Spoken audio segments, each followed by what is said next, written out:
Bye-bye. They are rare and they are few. Who can compare with Ronnie Q? So grab a chair, she's coming.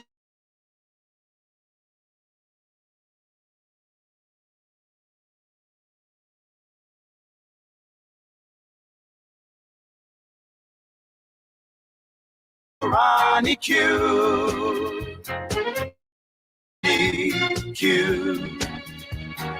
It's time for Ronnie. In the morning while I'm driving, Ronnie. I really come alive when it's time for Ronnie Q. I listen to my Ronnie. Ronnie. I listen to my Ronnie. It's time for Ronnie Q.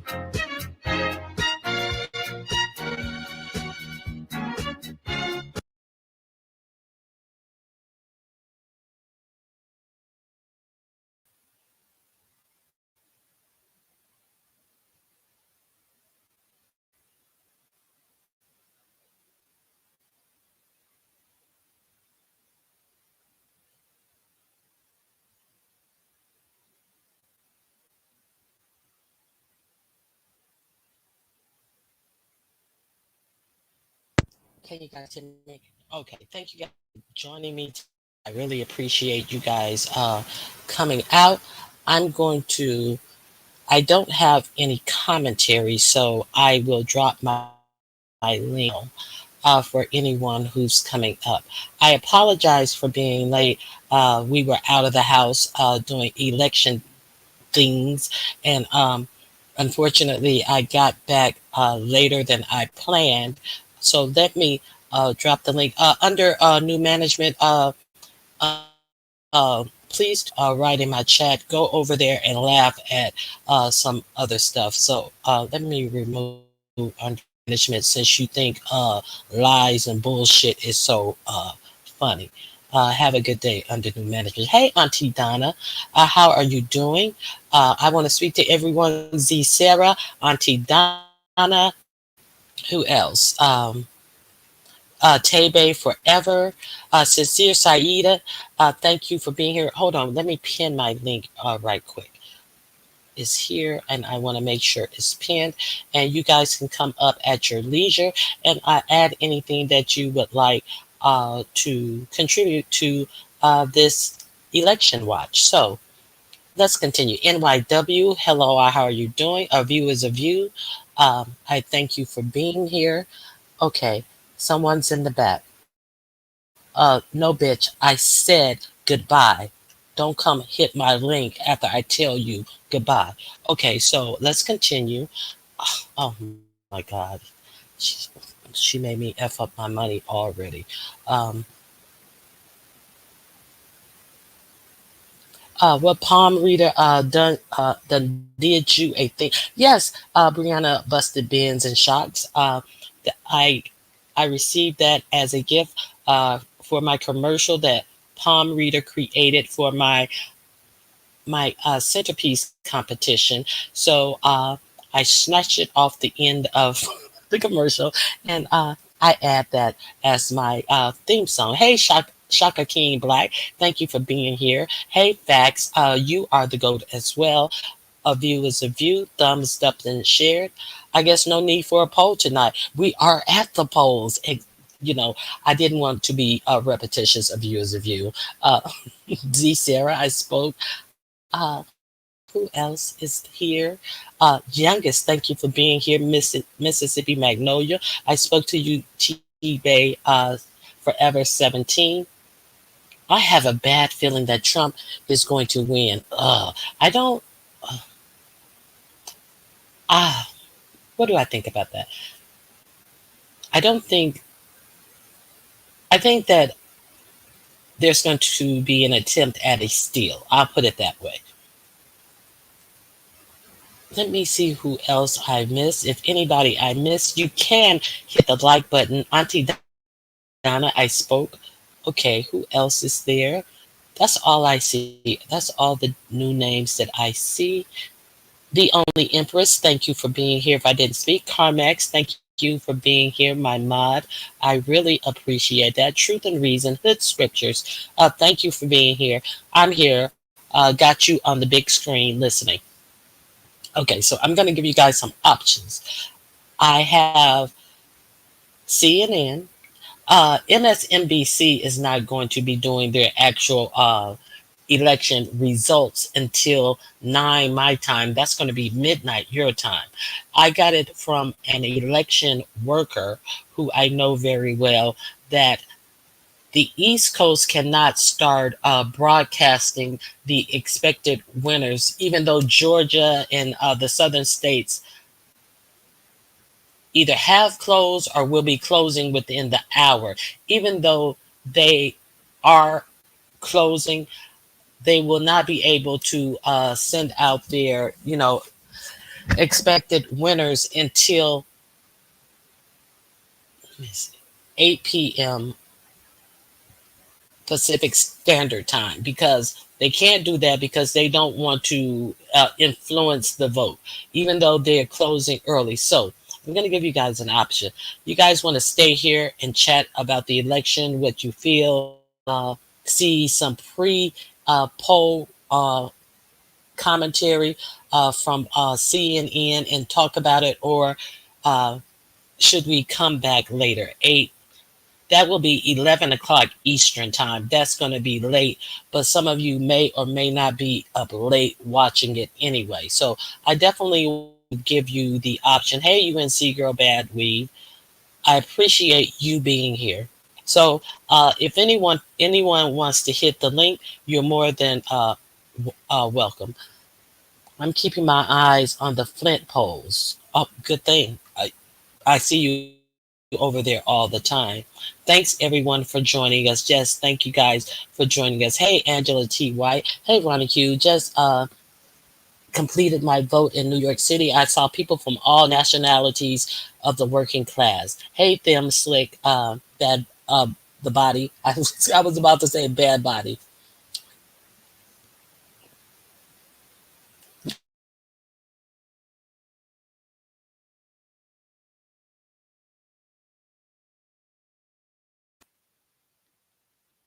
Carrie, original. I will be up, Ronnie Q.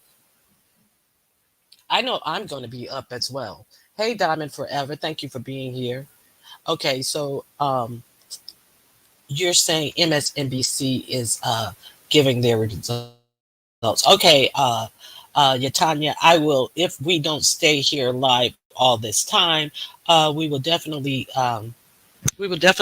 come back at, I say 10 o'clock. So that would be 10 o'clock Pacific time. I mean, no, 7 o'clock Pacific time. That will be 10 o'clock Eastern time, 9 o'clock Central. So I will let you guys decide on what you want to do. So let's see what is going on right now.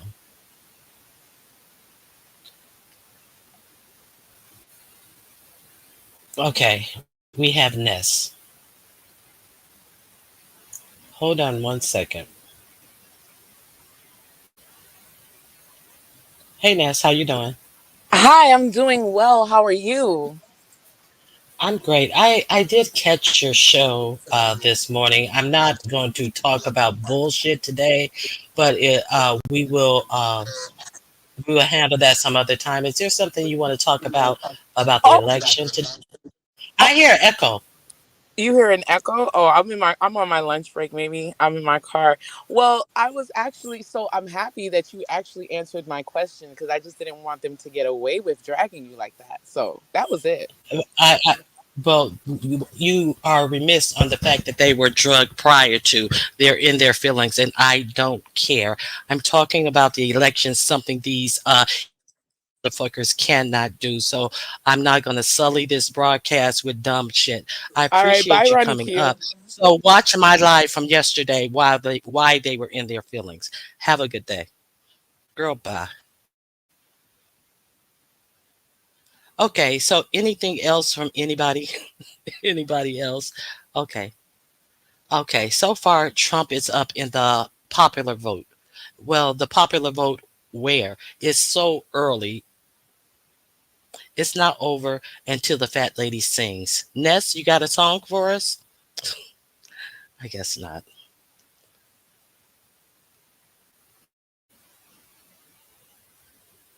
Okay, the link is pinned. Does anybody does anybody else have anything they want to contribute to the commentary, or would you like to go to a video?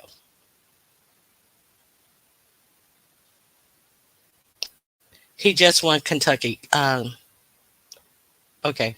He was expected to win in Kentucky.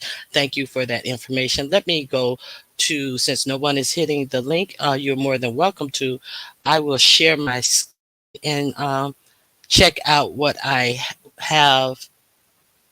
Okay, moments ago, polls closed in Indiana, North Carolina, which is a swing state, Ohio, and West Virginia. So let's see what they're talking about on CNN.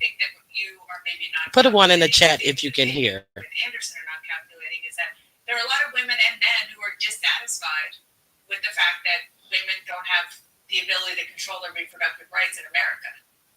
No, look, it's baked in. I mean, the right track, wrong track, we've known for some period of time. And the fact is, the race, despite the fact that people are very unhappy for whatever reason with the way the country is going, is still supposedly as tight as can be. So Kamala Harris is clearly going to be able to overcome that.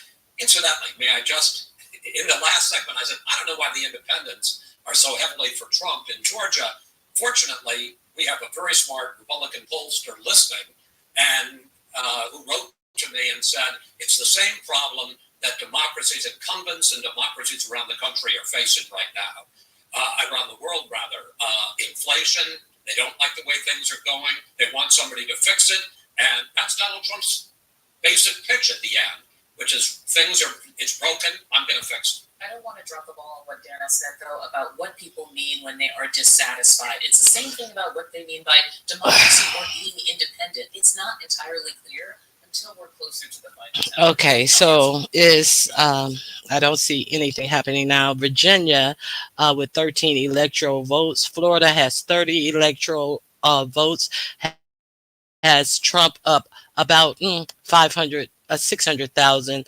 Georgia has 16 electoral votes and has Trump up around less than 3,000 votes. I don't know who is saying that Georgia has been called. Okay, New Hampshire, which has 4 electoral votes. Harris has 7,772. Trump has 6,460 something. South Carolina with 9 electoral votes. Trump has 17,000 to Harris 17,900 and to Harris 11,000. Virginia 13 electoral votes. Harris has 40,689. Trump 36,339. So it's far from being called at this time. Florida, once again, Trump 3,746,000 to just changed. Georgia 117,000 to Harris 105,000. What percentage is this? 4% uh, estimated 4% of the results is in. 2% of the result for New Hampshire has Harris up 11,000 to Trump's 8,000.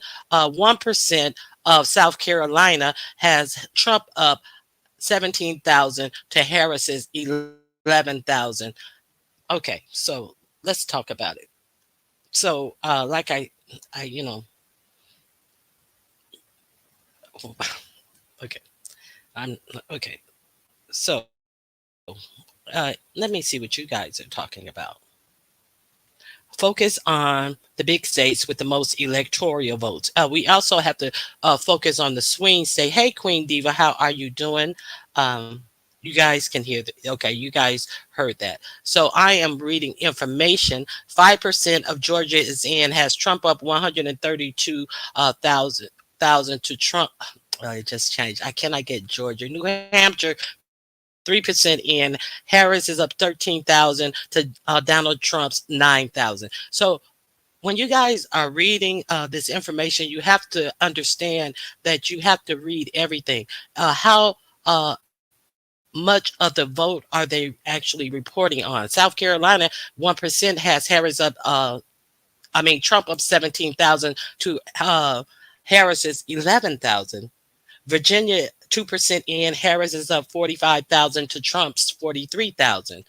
So 60% estimated vote for Florida has Trump up 3,820,000 to Harris 3,291,000. So you see how close that is? And people think that it does not matter if they vote. People actually think that these are numbers. Okay. Georgia, oh, I miss Georgia again. I always look away at Georgia. New Hampshire, 3% in. Harris 15,000, Trump 10,000. So she needs to win Florida. Okay. Um, I don't see much conversation. Okay, let's talk about bullshit. Maybe people will hit the link if we talk about bullshit. No, we're not talking about bullshit today. So, you know, hit the link, don't hit the link. We rock with MSNBC only. Okay, I understand that, but I don't want to rock with biases. People, I'm not saying well, most of the broadcast media have their biases set in, and I'm so sick of CNN myself. So I just want to give an unbiased view at what we are seeing that is going on. So, does anybody want to hit the link or no? Okay, I'm not asking you to hit the link. I'm just giving you an opportunity to hit the link. Yes, Florida has 30 electoral votes. So CNN is doing a whole lot of stuff about nothing. Okay, so let me share my screen, and maybe we'll talk about this.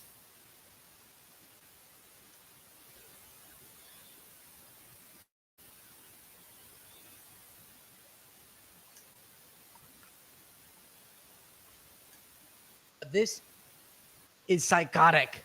These new numbers that we're seeing may be what's driving what we're hearing on the campaign trail. But Trump basically creating doubt about the fairness of Tuesday's election and sure sounding like he's laying the groundwork to contest it if he loses. We had the safest border in the history of our country the day that I left. I shouldn't have left. I mean, honestly, because we did so well. Trump saying he shouldn't have left the White House. He did, of course, but just barely. For people who might hear that and say, well, he's not being serious. Remember, 4 years ago, Maggie Haberman reported that Trump was telling people, quote, I'm just not going to leave. Here's how Vice President Harris responded to that comment from Trump today. I would ask, in particular, people who have not yet voted to not fall for his tactic. In 2020, he lost. And the systems that are in place for this election in 2024 have integrity. They are good systems, and the vote of the people will determine the outcome of this election. You hear Harris there talking about the fairness of what's expected to happen on Tuesday night. What Trump said today on the campaign trail, though, about the election was far from the only dark comment that we heard.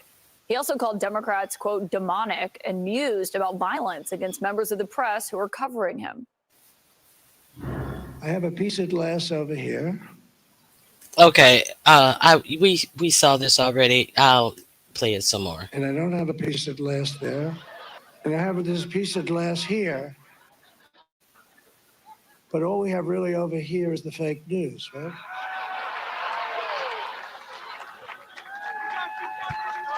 And to get me, somebody would have to shoot through the fake news. I don't mind. It's remarkable to hear the laughter in the background about those comments. I should note the Trump campaign. Okay, so now I'm just giving you an example of the person that we are the two people who are vying for the rule of the nation. Hey, verbal assassin, thank you for being here. Team Danielle, very Carey, thank you guys for coming up. Showing up. Um, yeah, and you hear the idiots cheering. So, what else should I show you? Now we got John King talking about the charts. Trump 24 to Trump 20 to Trump 16. Can Harris match Biden? Black turnout rival Obama? These are the questions you have coming into the election, and then you actually get results. It'll be the Harris coalition versus this year's Trump coalition, and we watch it play out. So one thing you look at, you see Cobb County is red. Well, if that's the case at midnight, at 2 a.m. and 3 a.m., that would be a big deal. Let's not overinvest. 277, 186. So if you've got fewer than 500 votes, as you can see, a long way to go in Cobb County. So sometimes you get an early precinct or early batch of votes, and it draws your eye. If that stays that way, that would be a big deal. But if you go back to 2020 and look, this is the key to Democratic victory in Georgia, right here, Atlanta, the suburbs. So you come off that, you go back to 2024 and see where we are. Not much of it in yet, right? So let's just take a peek around it and look. Fayette County, more to the south there, 60% for Harris, about 37% of the vote. So they're getting some votes in there pretty quick. Ways to go. But let's just match it up. Harris gets 60%. Let's see how President Biden did there when he had a narrow victory, right? President Biden lost that county at 46%. So that would be, if it stays that way, the net Okay. plus for Harris. So just a lot of projections. CNN projects Trump's win in Indiana, Kentucky, and West Virginia. A no-brainer. Okay. Indiana is one of the most racist states there is. Harris wins in Vermont. So nothing new there. I believe the electoral is 207. 270 is 3 Harris, 23 Trump. Okay, let's look at the electoral map. And we can see, okay, the electoral map. Let me take your comment down. Oh, it's not big enough. Let me pull up another one. So we can see, and we can add it up ourselves.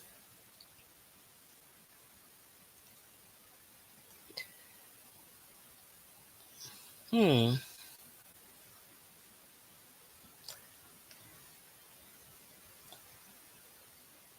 Hold on, let me find a good one. I think this is a good one right here.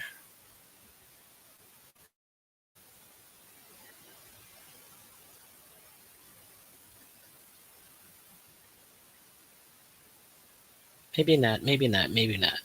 Okay. Okay, I found a good one. I'm gonna pin it up here.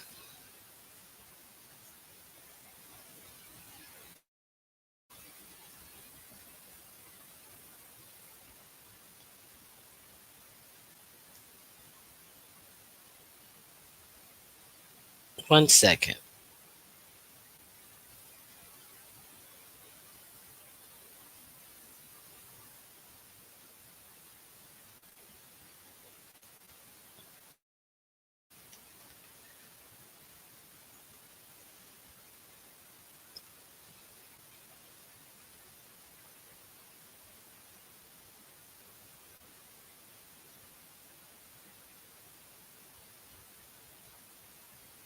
Here we go.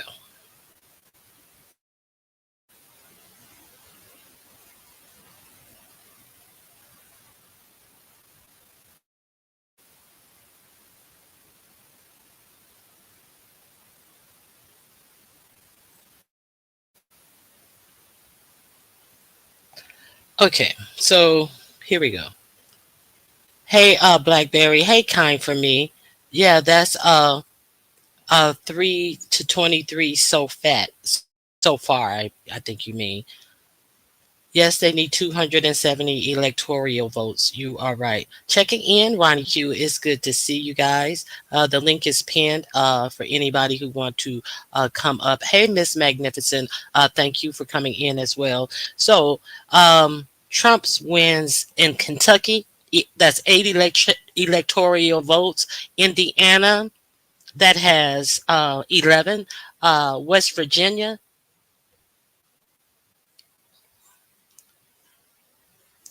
West Virginia, has 4 electoral votes, and she won in Vermont. Vermont has.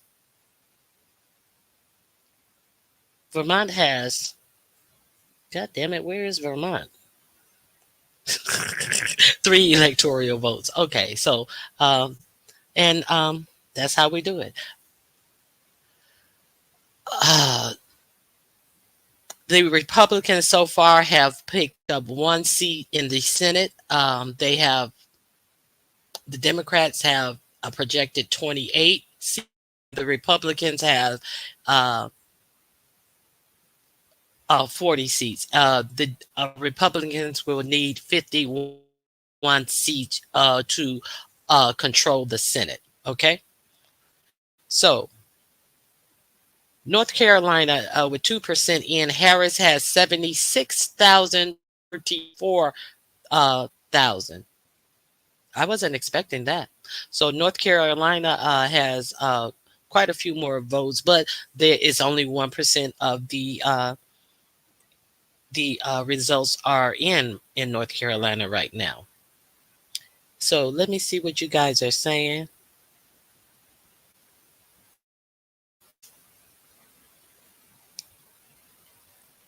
Trump is ahead in Florida. Okay, let's listen to John King a little more. Hey, Miss Toby. That's with an estimated 9% of the vote in from that key battleground state of Georgia, and it's 16 electoral votes. In the Commonwealth of Virginia, Kamala Harris has 59.7% of the vote. Donald Trump, 38.8% of the vote. Kamala Harris with a 105,065 vote lead. That's with an estimated 11% of the vote in from the Commonwealth of Virginia with its 13 electoral votes. We expect more votes to come in from key battlegrounds at any time, and we're going to soon get the first results from a third high-stakes presidential battleground, the great Commonwealth of Pennsylvania. Voting ends in the Commonwealth just a few minutes from now. We're going to talk to you on the other side of the break. Stay with us. Now, Hammer Girl, why are you saying "Oh my God"? What are you responding "Oh my God" about? Hey, Next Level, how are you doing? Hey, Detach Myself, this "Oh my God," what is that in response to? Too much for me. Well, that is not the 2024 electoral map. So that's just usually how it swings, but it's not the amount of red that you see. If you look up top, Montana takes up a good portion of this map, but they only have 4 college votes because even though they have a lot of land, they don't have a lot of people, so they don't get a lot of electoral votes because it's not a lot of people there. And you look at New York, which has a small swath of land, and it has it's at 28 electoral college votes because there are a lot of people in New York City. So Texas is a huge landmass, and it has a lot of people as well. So that's why they have 40 electoral college votes. So it looks like a lot of red, but you got to hone in on how many votes that they get. So there's that. Now I want to hear what Hummer Girl said, "Oh my God," for. I'm not shocked that he's ahead in Florida. Why would you be shocked when I mean, look at the representation of that you see in Florida. Okay.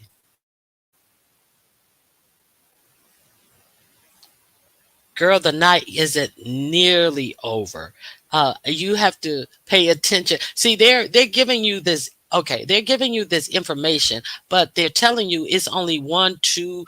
The highest percentage of the votes that I've seen that they actually had when I was giving you this information was 11% vote has been tallied. So it's not nowhere near over. So that's why I wanted to.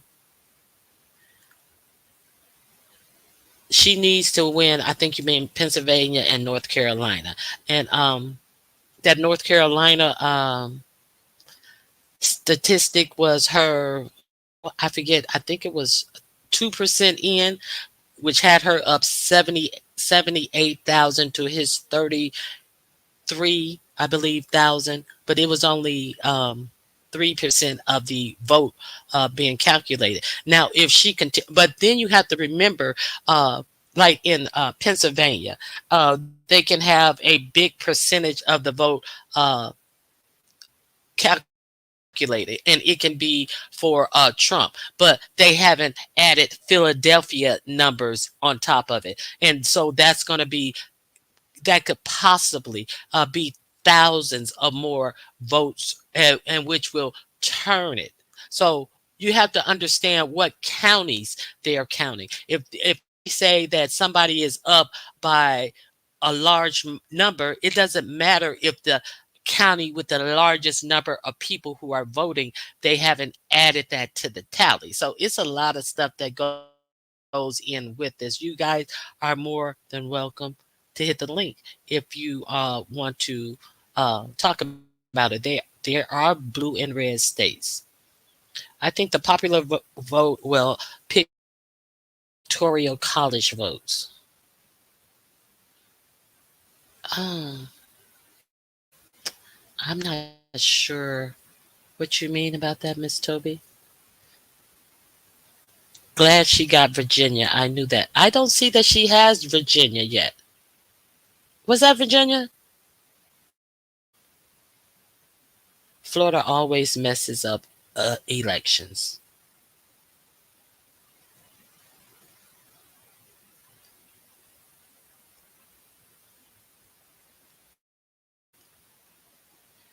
Okay, what state are you in, Hummer Girl? If you don't mind saying, yeah, but it's just some. California is always considered a blue state, while Texas will turn purple one year, while places like Mississippi, Louisiana, Alabama are always considered red states. And let's not forget that you see Georgia on this map is red, but let's not forget Georgia turned blue the last election cycle because Biden won Georgia. So some states are can change. North Carolina, that's why it's a swing state. It can be blue one year and red the next year. Pennsylvania, that's a must-win state. You see on this map right here, it's blue, but it is real close to turning red. So that's why they are watching Arizona, Nevada. See, that's why they're watching these swing states. So and really campaigning hard for these states because um, it's kind of already determined about some states, so they can count up these California, Oregon, Washington, and pretty much figure out how many electoral votes Harris and Trump are coming in with, because these are blue and red states. So let's give them these electoral votes until we have determined the actual number of votes for them. But it's kind of cooked in the sauce for some states. But some states go back and forth.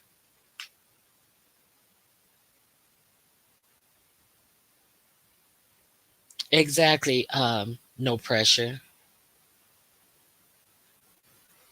He called them garbage. Most of them are foreigners.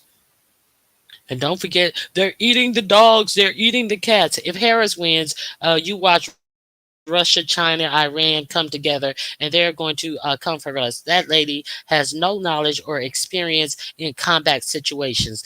They know it. They know it and praying for her to win. So, the Great White Phantom. So the man who dodged the draft 5 times. What does he know about combat? The man who had allegedly the best military generals under his command, under his administration, who left him and said that he wants to run the military like Hitler, who is also in love with authoritarian dictators like Putin and the guy in, where's the other guy from? I forget.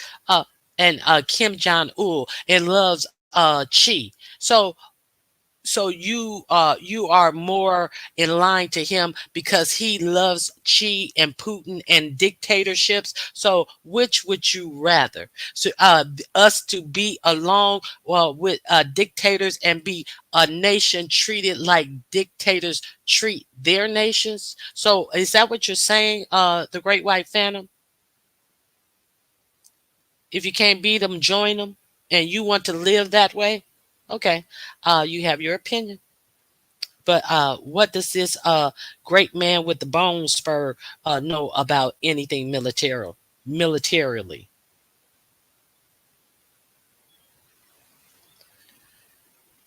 Okay.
All right, Caitlin, thanks so much. Let's go to David Challier, who has some new exit polling. David, what are you learning about voters in the Commonwealth of Pennsylvania? In the Commonwealth of Pennsylvania, democracy is the #1 issue for voters. Take a look, 33% of Pennsylvania voters say democracy is the most important issue. The economy's right up there, Jake, with 30%, then abortion at 15%, immigration at 12%. Speaking of abortion, we asked, do you think it should be mostly legal or illegal? 64% of Pennsylvania voters, nearly 2/3, say it should be legal. 30% say illegal. We also asked for Pennsylvania. We want to understand why Kamala Harris changed her position on this. 55% favor fracking, according to the exit polls in Pennsylvania. 36% oppose it. And Biden's handling of his job, a tick higher than we saw nationally. 43% of Pennsylvania voters in this election tell us they approve of Biden's job performance. 56% disapprove.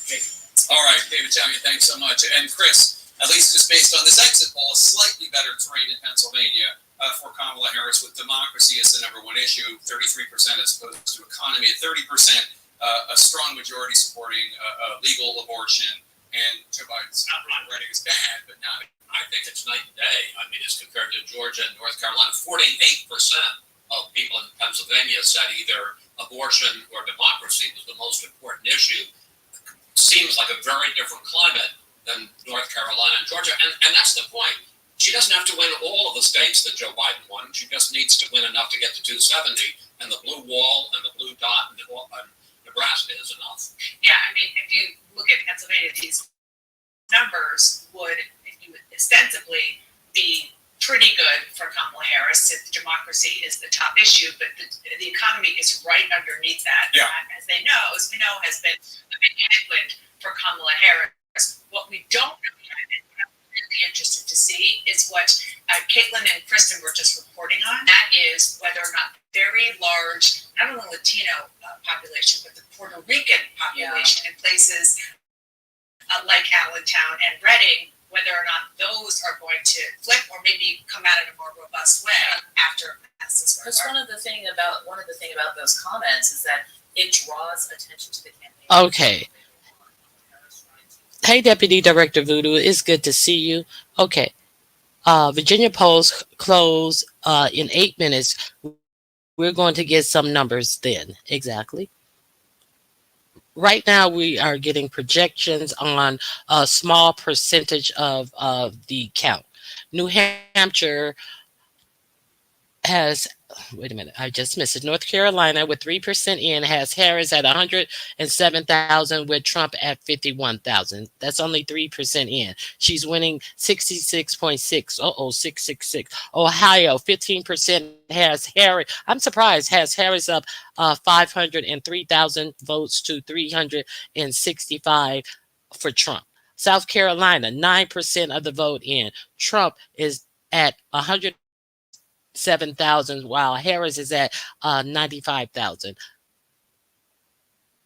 Virginia, with 20% of the vote in, has Harris at 505,000, Trump at 386,000. So let's remember, these numbers can change drastically as they count larger precincts.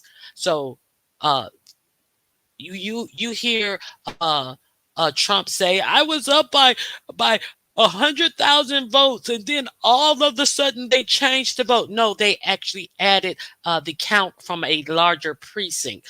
Georgia, 19. Oh, I just missed. Why do I always miss Georgia? God damn it! I'm gonna tell you what Georgia's number in. They have 19%. New Hampshire, 8% of the vote has Harris up at 39,000, while Trump is up 28,000, down 28,000. North Carolina, 3% in, Harris has 107,000, while Trump has 52,000. Ohio, 15% in, Harris at 500,000, while Trump is down 366,000. I got South Carolina. Let me get Georgia. I don't want to look down and miss Georgia again. South Carolina, 147,000. Virginia, 21% in. Harris has 517,000. Trump has 401,000. See, Trump has just went up because the percentage of votes have changed. Florida, 75% in. Trump, 4,913,583. Harris, 3,975,891.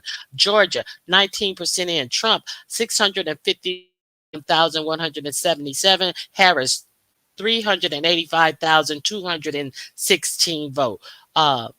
So that's what we have thus far. Okay, so let me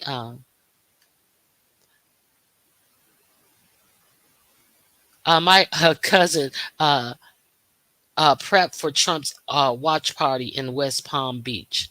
What does your cousin do? A view is a view. It's not bad where I live in a large city. Now, some of these smaller towns, you better be careful. You know, even in these larger cities, some of these smaller neighborhoods, you got to be careful.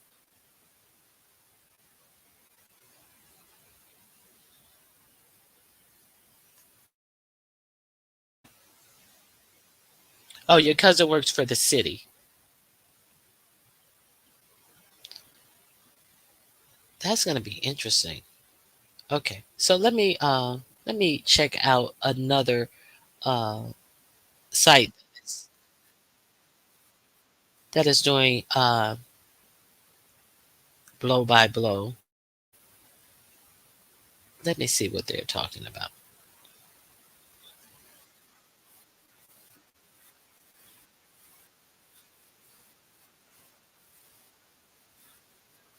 Hold on.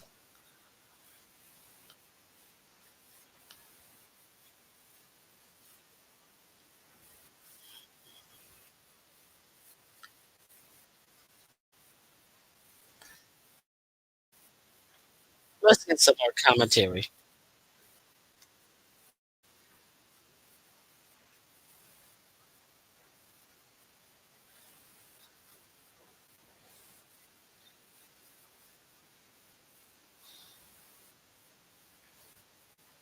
That is going to show when we're talking about other states that are swing states. Indiana's not a swing state, anymore.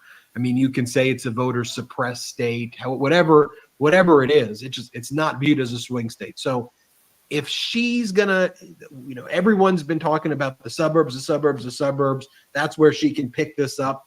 If we start to see numbers like this, when Pennsylvania comes in, when Georgia comes in, when Arizona comes in, and we're looking at Maricopa, when we're looking at Allegheny, in Pennsylvania, then we're going to be saying that's the moment. So we simply point this out now to everybody to say, okay, we talked about the Seltzer poll. It talked about the suburban situation. The poll looked a little different in Iowa.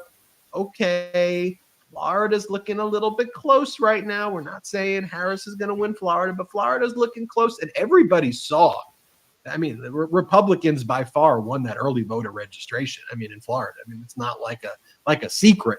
So the fact that even with more Republicans voting by significant amounts, it's a 2-point race in Florida with 30%, and we'll update that as we get more data and more information there. Are we going to see this in other areas, Dina? And that's what we're going to be looking for. Dina, what do you think? Yeah, I mean, I think that the result from Boone County shows that she's cutting into Trump's rural vote. And this is how you win elections. One, you get out your own voters, which we've talked about, fantastic ground game, and you flip the other candidates' votes. I mean, Biden, that was why he was such a great candidate. That's why we wanted him in 2020. And, there was so much support for him still because he was good at connecting with those rural voters, for getting, cutting into that segment of the population. And so these results, and Boone County and Hamilton County, those are the rural voters. The fact that she is connecting and convincing them to vote for her means that her message has resonated. It's not just getting out the vote, because these are not her voters, but doing both is a winning ticket. And let's talk about Florida just for a second. The abortion, the expansion of protecting the right to abortion is on Florida, and DeSantis tried everything he could to stop that from getting on the ballot, because he knew that was going to be successful. Every time the right to enshrine the right to abortion on the ballot, every state it's been on the ballot, it's been a success. That's on the ballot, as we all know, in Arizona also, and Florida. And I think that a lot of what we're seeing with the tightening of the race there has to do with that abortion bill on the ballot. And hopefully we will see that in Arizona, motivating the voters that Harris needs to the poll, because they want to protect the autonomy over their body, and they're getting that choice there on the ballot, both in Arizona and Florida. There's some numbers coming in from Georgia, it seems. They closed about 20 minutes ago. That shows Harris leading 51.1%, with Trump in 48.5%. Again, this is Georgia was hit the headlines in such a big way last time, not least when Trump tried to extort the Brad Raffensperger on the telephone and try and get those extra votes that he needed to win. And so it's very interesting, isn't it, that I think, the Georgians recognize, they probably understand the concept of an authoritarian seeking to overturn an election better than any state. And so that's an interesting.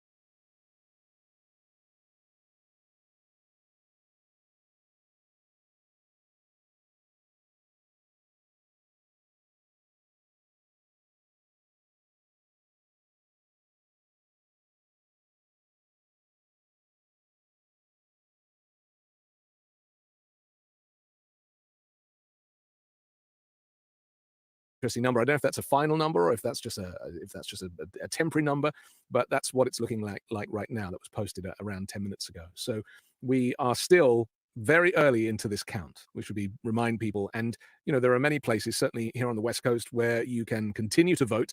And even Central Time, I think you can continue to vote. And so please do so, because every single vote counts. And I don't get to vote as an immigrant. I've got another year or two before I can apply for citizenship. But I was very proud to take my American wife's ballot and shove it in the ballot box today that was on the side of the street, one of those freestanding ballot boxes that is normal. Drop boxes are normal right across the world. And yet only Donald Trump is the one that claimed that they were in some way fraudulent. This is because we started using them more because of COVID in 2020. So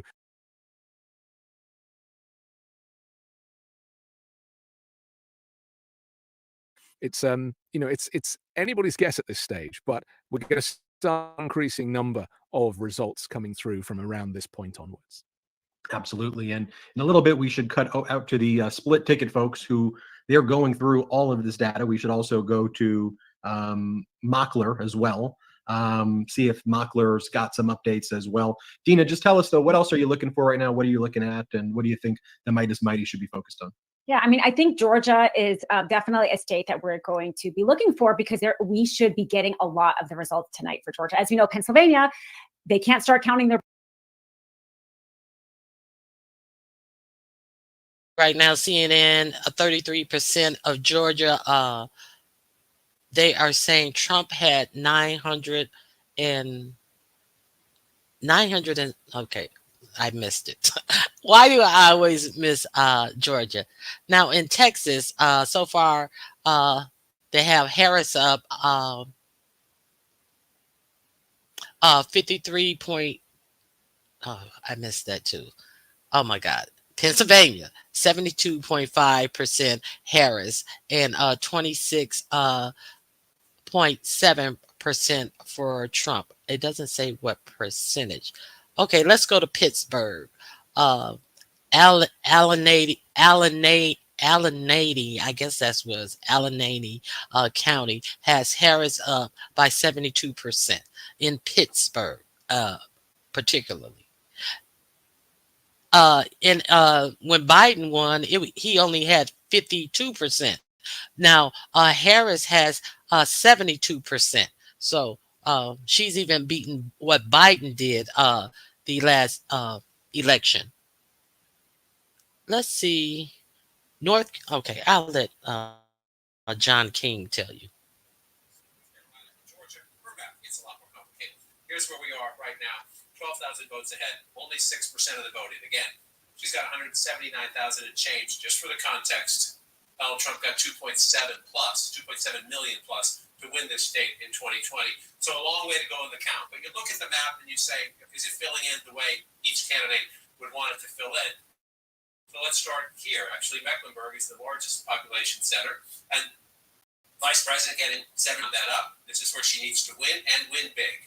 The African-American community, the suburbs around it. If you're going to compete in North Carolina, you start in Mecklenburg County, in Charlotte. So 70% if you round up, 67% for President Biden 4 years so ago. She's beating what even Biden got in Mecklenburg. You can keep that advantage. That's what you want, right? You want to run ahead of where he was. The question is, it's early in the night. Can she hold that? That would bode well for her. If she can, it would show African-American turnout and that she's doing well in the suburbs. Then you move if you're the Democrat over to Wake County, which is Raleigh, the second largest population center in the state. Again, we're only at 7%.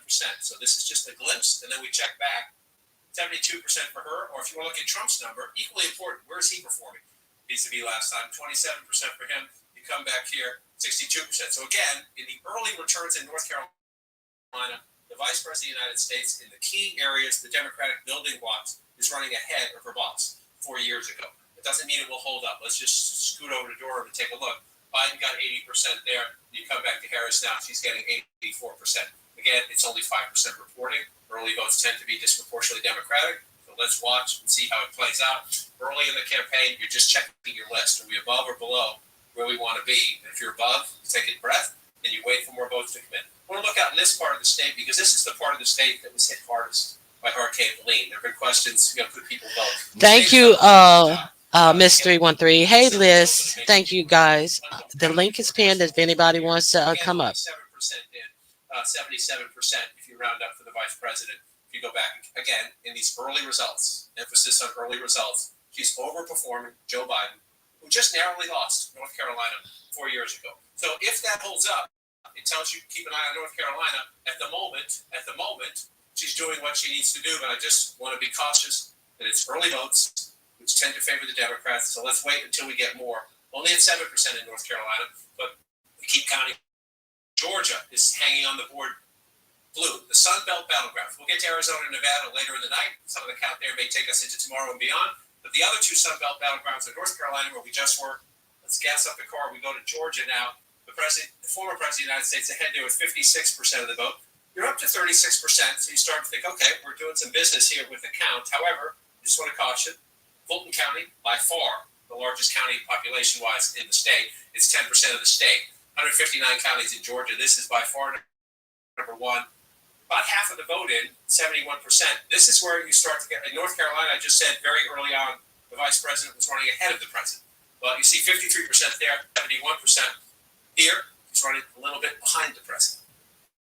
Again, there's more votes to be counted. But remember this as we go through the night. 73% if you round up for Biden 20. So in Fulton County, she's running right now at 71%. Biden was running at 72%. Who cares? It's a lot. That's way more than Trump is getting at 28% right now. If you're in the Harris campaign, you're working the phone saying, yo, what's out there? What's going to come? Where are we going? We really think we matched our numbers. And if you lose a little bit in Fulton County, you better make it up in the suburbs around it, which is why this is very interesting, but it's also very early. Cobb County, 58%, but look at that, 986 votes for Trump in the lead. It's going to take 200,000 plus, 220, 230,000 to win Cobb County.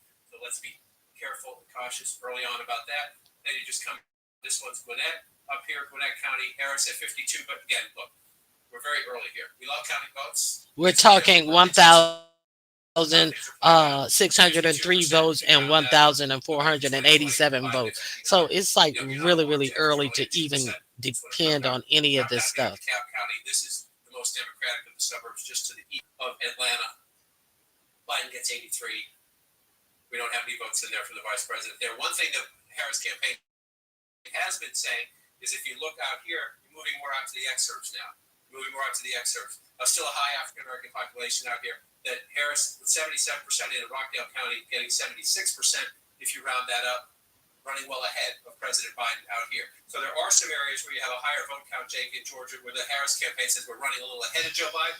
In some of those other places, we still need more votes before we can make a fair comparison.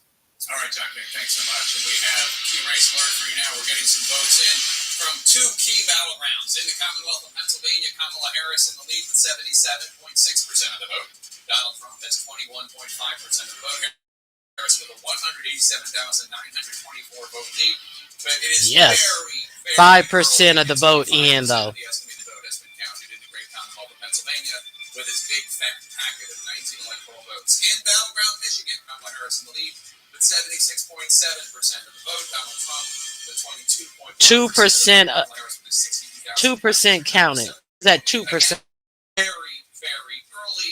Only 2% of the estimated vote in the battleground Michigan with its big packet of 50. Yeah, it looks at this point. I don't know how much of the vote is in. I hope they start talking about Texas. Of 19 electoral votes. It's not so fat. It's slimmed down. It's looking good. Here we go. Where are those votes coming from? Well, number one, they're mostly coming from Philadelphia. Kate Baldwin told you just a few minutes ago we were going to get them. Here it is. She said we were going to get 100,000 votes. We got a little over 100,000 votes, right? 17% though of Philadelphia.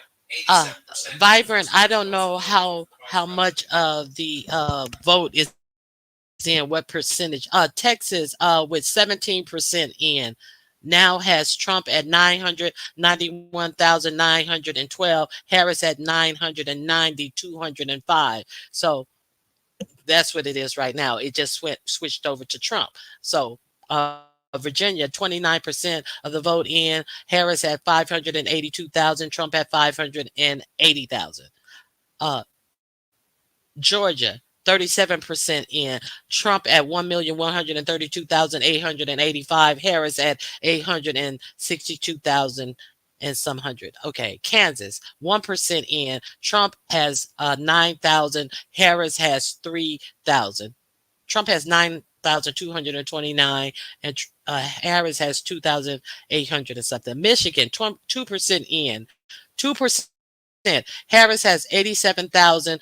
Trump has 25,000. New Hampshire, 11% in. 11% of the counting is Harris at 48,202, Trump at 40,076 votes. New Jersey, 3% counted. Harris is at 88,264. Trump is at 37,891. Okay. North Carolina, 8% in, 246,889 for Harris. Trump, 210,928. Okay, I'm coming up. I'm coming, Miss Toby. Miss Toby, is this you? Yeah, hold on for a second. Okay, Ohio, 35% in. Harris at 1,081,000. Oh, I just missed that. Pennsylvania, Harris is 5%. Harris 260,000. Trump at 72,000 in Pennsylvania with 5% of the vote count. Carolina, 24% of the vote.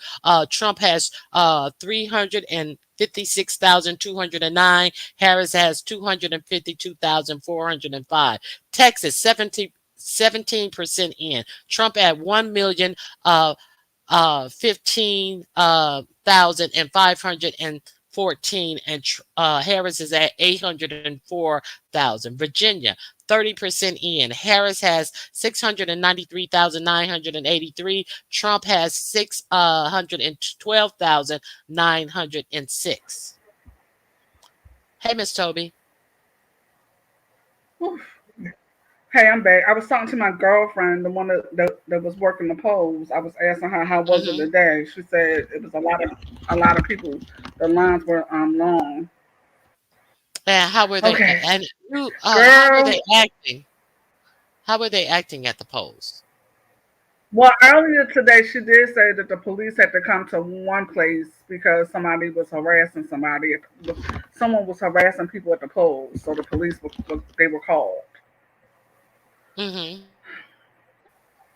But so far, I haven't heard anything. It seems like everybody, has been doing well down here in Maryland. But I thought I heard that she won Maryland. Does she have Maryland already, or they're not sure? They haven't said anything about Maryland. I haven't seen anything on the list or anything about Maryland, so I don't know. Let me. Oh, okay. No, I just don't know. Because somebody told me that Maryland won. I mean, she won in Maryland, but 9 times out of 10, that's not shocking because Maryland is Democratic anyway, so it wouldn't be a shock if she Yeah, did. it's definitely blue Girl. on the map. So, let me see. What is this? North Carolina. Yeah. Mark Robinson. Remember the black pastor who got caught going allegedly going into the porn stores. The projected winner is the Democrat candidate over Mark Mm-hmm. Robinson in North Carolina at 58% thus far. So that don't forget the black dude was the one who was the Trump backed candidate, and all of this stuff came out. Him saying that he was a black Nazi and all of this, and Trump just never said anything else about the story. So he stayed in the race and he lost the race to a Democrat. And we are thankful to him for that. Now let's hear what Michigan, 2% in. Harris is at 71.9%. Trump is at 26.7%. Let's remember Michigan is also a must-win state, one of those swing states that they're watching closely.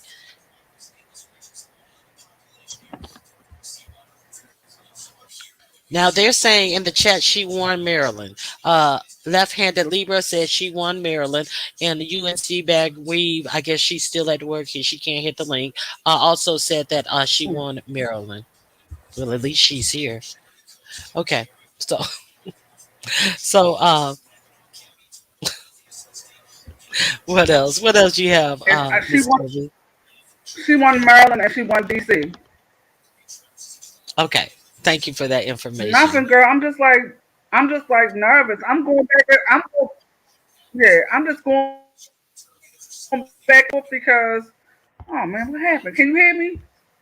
You were going back in and out. Can you hear me, Ronnie Q? I can hear you now. Can you hear me? Hello? I can hear you. I can hear you. Okay. Yeah, I can hear you now. I said I'm just, you can't hear me? You're going in and out, Miss Toby. You may have to drop Hello? down and let me write in the back chat. Okay, I'm gonna drop down and come back.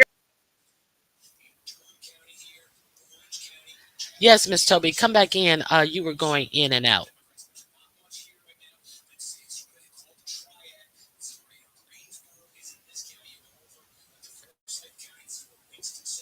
We need Virginia, y'all. Okay, let's see what Steve Kornacki from MSNBC is talking about. Too early to call in key battleground states, North Carolina and Pennsylvania. Georgia is too close.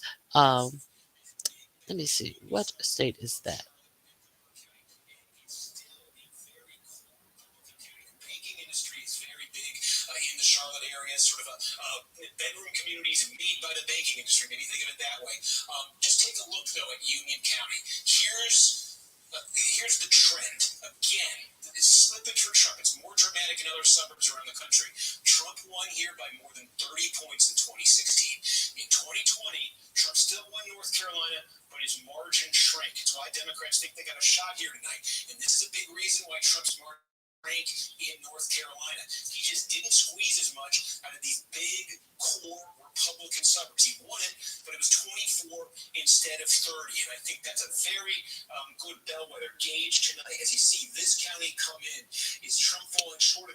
Okay, he's in the weeds with me right now, personally. Alabama with 1% in. Trump has 71% of the vote. Connecticut with 70 electoral votes, 1% in. Harris is up 83.1%, with Trump at 12.4%. 1% of the vote is in. DC, three electoral votes, 0% in. Projected winner is Kamala Harris. I'm just giving you what MSNBC has. 0% in projected winner Harris. Florida with 30 electoral votes, 83% in. Projected winner is Donald Trump. I wonder by how many votes he actually won by. So, okay. Uh, Projected winner in Florida with 83% in. Trump has 5,555,496. That sounds like that song. Votes. Okay. Georgia, 16 electoral votes, 45% in. Trump is up by 1,338,190. Harris has 1,053 and some hundred votes. Illinois, 19 Illinois. Oh, only 1% in. 19 electoral votes. Trump has 711 votes. Harris has 477 votes. So Indiana with 34% of the vote in, the projected winner is Donald Trump. They have 11 electoral votes. Road to 270 electoral votes. Let's see how many electoral votes there are giving Donald and Harris. Hold on. I just missed that. Road to 270. Right now, they're showing Harris with 27 electoral votes and Donald Trump with 99 electoral votes. Maine, with 1% in, Trump has 1,116 votes. Harris has 775 votes. In Maryland, the projected winner is Kamala Harris. 0% of the vote is in right now.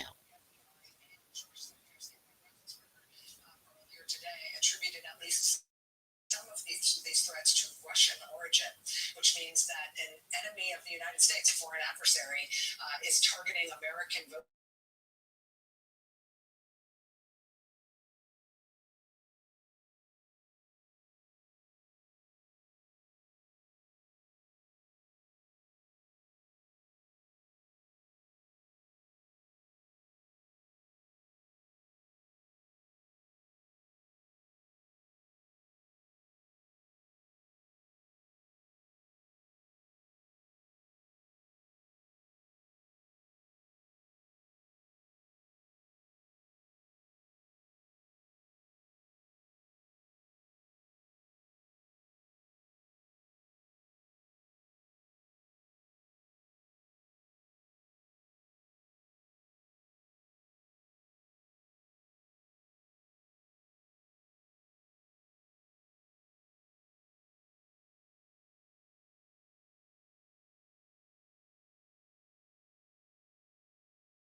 Okay, let me drop this site that I'm watching, the Midas Touch podcast, and we're gonna go in.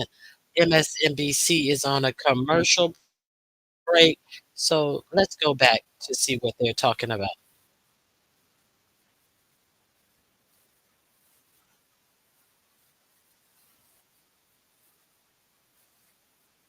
For independent media, such as Midas Touch. Well said. And They are truly independent media. That's why I like them so much. They just give it to you, you know. So let's listen. recall watching the continuously trying to claim that he. Columbia voting also finishes in counties in Florida and New Hampshire that had stayed open beyond 7 p.m. So we're going to start to see more numbers coming in now. And what was interesting that I wanted to say about what you were saying a moment ago, Dina, and what Francis was saying too, is the point that Donald Trump has been kind of pushing, if I don't win, it must be fraud. But at the same time, he's telling people to go out and vote. So with one hand, he's like, please, you've got to go out and vote. I need to win your votes. And then with the other hand, he's like, the vote is fraud. So I do think that saying that for the last few years as he has is going to affect his own vote. I do think that there will be fewer people who are Trump supporters voting because they think that it's just not worth it. And that will be, him eating his own words. It's like, turkeys voting for Thanksgiving. So it'll be very interesting to see how that plays out. Just to cut in, it looks like Harrison has won Maryland. Another projection there coming out.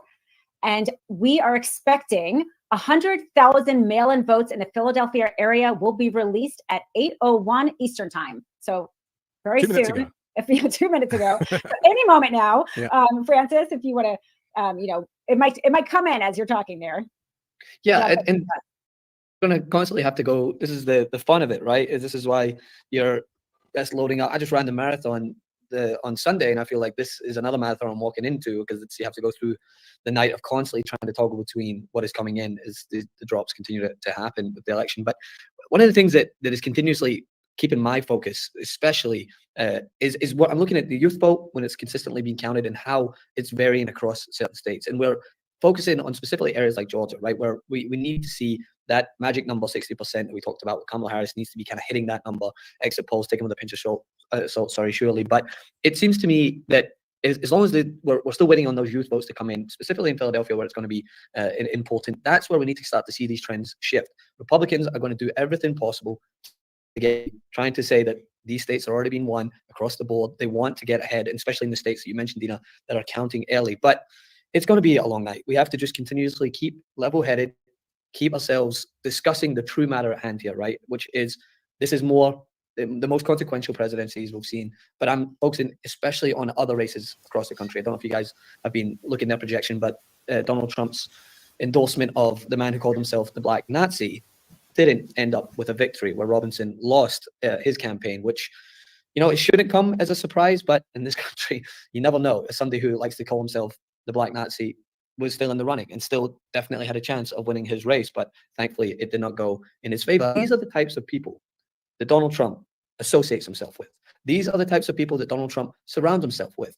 We know that Donald Trump, despite continuously trying to claim that he is not aligned in any way with white supremacists, despite dining with Nick Fuentes, who we know is a known white supremacist, This was a man that he endorsed, a candidate that he endorsed until those sweeping allegations and then eventually backed up as truthful came out regarding Robinson, where he called himself a black Nazi and was happy to do so. This is somebody that Donald Trump on many occasions spoke of during his speeches, called him a superstar to look out for. So it's encouraging to see that away from the presidential race that we are all of our focus on, there are victories that have to be looked at, that this was a victory that shouldn't have been close whatsoever, and wait to see the results come in. But it is important to note that race did not go in favor of one of Donald Trump's endorsees, should I say. And Hey everybody, just want to give you the update of the first drop of the Allegheny County mail. Dina, you referenced that we were expecting it at any moment. It went overwhelmingly in favor of Vice President Kamala Harris. And this is big. I mean, this is Pennsylvania, Michigan, Wisconsin, the blue wall, right? How did Donald Trump win in 2016? He broke through the blue wall. And one of the things that, we were looking to see is, remember what I said, one of the themes is Donald Trump is performing the same, if not slightly better, in rural areas. And those often report early.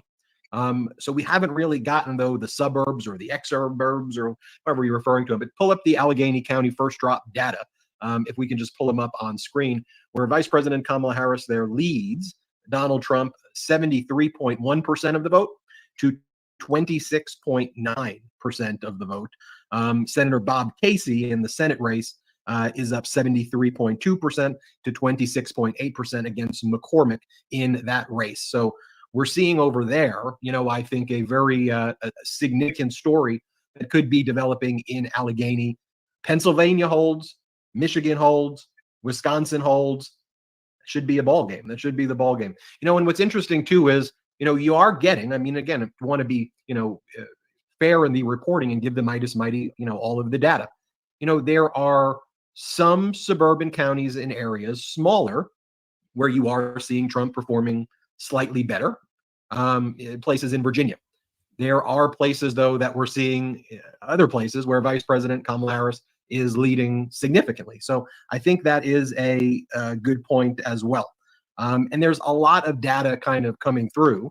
And, one of the things that I would kind of caution everybody on, which is why, I spoke in, somewhat broader terms there about some of the data, is, sometimes the data that's coming in right now, especially online, is not accurate data. So I hear a lot of people and I see in the comments, this is accurate data. When I show you the data, I'm showing you accurate data. So I do see in the comments, and pull that open just so people can see Allegheny. I see sometimes people saying, hey, Ben, why aren't you reporting on this? I see NBC saying this, or I see this person. One of the problems that I'm seeing in the reporting out there generally, which is one of the problems I've seen just in general with reporting why we created this network, is they go out with some narrative or that's not actually reflective in the data. They'll show you an exit poll, extrapolate doom from it, which again is not in the data, and they repeat that. So I'm just being very careful when I put something up that I'm showing you as best as possible, what is accurate data. I want to call in Brett. Brett's around. Brett, you've been holding down the fort so well while I've been on baby duty, both literally and figuratively. It's great to have you here, Brett. And, I'll say this before kind of passing it off to you. It probably inflicts physical sickness on people to watch corporate media right now, because they're literally picking data points to both sides this race. That's my point. I think that there's, certainly it's important that I reflect to you that Trump's doing well in certain rural areas that are smaller, but it's not telling the full story. Like this Allegheny drop, Brett, I think is the biggest news. Yet it's kind of being reported, if you're watching corporate media, as just some other random, there's a lot of data points here, but that may be the biggest data point thus far. Yeah, not to come out hot out the gate, but I think if you actually watch CNN and stuff, you're probably honestly less informed than you would be if you weren't watching anything at all. I told you I can't I'm starting to not be able to stand CNN. And Let's it's probably continue. going to drive you absolutely insane. Just to be perfectly candid, I think their coverage is horrific tonight and in these scenarios, and they say really irresponsible things. But I think as of this moment in time, and of course things could change at any moment, I think you'd much rather be Vice President Kamala Harris. I think the data that we are receiving right now from Pennsylvania is overwhelmingly positive. We are seeing her overperform President Biden in the state. Currently, it's still very early. I want to put that disclaimer on it, but we are seeing like the first drops out of Philadelphia County. Vice President Harris taking a commanding lead in Philadelphia County with 87.23% of the vote compared to Donald Trump's 11.58% of the vote there. That is surely good news. Then you were speaking about their Virginia County, and that is Vice President Kamala Harris's weakest point so far, and the biggest warning sign for her, if I had to pick any warning sign. But it has just been reported that in that county they had a data error and actually were not counting the ballots correctly. So that data that we had that people were a little worried about is actually inaccurate data, and that should be updated soon. So we will wait for that. And we're starting to see more and more data come in kind of throughout the country. What we hear right now is that while things are very early, of course, in the night, that as of now, Vice President Harris is meeting the targets that they expected, and in some cases exceeding those targets. So I think if you want to be anybody in this race currently, you would much rather be her. But you know how these things work. Anything could turn on a dime. You never know where things are going to go. But I encourage everybody as well. You get fed so much data, and there's good data and there's bad data. And especially when you're looking at stuff and there's 3% of the vote and 17% of the vote, and it's hard to draw conclusions at that point. And I think a lot of people rush to kind of create a narrative around a small sampling of data, which doesn't quite help if those 17% of votes are from all rural counties, or if those 17% of votes are from all cities. You're going to get a very different perspective on the data when you're reporting it. You're going to go, oh, Vice President Kamala Harris is super ahead because she's super ahead in Philly, or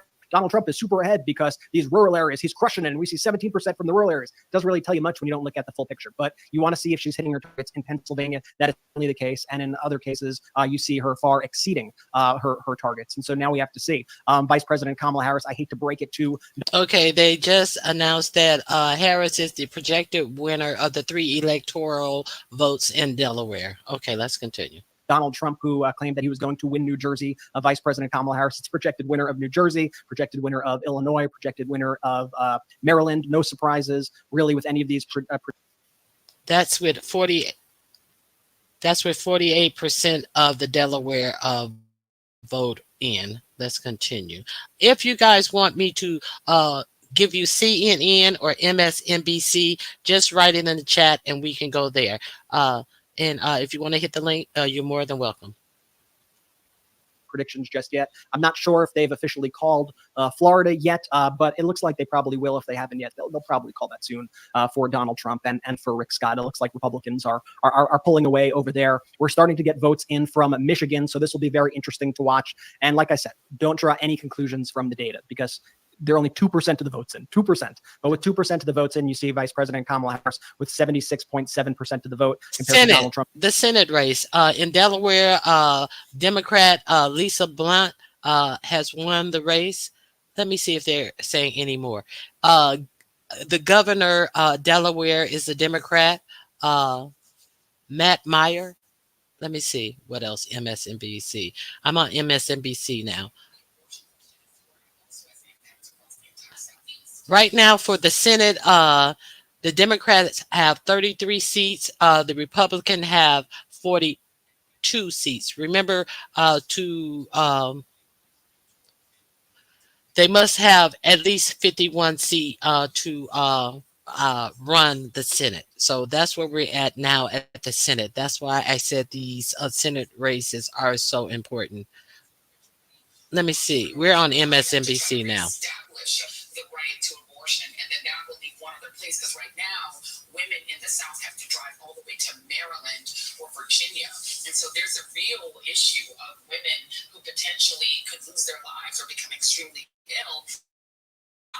Has become an abortion wasteland. Lawrence, as you've been watching these couple of hours of results that we've had come in thus far, what's caught your eye? Well, I just want to go back to Lisa Blunt Rochester actually winning that Senate seat in Delaware. That's a former Senate staffer working her way up all the way.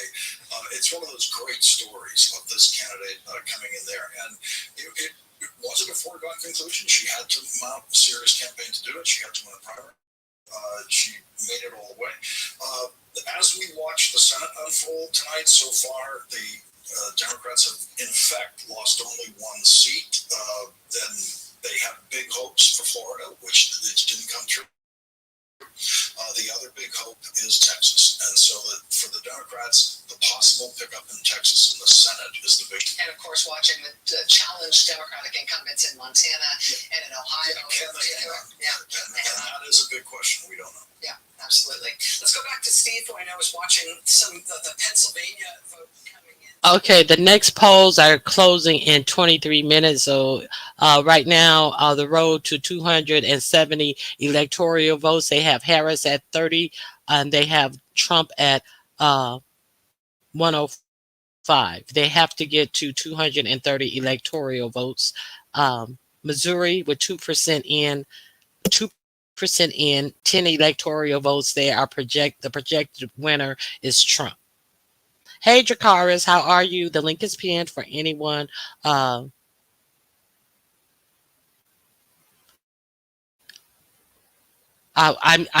just giving you, Connie. I'm just giving you what I am actually watching on MSNBC right now.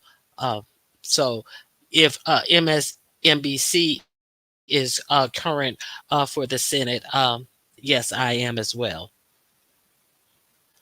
Okay, it's okay, y'all. The night is still young. Yeah, listen at what percentage points that I'm telling you guys, and Slim Chicks, Slim Thick said that you have to understand that they still have to count the mail-in ballots, but they said that I think it was Philly. They're gonna drop a vat of mail-in valid votes right now. So it's obviously that they have been counting them, but they don't have them all counted. So we're going to see what's going on. North Carolina. Okay, I missed that. Oklahoma, with 31% of the vote in, they're projecting that Donald Trump is the winner of the 7 electoral college votes.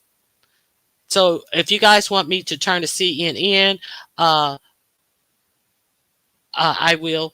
Let me know if you guys want me to turn up MSNBC. Let me know. Trump's 22.1%. So we are just going to continue to get a deluge of data. Try to just remain calm throughout it. I wouldn't get too excited. I wouldn't get too upset. I wouldn't try to I would just try to remain neutral, remain calm, let the data come in, let it play out. We have incredible election officials throughout the country who are doing their jobs, doing their patriotic duty to count these votes. We have Americans all over the country still waiting online in many of these places. And if you're online and you're watching the show, please stay online, make sure that your vote is counted. One of the things that we are seeing throughout the country, which is the only other thing that's concerning to me on multiple levels, is that we see a lot of bomb threats right now, a lot of bomb threats targeting specifically Democratic counties, especially in Georgia, some in Arizona. And we've seen the Secretary of States react to this by keeping the polls open later. These have been fake bomb threats. They've been determined to be, just totally bunk fake threats. The Secretary of State and the intelligence thinks they are coming from Russia. And so they are trying to meddle in our elections to help Donald Trump by targeting predominantly black counties, by targeting the Navajo Nation. We see things like this happening throughout the country. That upsets me on a moral level, on a human level, and of course on an election level, just because I hope people don't get discouraged and get afraid to go to the polls. This is a clear example of voter suppression, and they are doing it in states where the margins are important, where, winning like Biden did in the last election in Georgia by 11,780 votes. That's not a lot of votes. So if you target 12 voting precincts with bomb threats, they know exactly what they are doing. But everybody needs to remain strong, stay calm.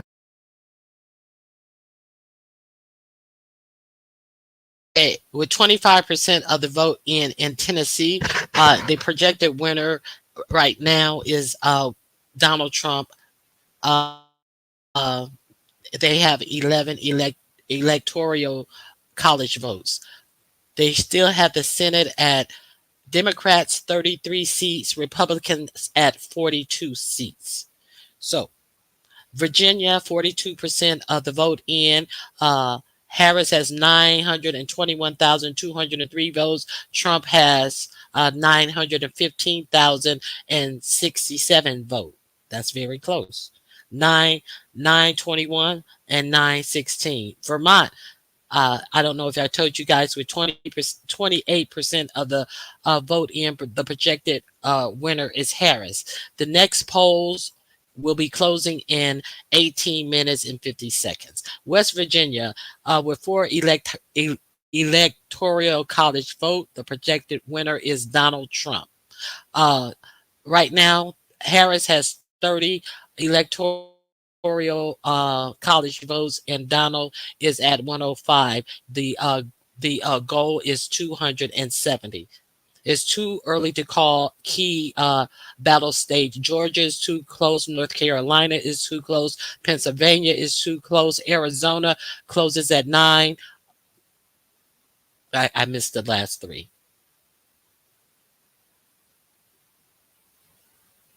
Okay, as far as the popular vote, with 22% in, Trump is winning. He has 18 million to Harris 15 million. I'm sorry.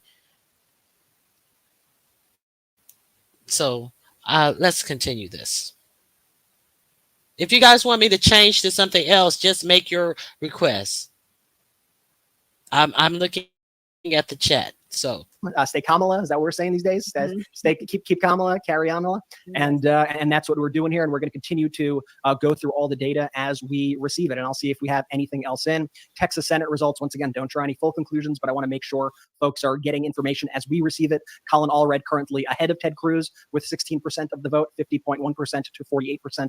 I'm not sure exactly where those votes are coming from as of now, but that's what we see. We're seeing kind of a trend in a lot of kind of ruby red areas in states, either holding for Donald Trump or him increasing his share of support in those very red areas. On the contrary, now remember Colin Allred, he's the Democrat. I don't know who he is. He used to be a football player. He's running up against Ted Cruz. So right now, they're saying that he's ahead of Ted Cruz. Ted Cruz go to Cancun while people are dying in that solar vortex freeze. So there's some good news. Most suburban areas, I say most because we're still trying to figure out what the heck's happening in Virginia and if it's as bad as people think. But in most suburban areas, we are actually seeing Kamala Harris not only holding ground, but actually increasing her share of the vote and going ahead of her projections. So these are all the things that we are kind of following right now. But things generally, I will say, look good, and Kamala Harris is where she wants to be at this moment in time, and we'll keep you posted. Like, look, take a look right here, then I'll throw it over to you, Anthony. Take a look at the Philadelphia County first drop. Take a look right here. You've got Vice President Kamala Harris up 87.23% to 87.23 to 11.58% right there. And then you've got Casey and McCormick basically right around the same number. She's actually surprisingly, slightly outperforming even Casey right there, which is just an interesting data point as well. If numbers like that hold, she's in a very good position in Pennsylvania. And that seems to be where it should go. That's where they're turning out a huge amount of vote. You go to Allegheny County, the first county drop. I talked about this before, 73.1% to 26.9%. And Brett, correct me if I'm wrong, but wasn't the Biden more like 59? What was Biden's back in 2020? Yeah, I'm going by memory. I saw it earlier. It was something like 59 to. He was basically leading it by like 20 points, and she's leading it by what, 40 or 50? What district were you a poll worker in that was like? Yeah, they can play with it if they want. Points. So it seems like a huge Kamala Harris overperformance right there. Where may I add, there are more people. So that's going to be the story. I mean, it seems developing. The rural areas going 1 to 5 more Trump, but these are areas that have 15,000 people who live there. So when it goes 5% of 15,000, you're talking about shifts in the range of, 1,000 voters here, 750 voters here, 1,200 extra voters here. Don't get me wrong. You do that in 10 rural counties. Guess what? You get more than find me 11. We found you 11,500 whatever votes. That's found. The question though will be if then Kamala Harris overperforms and turns out the vote in these areas. Now we're talking about where the mega votes are.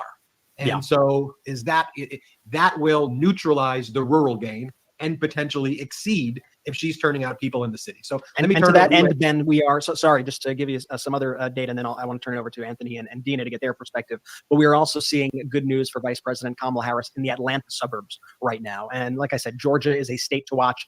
We all remember what happened in Georgia. We all remember the Donald Trump's indictment in Georgia. We all remember him trying to find those 11,780 votes. But right now, we see that Dems are either matching or exceeding their 2020 margin in the Atlanta suburbs. So that is certainly very good news, including in Fayette County, which is a suburb of Atlanta. Right now, with 80% of the vote in there, Donald Trump is only up 2. He won that by 7 points in 2020. So you actually see a 5-point shift currently in Fayette County towards Vice President Kamala Harris, still at 80% of the vote. So we'll see what happens when that other 20% comes in. But if that holds, then we are seeing an exodus a little bit of voters in the suburbs and the exurbs of Atlanta and throughout the country away from Donald Trump. So while he may be gaining rural support, it appears that he is losing some of this suburban support and in states where it matters most. Sorry, Anthony. Thanks, Brett. I just wanted to talk to what you said earlier about the coverage on CNN and some of these kind of legacy corporate networks. Now, I used to work in that world, and so I've kind of understand how they operate, and what you're going to get from them tonight compared to what you get from us tonight could not be further apart.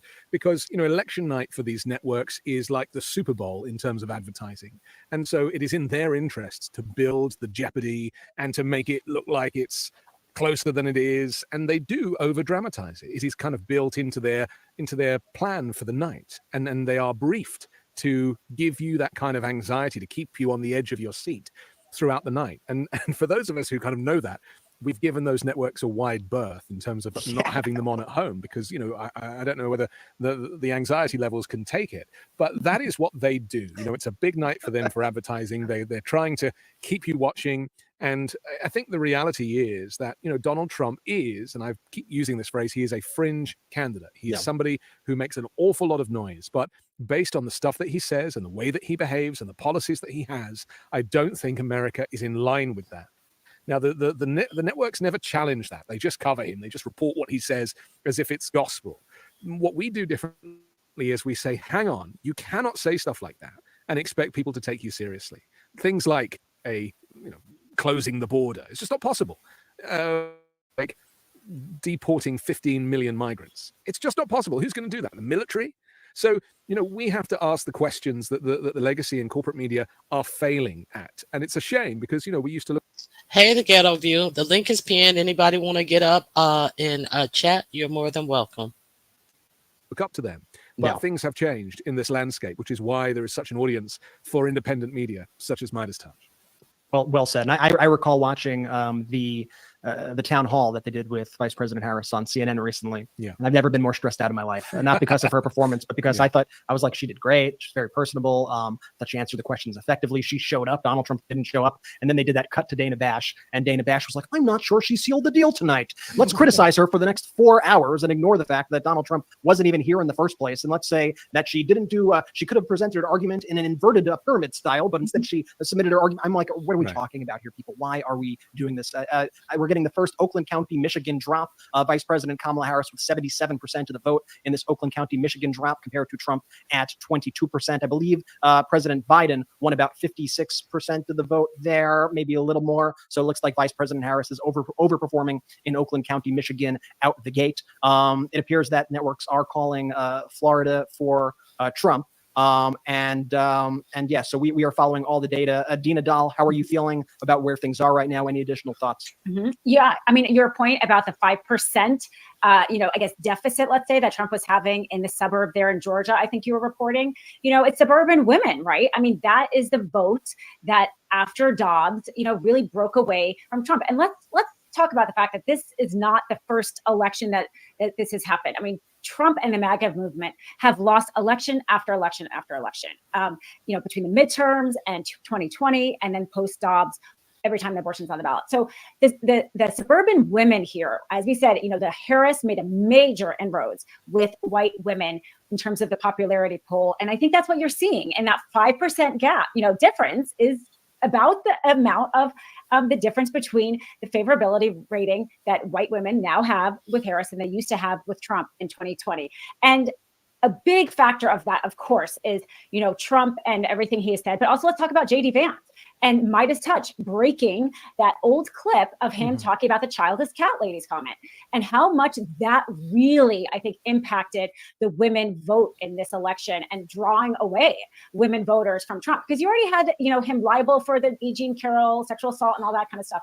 But I think that JD Vance's comment really struck to the core of, we see women's value about whether or not they are willing to bear children. He really, really minimized and was so condescending to a female voter. And when you have that kind of running mate with Trump, it was by far the most misogynist ticket that I think we have ever seen in this country.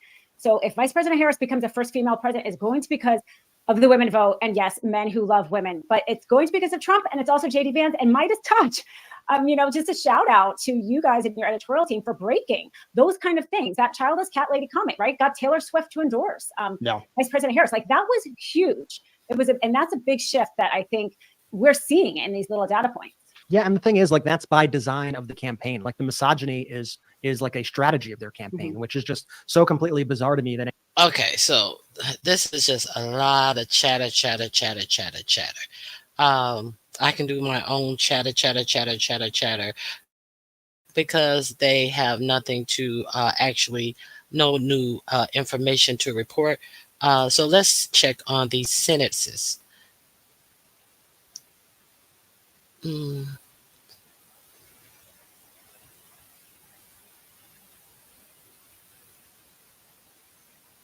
I think this is it. If you guys, nope, that's not it. This is it. Let's, for those of you who wanted information on the Senate races, here we go.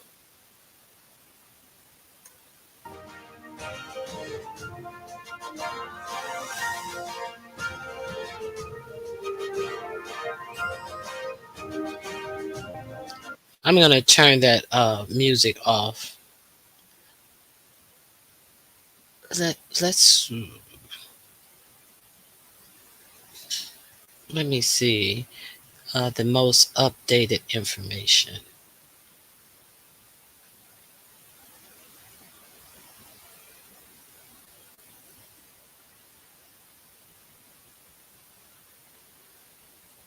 Okay, here we go. We'll start here.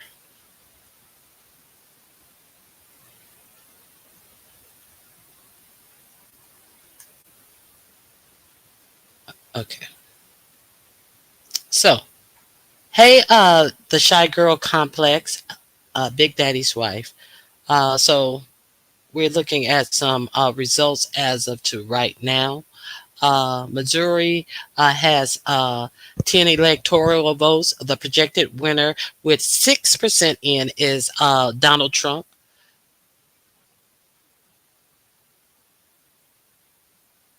That's weird. New Hampshire with 4% in. 4 electoral votes, 23% in. Harris has 102,921. Trump has 86,966. If there is a particular broadcast that you want to listen to, CNN, MSNBC, another media outlet, let me know in the chat and we'll check it out. So I'm just letting you see the most updated information that MSNBC has out on its 2024 predictions.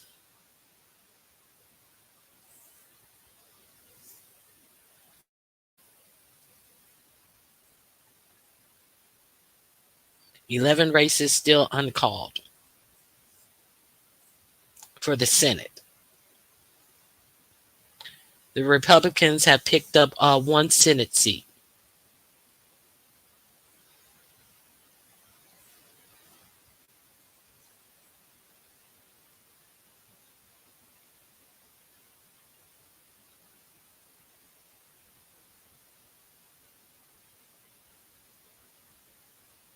Popular vote. Trump has 4 million to Kamala's 3 million.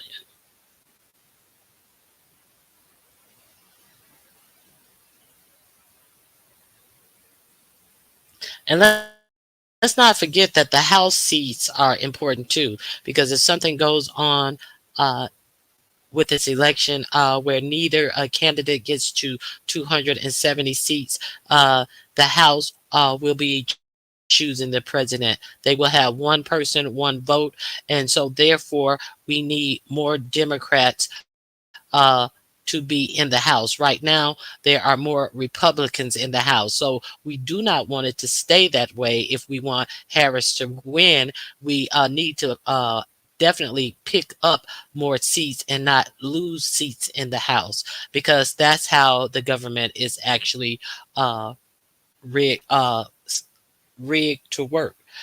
If neither get to 270, the House will choose who is the president. So we have to watch these House races as well, because that is very important in this election.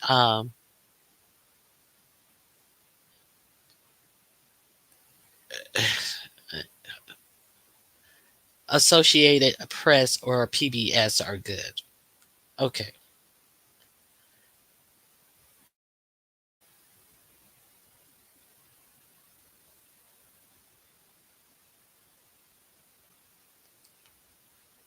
Let me see. Let me see what MSNBC. Wisconsin polls are close. Let me see.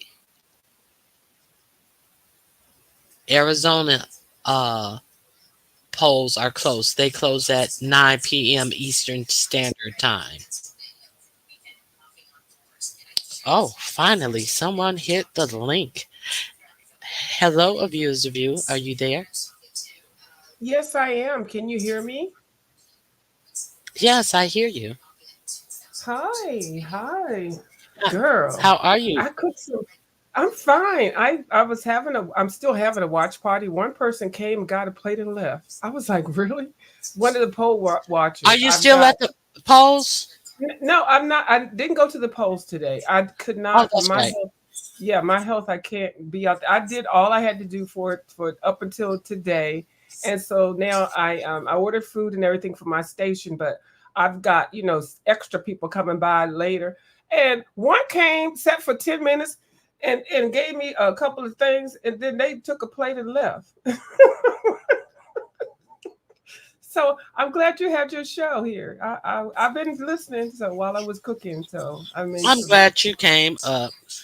Well, thank you. And I'm watching just to get another show. I have been watching New York Times. They're live. That's the one I've been watching, and so far it looks like it's showing uh, that. Oh my goodness, there's so much up on here. Hold on. Their screen is just as in depth as the one that you're watching. Okay, so Hmm. so they have the race for the White House will likely be decided by in the seven battleground states, of which we know. So they're giving. I don't see where this is. I'm here 71 to Kamala, Vice President Kamala, and 101 to Donald Trump. But it does show that by oh no, this has not been updated. Okay, so yeah, so this is good. We're doing this live. It's still saying it's a major toss-up. The Electoral College, the estimate is for Trump for 279 and Harris for 259. And this is from the New York Times. Always cite your source. I'm not pulling this out my butthole. So, but that can change. So, yeah. Chance of winning is Yeah. a toss. No clear leader. Now let me scroll up this a little more so we can get more information. Yes, Okay. ma'am. So right now they're saying that as far as the popular vote, Trump has 19,356 and 356,621 votes. Harris 16,166,103 votes, which is a 3,190,518. So it's still early. So that's with all the other states not reporting, and polls still open. Oh, So count, just count. the Just projected count winner them. for Texas, the projected winner for Texas 40 vote is Donald 40 electoral votes is Donald. Projected winner for South Carolina is Donald Trump, and for projected winner for Wyoming is Donald Trump. So let's see. The great and now very closely watched state of Iowa, NBC News projects that the presidential race is too early to call. NBC News projects also that the presidential race in Minnesota is too early to call. NBC News projects that the presidential race in Nebraska is too early to call. NBC News projects that the presidential race in Colorado is too early to call. The projection in Louisiana is that it is too early to call in the presidential race. The projection for the Kansas presidential race is that it is too early to call. And back to the Southwest, in New Mexico, NBC News projects that the presidential race is too early to call. Looking at the road to 270, with those races called thus far, we've now got Donald Trump standing at 154 electoral votes, Kamala Harris at 30 electoral votes. Looking back at the battleground states that have yet to be called, just recapping from earlier poll closings, in Georgia, we've got just shy of 2/3 of the vote in. It is too close to call, a difference of just over 200,000 votes between the two candidates. In North Carolina, we've got less than 40% of the vote in there, and that is too early to call. And in the all-important swing state of Pennsylvania, not even 20% of the vote in yet in Pennsylvania, and it is too early to call in Pennsylvania. Let's look at some of the Senate races, starting with the key and very interesting Senate race in the great state of Texas. Again, we've got a presidential race called in Texas, but in the Senate race between incumbent Republican Ted Cruz and his Democratic challenger, Congressman Colin Allred, it is in the Texas Senate race too early to call. Let's now look at the Arizona Senate race. NBC News projecting that this is also too early to call between Republican Terry Lake and Democrat Ruben Gallego. In the Wisconsin Senate race, where Democratic incumbent Tammy Baldwin is facing a Republican challenger, Eric Hovde, NBC News projects in Wisconsin, it is too early to call. In a closely watched Michigan Senate race, where Democrat Alyssa Slotkin is up against Republican Mike Rogers, the Michigan Senate race, NBC News projects as too early to call. And in the very interesting Nebraska Senate race, here we've got an incumbent Republican, Deb Fischer. Interesting.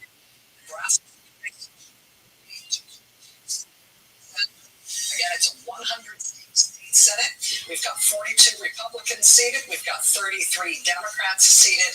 This reflects one seat gained by the Republican Party in West Virginia, the seat vacated by outgoing independent Joe Manchin.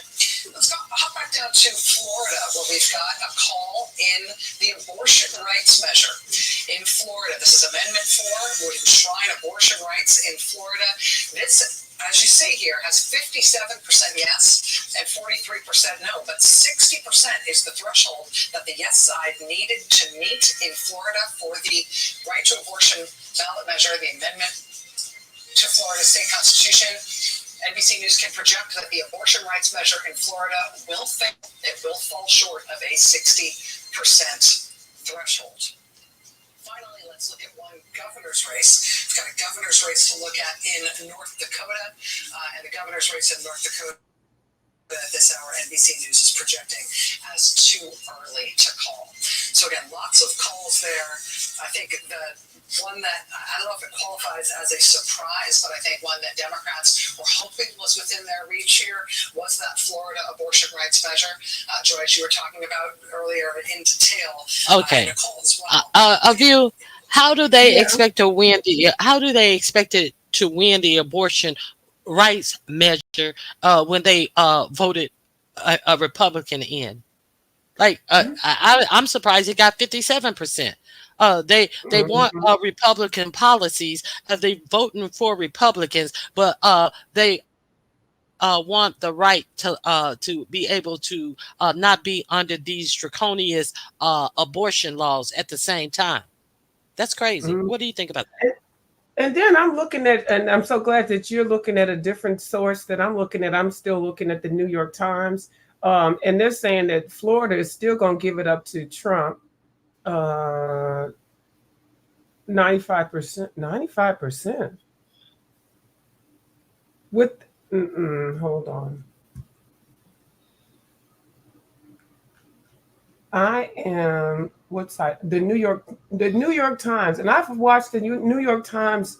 Their electoral commentary for years, and they did the same thing when President Obama was running, and then that he won this the the number. Okay, now they're saying that president election results 99 for Kamala Harris and 120 for Trump.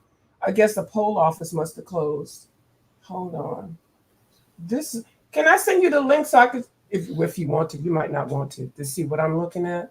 Yeah, I think send it. it's interesting to see. Okay, yeah, I think it's interesting to see different websites and then what they are reporting. So let me, I'm going to IG it to you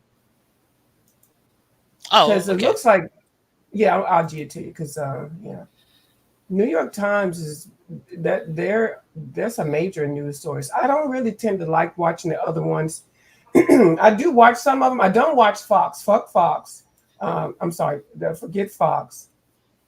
Here, I'm sending it to you now, just to have a different source, a site Okay. source. All right, I sent it. Okay. So what do you think about this so far? Oh, it changed. Okay.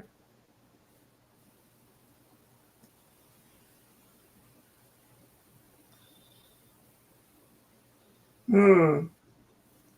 I don't think we don't need to worry about it. You all, I know people looking at it and saying, oh, look at all the red states. I saw some people in your commentary earlier, and I'm glad that you explained it very well.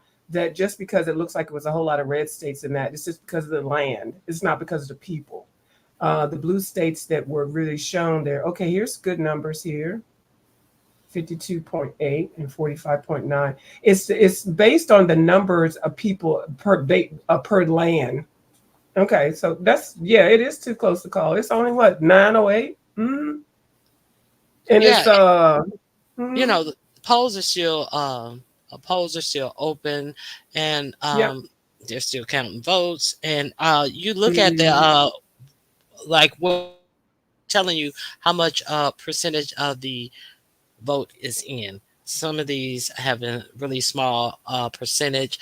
Uh, Now we have some that are in the 20 and the 30. So let's hear what Steve Kornacki is saying on okay, MSNBC. Right outside Charlotte, this county right here, Union County in red, it's a core suburban Republican county, and it's one of those. It's gigantic, first of all, and second of all, it's one of those where Trump still won it in 2020, but he lost ground. Key question tonight: would he lose further ground? That's what Democrats are trying to do in Union County. We basically got all the vote in Union County now. You can see Trump. That's about a 25.5 point margin.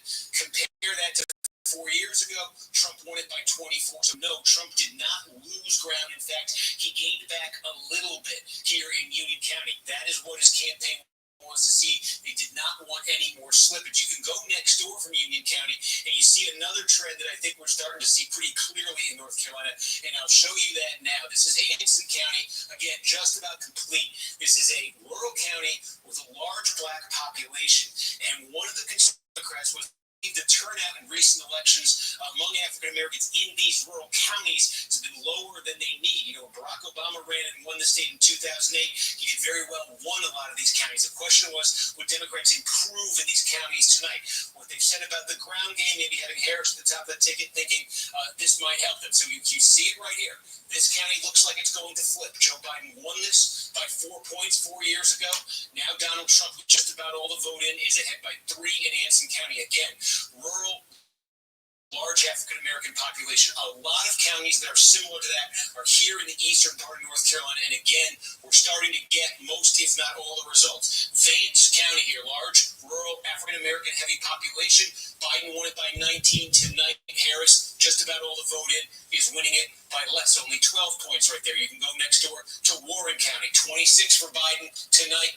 20 for Kamala Harris, just about all the voted. I think you might be starting to see the pattern here. Bernie County, majority African American, rural. Biden, 21 and a half points 4 years ago. Tonight, about 17 points. Still a little bit to come there, but Harris behind the Biden number so far. You could look down at Martin County. Again, large black population. Trump 4 years ago. Tonight, 13, with about 20% more to come. That's the pattern we're seeing very clearly, I think, in these rural counties with significant African American populations, where turnout and support level was a concern for Democrats. One thing you have to add in a lot of these counties, too, is that it may not just be turnout, there is also declining population in a lot of these counties, too, that might be affecting Democrats as well. But again, that's a pretty clear pattern right there. The other pattern that we're seeing in North Carolina statewide, we're tracking this, is because, again, a lot of what comes out first in these counties is the early vote, it's the in-person vote, it's the mail-in vote. Then what comes reported after that is the same thing. We want to see, are there partisan differences between how those votes are going? So far, we are finding that Trump is doing better with the election day voters than he did with the pre-election, with the early voters. So as you get, when you get to 80% in a county, generally what's left to come, not uniformly, but generally is going to be that same day vote. We're finding that that's a stronger vote for Trump. What Democrats are looking for here right now, take a look at Wake County. This is the biggie. This is, the state capitals here, the heart of the triangle. 3/4 of the vote is in here. And again, the name of the game here for Democrats is just drive up the margin as big as they can. So look, it was 26 and a half points in 2020 for Biden. It's a little bit stronger now for Harris. That's what they want to see. They want to get the number up in Wake. They want to get the number up. Mecklenburg County is the other giant one. We don't have too much in right there. There's also been a question in North Carolina about this part of the state. When you get into the Blue Ridge Mountains, it was so effective. Okay. Bottom line is North Carolina with 41% in is still too early to call. They have Trump with 1,200,000. Oh God, they just hold on. They're moving it to county. Okay, what they're saying is Trump is winning in North Carolina at this point with 40. How much did I say? 40-something% of the vote counted. So it's switched from Harris, and more votes have been counted. So Trump has pulled ahead of her with 40-something% of the vote counted. You want to add anything? I do. So, well, hold on one Thank you. second. So at this hour, the Democrats have 52 Senate seats, and the Republicans have 89 Senate seats. So votes counts. Go ahead. I think the numbers are going to change because I was looking at a lot of the ads, and then I was studying a little bit of the analytics of the states that are still waiting to be the polls to be closed and the votes to be counted.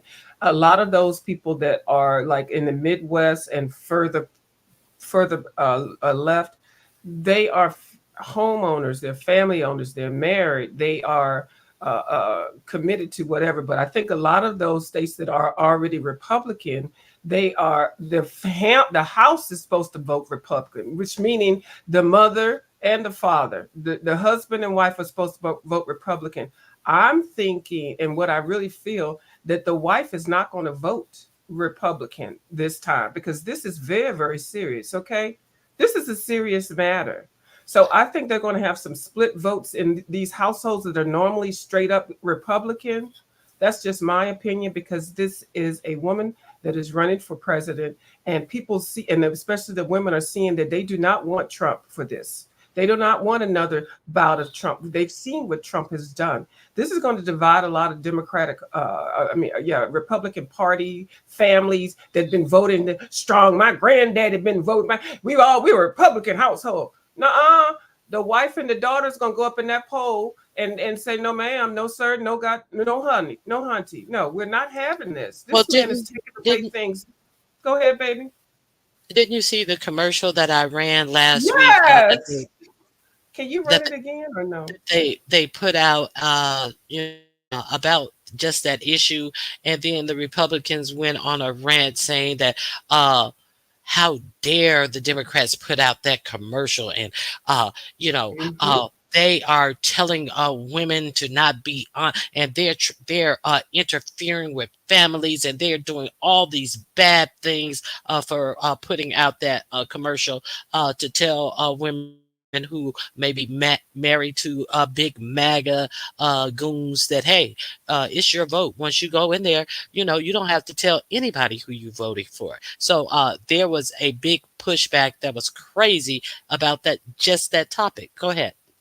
Yes, ma'am. And I did see that. And I watched the channel. No, Miss View, white women will vote with them. No, no, no, no, no. They will not vote with, because the poll is where you're supposed to be able to be sanctified. You can vote however you want to. The white women raise them. No, Connie Chung, thank you. But I respectively disagree with you, okay? Because these issues that this man is going to get ready to violate and terminate are dealing specifically with women. Some of these women that's married to these men, they're probably sick of the fucking shit they come in there. I got to make the goddamn bacon and cook it and all this stuff. I'm so sick of you coming in here telling me what to do. This is a time for the women to have a goddamn vote and goddamn opinion, okay? Every time the husband come in there and tell them what to do, they get sick of it. So no, white women do not always vote with their husband. That's a goddamn lie. I'm sorry, Miss Varnicky, but no, that's a lie. And don't say that, because you know why? You're saying that because you probably one of them. I don't even know what race or nationality you are, but you shouldn't say that, because when that's one thing you should be able to do. Doesn't even matter if you're married or not. If you want to be voting somebody in and your husband don't agree with it, he cannot tell you, or she cannot tell you what party to vote for. Okay, That hold you on, can. hold on, viewers. I have someone in the back. Hey, Miss Toby, how are you?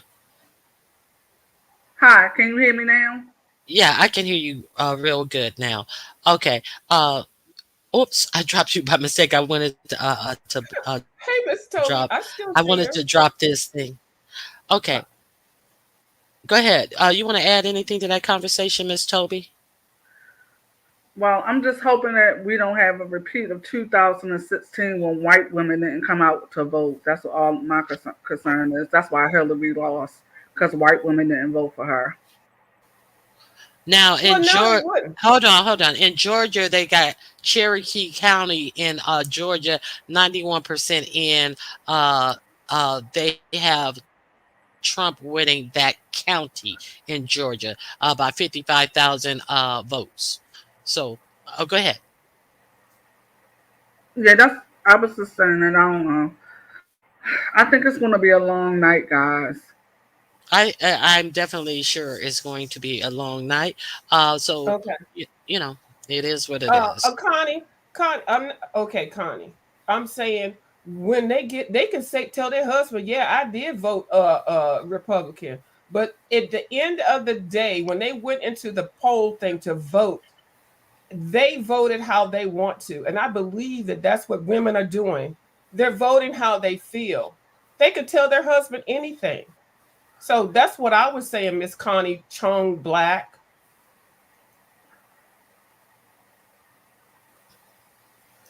I'm Yeah, shocked that he's. I'm also shocked that he's actually winning the popular vote right now too. I am too. I am. Well, they have a lot of polls still haven't closed yet, so they can't count those into.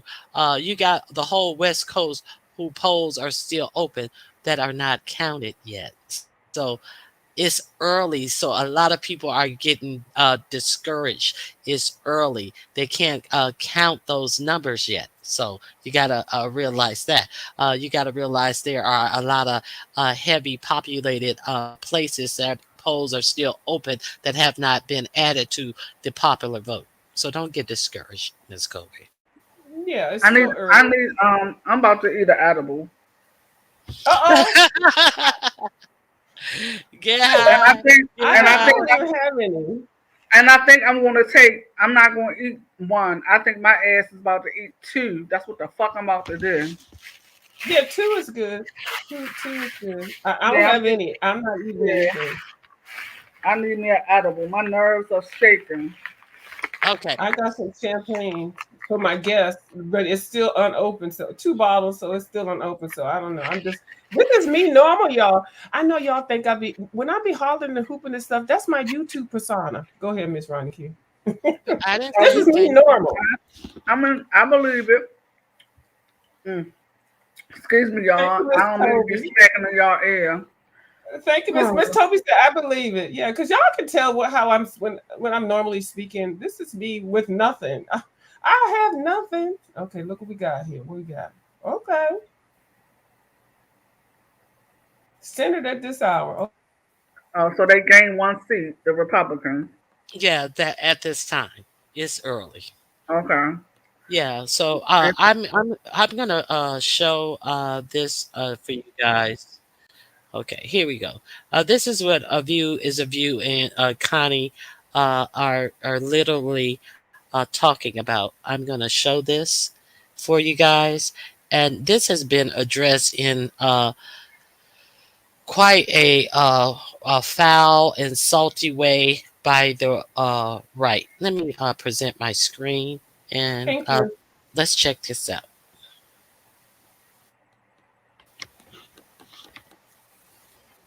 So this is what you guys are disagreeing on. Okay, here we go. Can you take the comment away? Comment line away. In the one place in America where women still have a right to choose,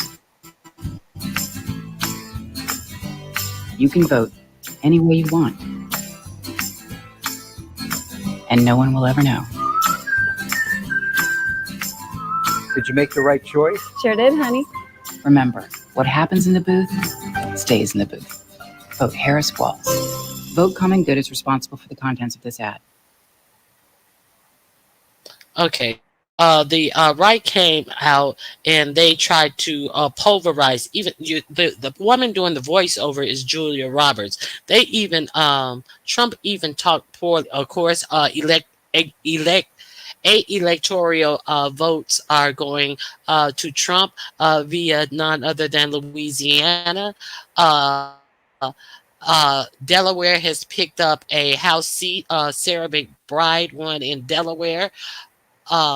She beat the Republican 57% over 42% by 52,948 votes. So this is what we need. We need some House seats because it's very important. They could be deciding the election. Okay, so what else? You guys want to comment on that commercial? A viewer's review? I love that commercial because them 2 ladies, they neighbors and stuff. They probably got their kids already lined up to marry each other and stuff. And they're like, girl, I'm so sick of Baba Joe. Baba Joe talking, telling me what to do all the time. He won't even get that tractor and mow that grass. No, I'm sick of him coming in here all the time and smelling like beer and women. Well, we're going to get to the poll. And they both got to the poll at the same time, looking across at the little booths and stuff. They was like, yeah, we sick of him. We're sick of the Republican daggone issue. We sick of this stuff. I'm sick of him coming to bed with his feet stinking and not paying the daggone mortgage and everything on time. So they said they did the I thing. They voted for who they felt was right, that was going to do the right thing by them as a woman. We don't have why did that Magna stuff? That's all I got because I'm gonna get my blood pressure up. I'm trying to stay calm. Well, I hope that some women that were undecided, they seen the commercial and then they thought about it and they changed their votes and their ideas and they thought about voting for hers.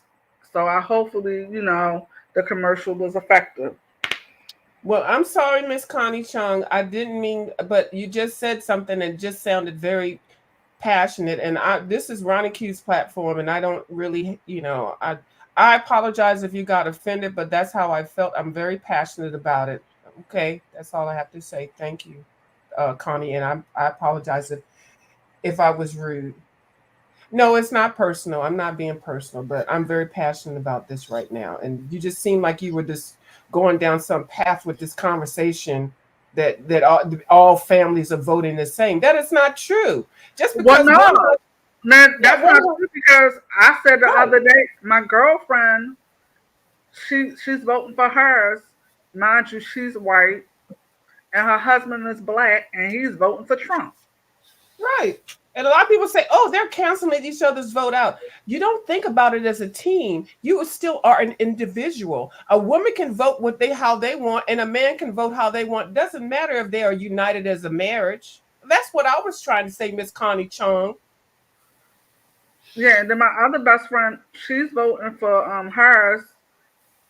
Well, she's black, but her husband is white, and he's voting for Trump. I have, mm, Go Miss ahead. Ruth, I have everything, every color of friends in my circle. Mhm. You can have everybody. I got everybody the data and stuff like that to vote the families. It's not true now. This is serious. Trump has added a new daggone layer to this foolishness. Families are not. I can't wait for the analysts to work with this shit later on. No, no, it's not the families of interest. It was Trump made it different. I'm sorry if you don't understand the difference that this what this man has caused. Yeah, And because people are now not going to be loyal. let me tell you how I view it now. I view that we have a three-party system now. We have the Democrats, the Republicans, and then we have Magna. The Republicans seem like they have totally given up anything that resemble the prior Republican Party, and just have let that go, and are going, full in Magna, what is it, Magna, MAGA? okay. Yeah, Guna Magna. But you know what? I really wanted to, and I had a discussion the other day with one of my girlfriends about this because I was saying how one of the Bush twins had went out and she was campaigning for hers, right? And then she told me, yeah, it would have been better had George W. also went out and campaigned for hers, but he never says anything. You ever notice that? He and Nicole Wallace on CNN, who was his what was she, his press secretary, actually called him out on that and said that, you said this, and she played clips of all of the things that he said that America represents. She said, and even your daughter came out and you have been silent. And she said, it is time for you to say something. Nicole Wallace, if you guys are familiar with her. Did you Yeah, see that? no, I didn't see that. I didn't see that. Yeah, she's on MSNBC. She used to be on the View. Remember, she was on the View years Is ago she too. on no, I think she's okay. She's on MSNBC. You're right. But she used to be on Okay, the View years ago right. too. But yeah, so I was like, you know what? Yeah, I was like, the daughter was out campaigning, and I agree. He never voices his opinion on anything. Never. Okay, so I think I found this. Yeah, I think I found Trump talking on this.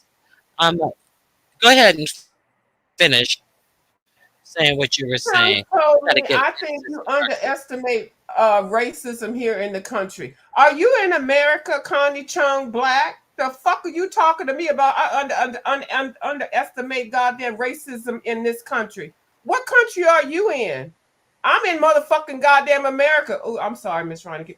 I'm in America. Where are you at? To even say No, something disrespectful to me like that.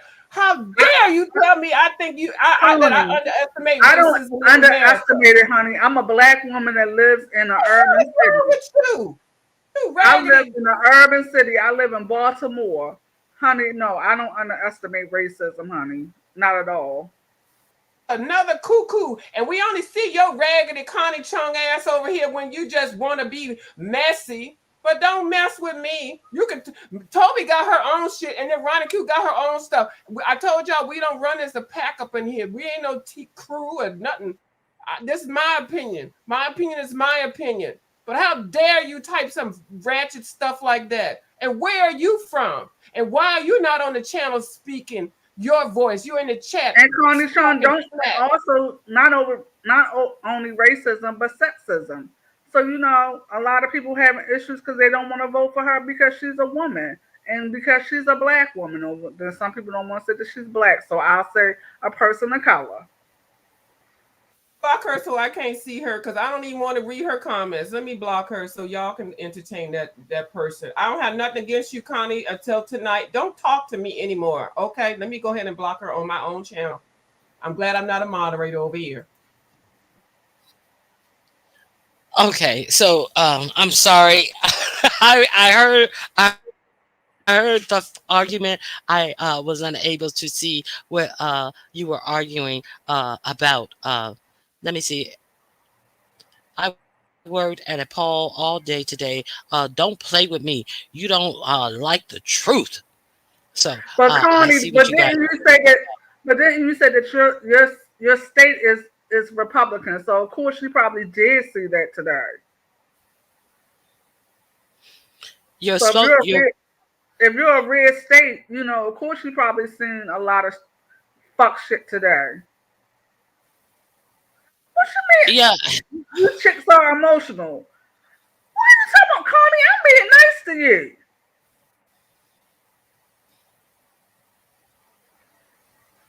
Now, Connie, you guys have uh, Miss Toby and Viewers of You are from urban cities.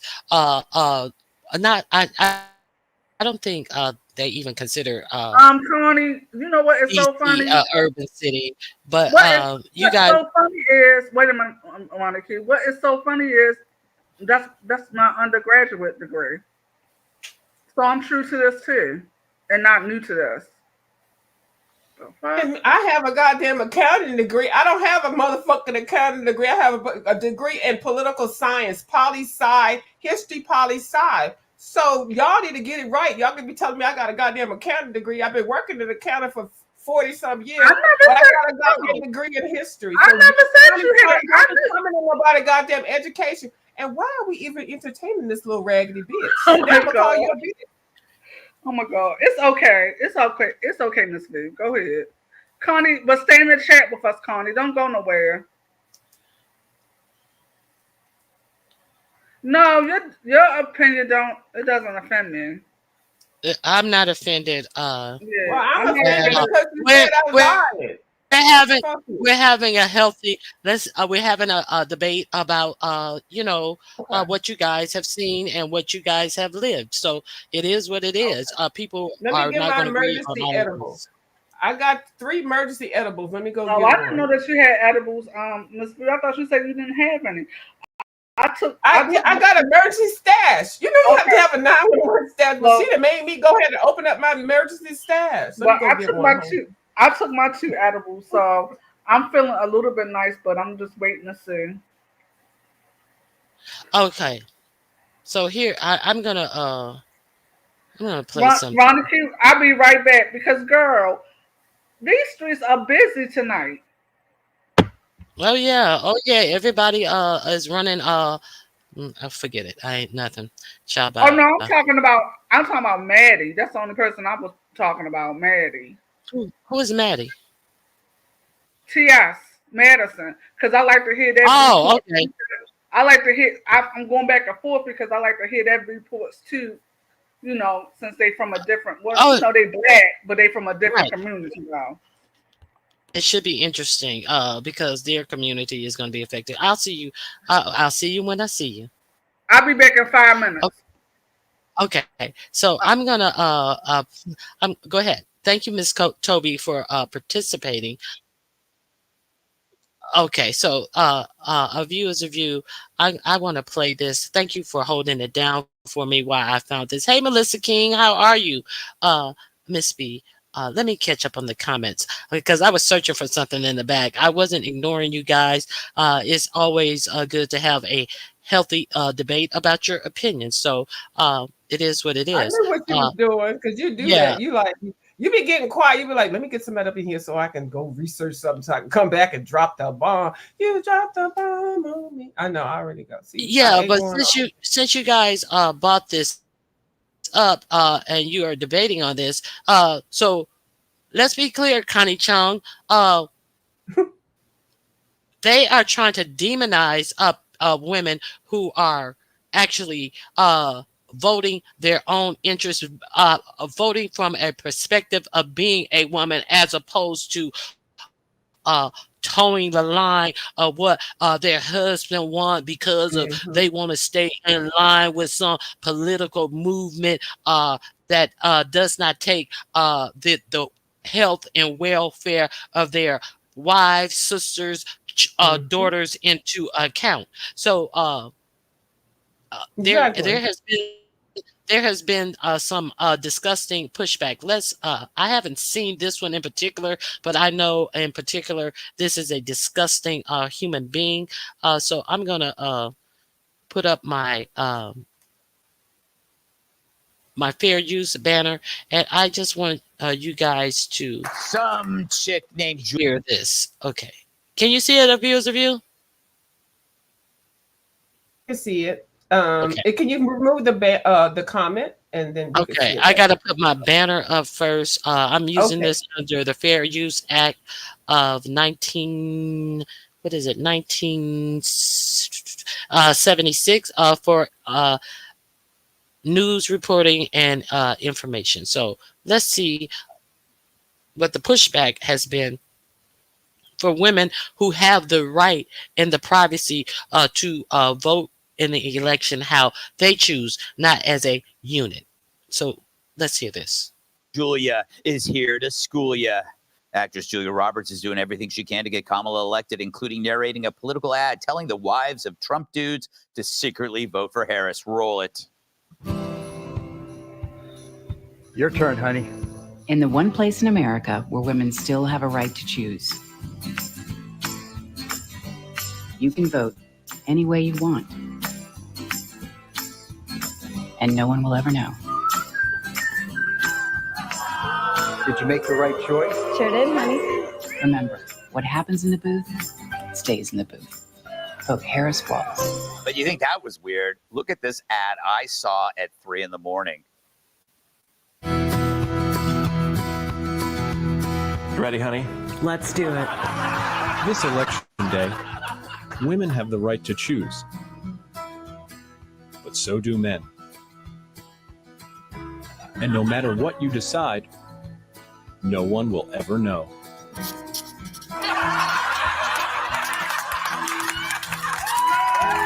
Did you make the right choice? It was the only choice. Remember, what happens in the booth stays in the booth.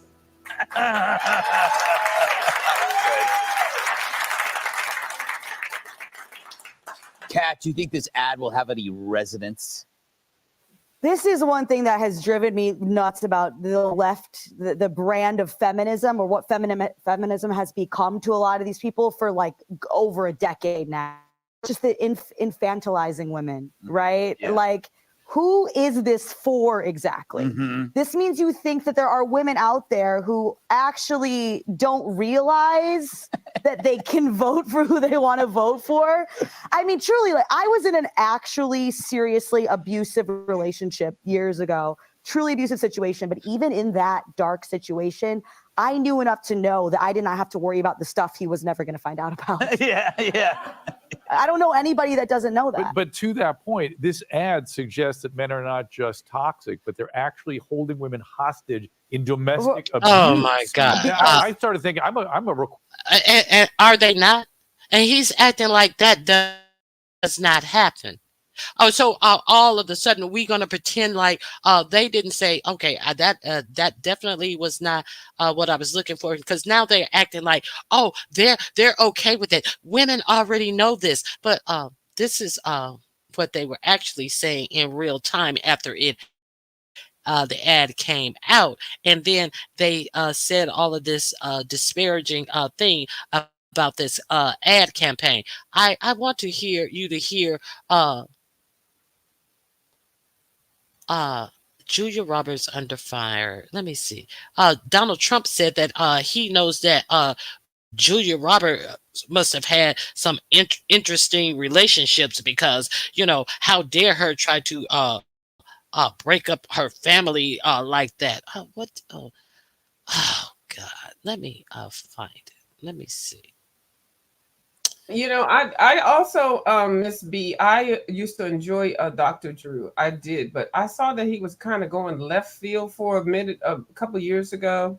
because he got too popular. You know how people say you get too big for your britches. Mm-hmm.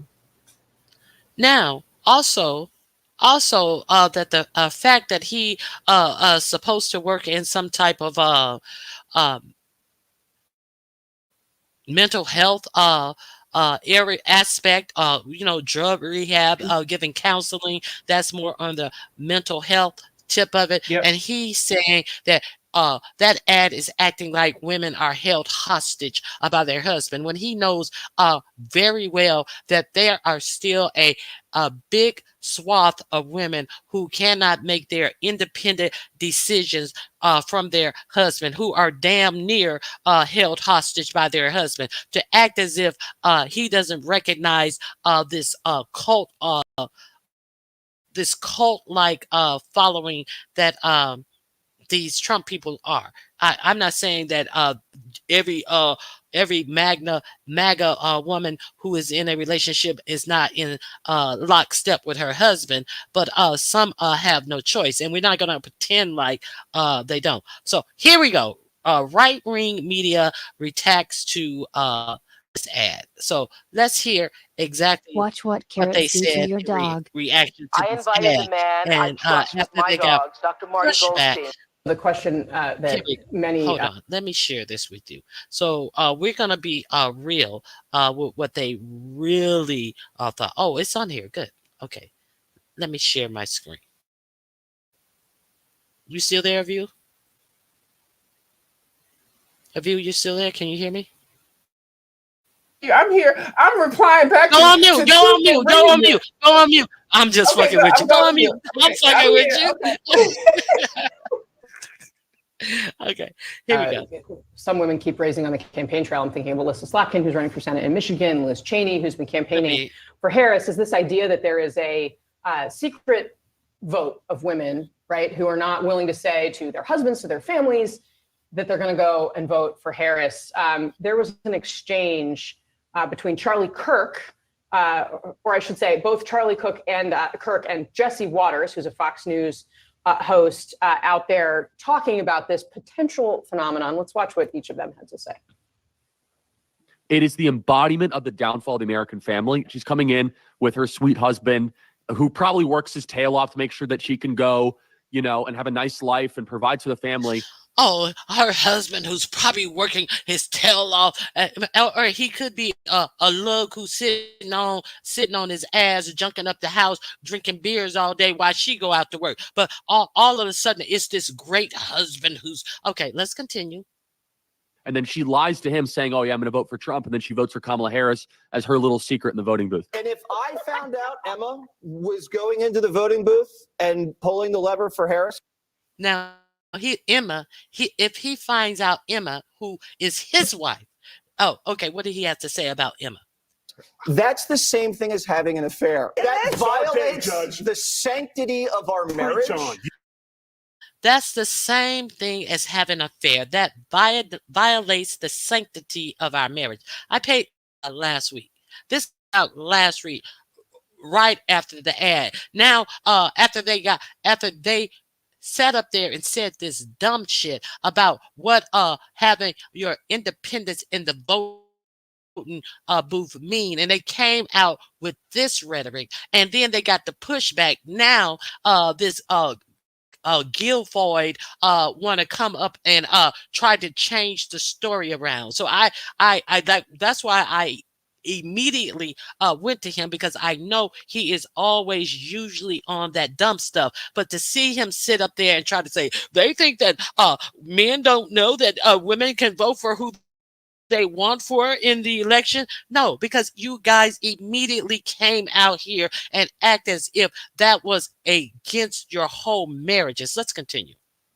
Yes. What else is she keeping from me? Exactly. What else has she been lying about? There's a lot there. Basically, I'd love to find out what his wife actually thinks there. But this is also the kind of framing that the Harris team seizes on to kind of try to say to women, these people don't take you seriously. Yeah, I mean, former First Lady Michelle Obama made Okay, so I'm going to drop the link if you guys want to finish this. So let's be clear. there is this attitude that is taken towards women who vote their choice. And you saw the actual propaganda that was put out because that ad told women to have anonymity in the voting booth. That's all I'm saying. See, they're trying to twist it around and all this type of stuff. West Virginia, Trump is with 69% of the vote. Trump is the estimated winner. So, what say you guys? Go ahead, a viewer's view. And Connie, I'm waiting on your response to what I just played for you. Oh, I would love Miss Connie to hit the link, or you don't have to go on the screen. But anyway, yeah, I don't think that people recognize, the husbands recognize that their wives do matter in their lives and in the political arena. It's the constitutional right that one person can vote, and you can't dominate and tell somebody who to vote for. And they can say they're going to vote for however the family household is being represented as a Republican or even a Democrat. We're not going to make it one-sided. But when you get behind the poll, now it's already at some point too late. Oh, what time is it now? It's not okay. Whatever. That you can't tell me who to vote for, and people have been doing that for a long time. How do you think President Barack Obama got voted in? I'm just saying, people are tired of the same old rhetoric and the same old fucking philosophy and the same old mess, and they're tired of it. And sometimes people want to change. But when this situation right here with Trump and how he is talking about how women cannot make choices that are going to be saving their lives, and in cases of situations, and I'm talking about abortion. Just briefly, we ain't gonna talk about a whole lot. But he's telling women that you're just like an old cow in the field, and that the men can treat you any kind of way. Even if you got a mate by somebody and you just got to have the child, if it doesn't matter if it's going to save your life, we don't care. You are our property.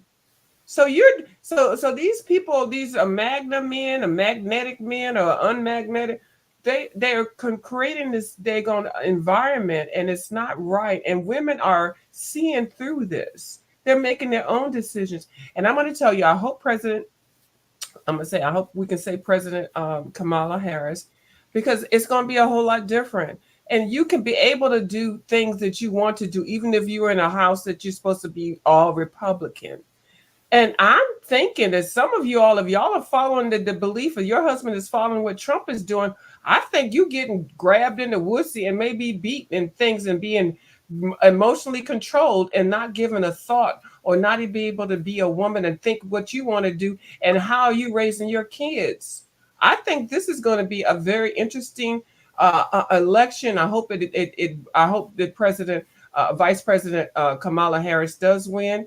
And I hope that some women that are going to be emancipated from this situation. And I'm just going to say a whole bunch of white women that figure like but it's not just white women. Some black women, you got your husband vote this particular party, they got to vote that particular party. Normally the people that I'm around, it's all Democrats. But anyway, maybe one uppity somebody that's a Republican and went up to the big city and became all famous and stuff. But I just hope this is going to open up a whole lot of eyes for everybody. And even if it goes the other way, y'all see what that man did. Did y'all see how that man disrespected this country? That man needs to not be elected president, and that man needs to go to the court system to figure and finish out the fuck shit that he already created. He created a whole bunch of hate mongering and a whole bunch of stuff. He's got a whole bunch of legacies that he has not finished. His businesses, his companies, his taxes, his promises, him building a wall, keeping people out. And now he done called the whole goddamn Puerto Rico damn trash. And y'all are going to be supporting him. Miss Ronica, I got to go on mute for a minute. I'm still going to be right here because I'm feeling passionate. I need to check my blood pressure number, baby. Okay, right now, the Democrats have 79 seats in the House and Wait a minute. Let me make sure it's right now. 79 seats in the House. The Republicans have 112 seats in the House. I don't see any response from Connie about any of this. I think she said what she said and left. Connie, how do you even put into a sentence that we have to realize that we live in a racist state? That's nonsensical. How do we as Black women do not realize we live in a racist country? Um, that's all I gotta say. Um, uh, don't be fooled by the white women voted for Trump, then protested in D.C. They are all fake. Black women are supporting Trump too. They sure are. That sounds like Lolo's. I mean, so it doesn't seem like Connie is in here anymore. So, of you, check your blood blood pressure stat. So,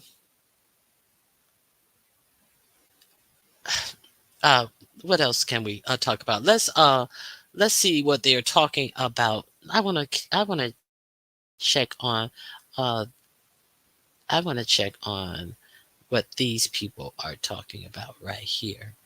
Hold on one second. Not them.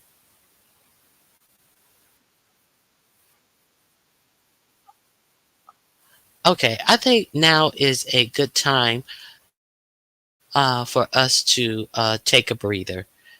Uh, Hold on one second. Let's take a breather and let's take our own commercial break. Uh, the link is pinned for anyone who would like to hit the link. You're more than welcome to join in the conversation. Let's see what we have here. A view is a view. You still breathing? I think a view is Oh, a view is still viewers of breathing. you left. She ain't breathing no more. I'm speaking in third person. Okay. I'm okay. I'm A okay, view Miss is Ronnie. we're gonna have a commercial break right now. Okay, thank you. Yeah. So hold on one second. I'm gonna have All right. to get to it, but you can go on and add something else. Do you see any results that you want to talk about? See, let's see. What I did was I kind of let me go ahead and refresh this. Let me see what I see. I'm on the New York Times website, and okay, so it is showing. I can't see what this number is. The blue Democrat. Okay, it's saying Kamala Harris, Vice President Kamala Harris, always put a title on there. And 99. Well, right now she's running. What? So her name is Who's running? Vice President who? Vice President Kamala Harris is running for president of the United States. Who?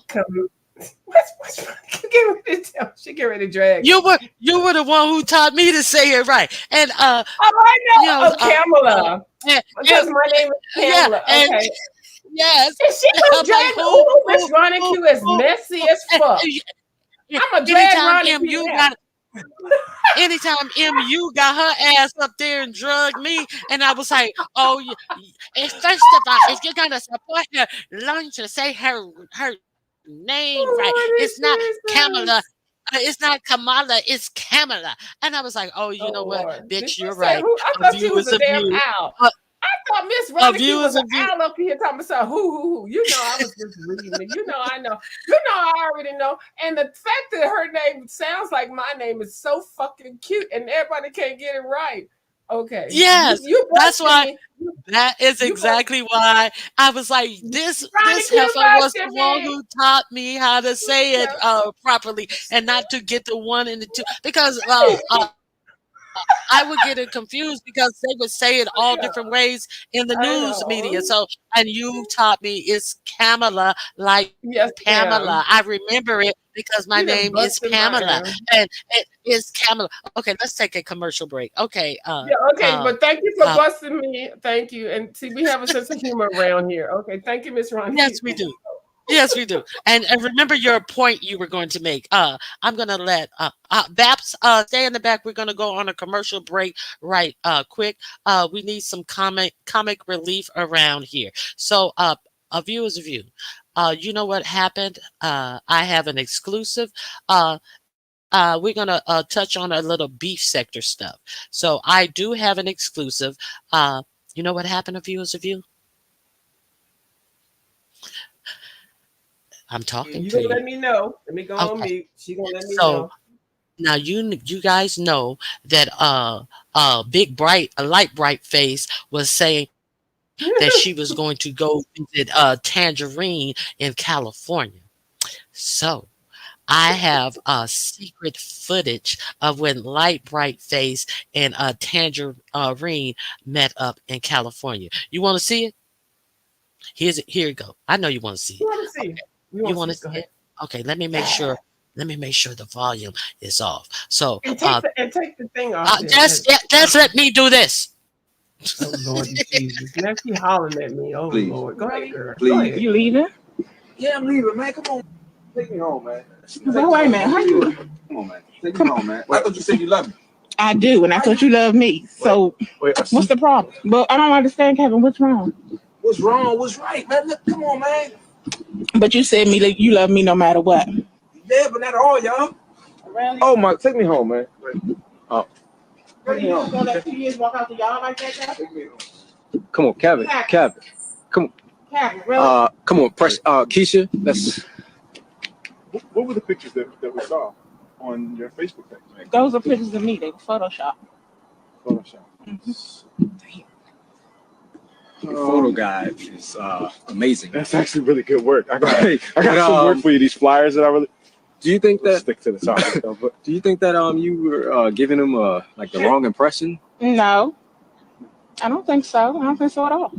You don't feel you don't feel as though you owe him a refund? A refund for what? He gave you all of his money.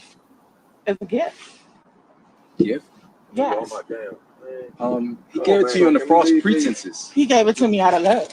I just want to talk, Kevin. Man, there ain't nothing to talk about. It is. What do you want to talk about, man? Us. You sit over there, man. Well, since you're gonna leave, can I ask you something? You gotta ask me, man. Can y'all take me down the street to Popeyes? Oh my God. Man, I'm ready to go home, please. Really? Okay, Pam. Shit, since you're leaving, shit, and you going that way, you driving by Popeyes. Can you take me to Popeyes? Right, bitch. Okay. No. Let me get a little something to eat. 2-piece snack. Okay. So that was our commercial break. Let me bring Babs up. Babs, is that you? Yeah. What's going on, Babs? Now I've been trying not to watch the election coverage, and somebody had messaged me your link to the live stream, and I was like, I'm not gonna click on it. I'm not gonna watch. But then I did click on it and start watching. Hi, and Babs. so yeah. Hey. Hey. Yes, it's definitely gonna go away. What way it's gonna go, I don't know, but you know, it is what it is, right? So right now, the Senate seats, Democrats have 34 Senate seats. Republicans have 44. Remember, they need 51 to control the Senate either side. Right now, Georgia, Pennsylvania, Michigan, and Wisconsin are too close to call. And the polls in the last swing state are Nevada, and Nevada, and I think Nevada and Arizona. I think one may be Mountain Time, but if Nevada closes in a couple of minutes. So Yeah, Nevada, right I now, think she gonna win. I think the right? one that's kind of. Oh, sorry. Go ahead. No, go ahead. I was just Go saying, I ahead. think she gonna win Nevada. It's kind of more volatile in Arizona, in my opinion. Okay. So Well, what I was gonna say has gone off the TV. So go ahead and continue. So I what think he's won Montana for electoral votes. Right now in the popular vote, no, Georgia. Uh, he has 2,226,000, while she has 2,020,000, with 79% in. Pennsylvania, 43% in. She has 50% to his 49.1. Wisconsin with 35% in. She has 40. She's leading with 49.9. Michigan, 16% in. She's leading. North Carolina, he's leading with 52% to her 46%, with 66% in. Arizona, they are going to close within the hour. So go ahead. Just updates. yeah. The thing is it's looking really crazy. Looking like, oh, he's winning. He's winning. No, you have to understand that there was a time change also, and then Right. the polls close at different times. So when this actually ends, when the West Coast is closed, that's when we're going to get some good results. So it's very interesting to watch it when it's occurring, when it occurs from the East Coast all the way to the West, to see who's winning and things like that. But we've already seen a lot of the states already that we pretty much figure who's gonna where they're gonna go to. So it's interesting. So if you still are able to vote, I don't think you are now. I don't know what time. It's 10 o'clock now. If you are still able to go vote, please vote if you are a registered voter. Don't go up in there if you're not registered. You ain't voted in a long time and you got a felony and all that kind of stuff. Okay, that's fine. We're good. But anyway, if you're still able to do that, this is why early voting is good. It's very good because you're already solidifying things that are going to occur. We already got your vote in, and then there's nothing that we have to worry about. The thing that I was concerned about was all the foolala that could occur at the polls. I did hear about some states and some locations and stations that were having threatening and menacing people around and blocking the driveways and things like that. But I did see that there was a lot of police support there because they had to not let that happen. You cannot prevent somebody to go vote by threatening them, by looking at them and saying certain things. But I've heard that. I've heard some different threats and things like that. So anyway, go ahead. Hey, Bat. Hey.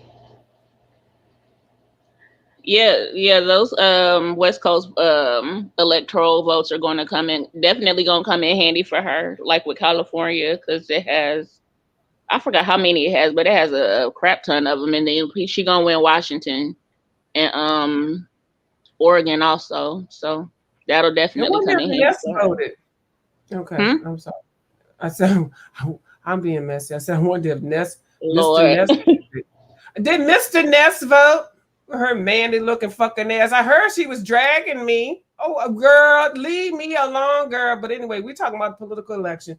But you probably need to be benefiting from some of the things by voting. So I don't even know if you got enough goddamn common sense to even do that. You and your fucking ratchet ass motherfucker. I'll talk about that another time, Miss Ronica. I'm sorry. Right now it's mountain time, and we have is the mountain time. So we have Yes, three. We have three polls that are closing. Where I had it? What, New Mexico, Arizona, and Nevada? Montana, Nevada, and Utah. Okay. Mm-hmm. So we're going to Oh yeah, look Montana out. definitely would have been a lost cause. So yeah, him getting those four votes isn't a surprise.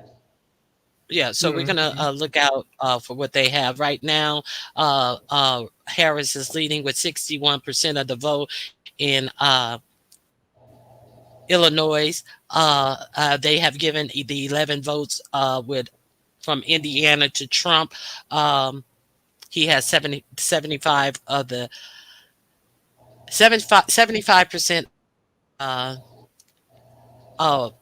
votes have been counted in Indiana.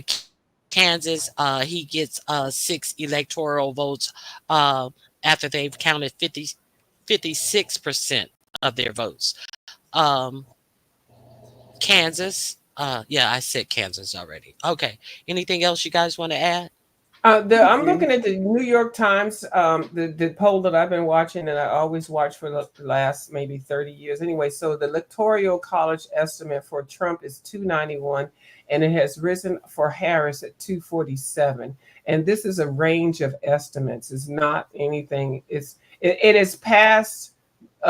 So far, it looks like Trump is leading, but that doesn't mean anything. Okay, remember before it was up in the air because it was still new and fresh and the places were not counted. So now it shows that he's leading, but it doesn't mean anything. So you all don't give up or anything like that. Yeah. So yeah. Okay, so the, right now, hold on. Right now, in Go the ahead. House seats, Republicans have 132. The Democrats have 86 House seats.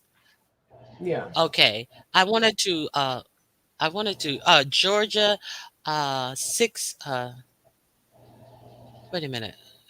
I don't know what this is saying. That didn't make any sense. Go I don't ahead. see Georgia now. I'm Yeah, sorry. and Go that's ahead. okay. I see Georgia still with like trying to figure Hold out on. something. Hold on.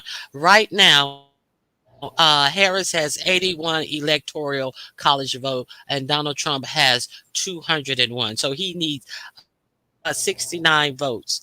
No, 169 votes. It's 270. Okay. So, and the West Coast still hasn't closed Wait, he yet. has how many?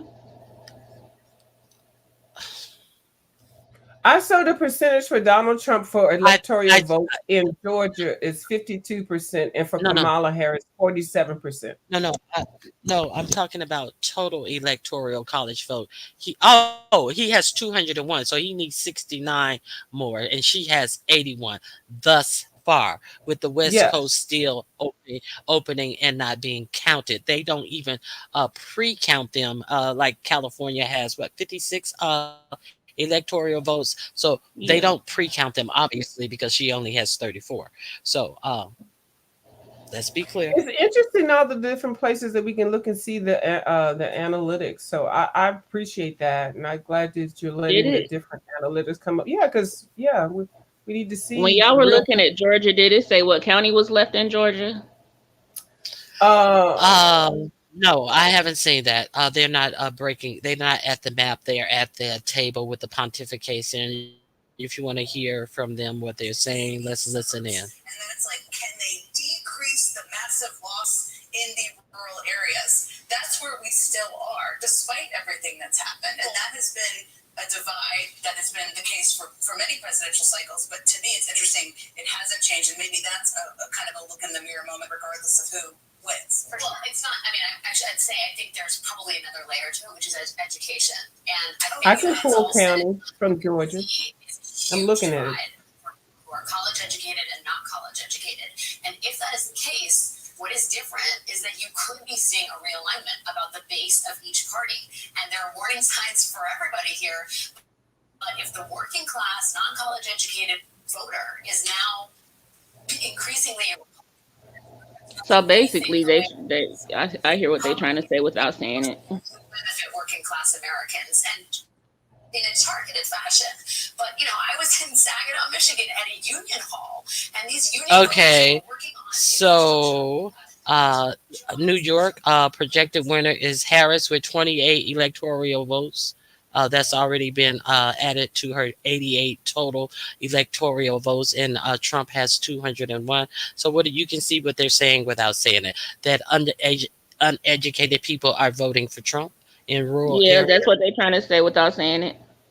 Fulton County, which you were asking about, Fulton County, Kamala Harris in Fulton County in Atlanta, in Georgia is 72%, and Donald Trump is at 27%. So that's about right. That I can see that right there happening. Mm-hmm. You're right, Miss Reineke. Mm-hmm. What about Cobb County? Oh, let me look at Cobb. Hold on. Let me see. Let me find Cobb. Hold on. Let me see. Douglas. And what's another county? That's another Gwinnett County. Cobb and Gwinnett County. What you know about Gwinnett County? Now, Miss Ronnie Q, I used to live in Georgia. Oh, hey. I just watch TV. I've never even been to Georgia. You ain't never been to Georgia. You're going to have to take that midnight Never. train to Georgia. I'm just telling you. Okay, hold on. I can't find it up in here because I want to find it. Hold on. So Cobb County is so far Kamala Harris is 57% for Cobb County and Trump is 42%. Gwinnett County, oh my goodness, Carrollton County is 71% Trump and Kamala Harris is. See, that's the part we need to be worried about. I didn't ask about that county. I know you said- did, but let me get through it. Okay. So Miss Ronnie Q so cantankerous, ain't she? I'm asking about these counties because they have a large population of people, which means a large population of actual individual votes. And you're That's right. why And you know what? I'm looking at the actual state of Georgia, and I'm looking at the blue spots that are already won, and I don't see Cobb County as a blue state. And Yeah, so, they might not have all those votes. Is yet it in a Cobb blank? County. Is it a blank state though? It could not be blue or red. I don't know. Okay, another county. I know, Miss Ronica, you asked me about Cobb, but Gwinnett County is extremely popular. Gwinnett County is 60% and 39 for Donald Trump. Kamala has 60%. So I don't see anything for Cobb just right now. I don't see it as a blank state. They're showing it as a red state. They're showing it as a red. Hold on, okay, you didn't hold on, so it went off. When I asked you guys to hold on, I'm looking at my TV when I asked you to hold on because I wouldn't interrupt you. So that's all I'm saying. So shut the fuck up when you say hold on. Okay, yeah, I got you. Because yeah, and the TV is going, so I do have look, I do have the thing where I can rewind it, but I don't know how to use my TV. Don't worry about it. We like how you doing I it don't right want now. to lose the channel and blah blah blah blah blah blah blah blah blah. And because I usually always just stream. When I'm watching my TV in my room, I'm usually just streaming shit on the different apps that I have. I'm sorry, I went too far. Well, we like how you doing it. That's the only reason. Are we gonna have a show tomorrow? Are we still gonna have a 6 o'clock show in the morning? Yes, we're gonna have to. You're gonna have to have a show tomorrow because we don't know how this stuff is gonna pan out. Yes, it's gonna be real tight. From what's showing right now, this is going to be really, really, really tight. And it's I'm about to hop back off, but it's a big sign that there is a whole lot of work to be done for midterms. Democrats gotta come to a reckoning that there is a whole lot of work to be done to come midterms in the next couple of years. And it's DeKalb County, not Cobb County, but anyway. Oh, DeKalb County, Cobb County and DeKalb County. They kept saying Cobb County. It's 2 different counties. That's what I mean. DeKalb County has Kamala Harris at 82% and Donald Trump is 17%. But isn't there a Cobb Babs? I thought that there was a Cobb County. There is. There is. Yeah, those are 2 different places. Cobb County probably is gonna go. Cobb County probably going to be red. 57. I just want to know exactly. Cobb right now is showing Kamala at 57 and Donald Trump at 42. Thank you. That's they're 2 different places, but yeah. So I was looking for one. That's really good. She might actually pull Georgia. Yes, Georgia's gonna come through. I feel it. Hold on. 42% in Harris is up in Wisconsin. She has 91 electoral votes to his 201, so it's gone up from 88 to 91. Wyoming, 6% in. Their projected winner is Trump. The next that's Wyoming. Polls are closing in 45 minutes. Okay, so go ahead, you guys. Wyoming, I would be surprised if Kamala Harris got a vote. Yeah, okay. So Wyoming, Idaho, those places. But let me go ahead, y'all, because this stuff gonna drive me crazy. My nerves are bad.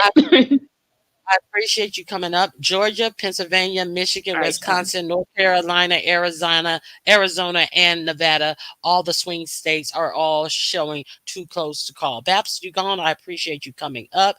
Yeah, this is something else. So Yeah, it is. And I wasn't trying to say that this county was incorrect because there is a DeKalb and there is a Cobb County. it's And a I lived in DeKalb. Atlanta. It's DeKalb County. It's DeKalb, not yeah, Cobb. well, Yeah, so girl, I done moved up I here, back up told here. you I want Cobb, and you talking about it's DeKalb. How is And I said DeKalb that. Cobb? Yeah, well, I live there. I know what you're saying, child. You know, I'm just messing with it's you, all Belle. good. No, it's all Yeah. good. But yeah, there's two different places. But I'm so glad that Atlanta. I already knew Atlanta was going to show up for Vice President Harris. So, but it is very racist there. It is very strong. Initially a Republican, but I think that Miss Kamala Harris, Vice President Kamala Harris, is going to win.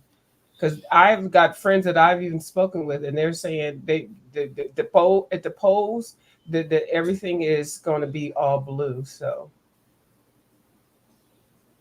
what's this? A Democrats? I need to do what? Said the edibles have kicked in. Now, what are you saying? If Trump win, we be wearing my all black fume dress. Miss Ronnie Q. I'm going to tell you, I was working in HR when they had the O.J. Simpson, and I know this is different, but it's a little bit, I'm going to make it quick. When the O.J. Simpson thing happened, I was working in HR with a major company, and I had to make an announcement during the thing because it was during the time where people were at work. I had to let people know to not say anything, to not incite people, to not get on there in their offices and their cubes and have conversations about it. And then it is years later, many years later, I had to do the same thing when President Barack Obama was elected. I had to go in and let people know, to let their workers know, as a director, to let people, the managers know, don't let the employees get in here and start hooping and hollering and congratulating the fact that President Obama was elected. Because it doesn't make sense for a workplace. You can't do that in a workplace. Hold on, Heifer. We don't need to hear no. She didn't call me a President. heifer. Hold on, Heifer. Y'all see what she did right there? Did y'all see this? What she did right there? She telling us Barack Obama ain't been president in eight. No, I'm just letting. I'm letting the. Now you just told that story. You just told that story. So what I'm letting you know that now that we have, so we could all know that you were a director and I'm starting on them. Oh, bitch! I see what you doing. See how Miss Ronnie Q messy? Ooh, I did say director. Oh, Miss Ronnie Q, I did. You weren't supposed to pick up on that shit. Oh wait, I'm unemployed. And hold on. You live in your car. Hold on, I'm homeless. Hold on. Thank you, Miss Ronnie, for recognizing that. Hold on, I'll be right back, y'all. I got guests. All right. Okay. Harris 109 and Trump 198. No, that's incorrect right now. Trump has 207, and she has 91 is what I'm saying right now. I don't know where you got the 109 and 198, but that's I don't know where you got that from is what I'm saying. I was just telling you what I see on as far as MSNBC. Trump has 207 and she has actually 91. So that's what I see them slick. I don't know where you got that. I'm not saying it's wrong. I'm just saying what I see right now. So let's see. Okay. Go ahead. I'm sorry. Thank you. Okay. I'm not a director anymore. I'm retired. I'm a senior citizen. But thank you for catching that. I was thinking I was not going to say, I wasn't going to dox myself. But anyway, so yeah, so I'm retired now, so it don't matter. So yeah. So what you going to show?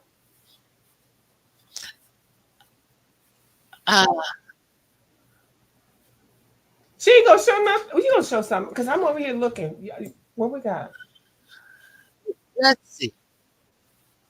Like my sorority sister is in here, and she's listening. She's looking at me, and I got this flag. She's like, "Why the fuck are you on the goddamn YouTube?" But anyway, go Oh, ahead. you got it. Oh, you do have. I thought you were just BSing like you had a puppy. So No.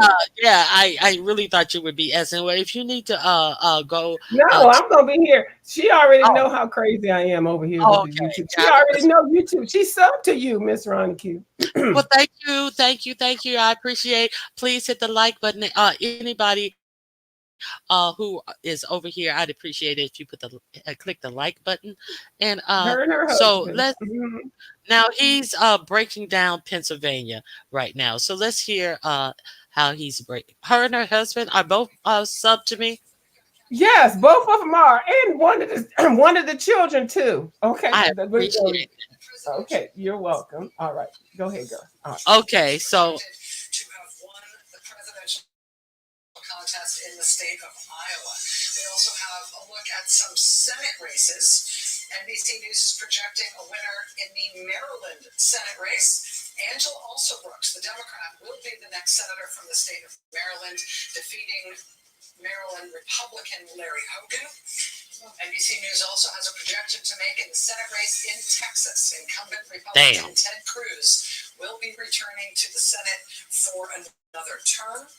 NBC News can also project a winner in the Wyoming Senate race. Incumbent Republican Senator John Barrasso will be returning to the United States Senate.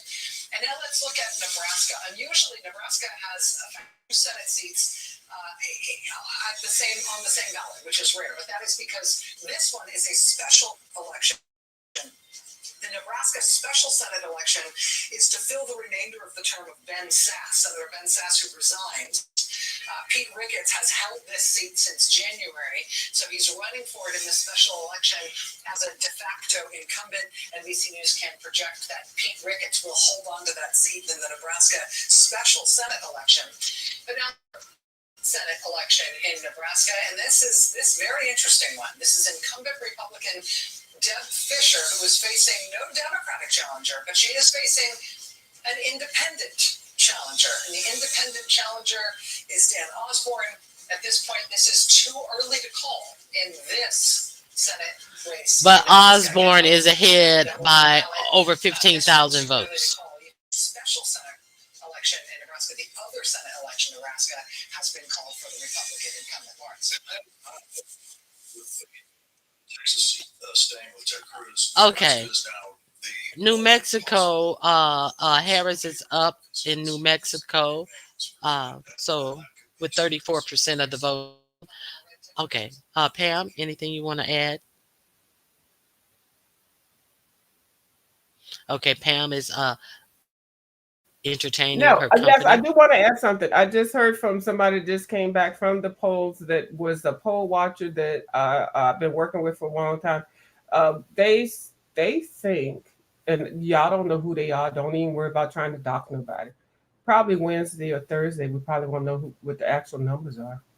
I'm just saying. I don't think either. I don't think you either. Don't hear it from me. Yeah, that's what they're saying. Okay, and these are the workers. This somebody that I know that's a worker, and there's a worker of a worker and a manager and all. So the probably Wednesday or Thursday is when we're going to really know who won. Okay. Let me go back for my guess real quick.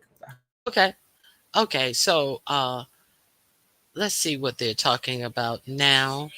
The House, the Republicans have 141 seats. The Democrats only have 92 seats. I don't think all the seats in the House were up to vote because there are over 460 something House seats. So I think that I don't think all of the House seats were up for a vote. Don't quote me. I think that I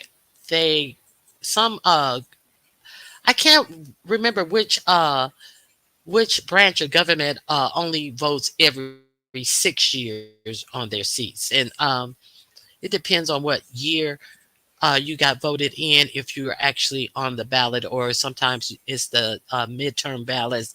Maybe Baps, if she's around, she can come and explain that to me. Well, they were blowing up they were blowing up mailboxes. That has happened before. Yes, and they were also blowing up those actual ballot boxes as well. Give me some ice cream too, Liz. Rhode Island, I said 85% in. Projected winner is Harris. South Carolina, 9 electoral votes, 83% in. Projected Trump.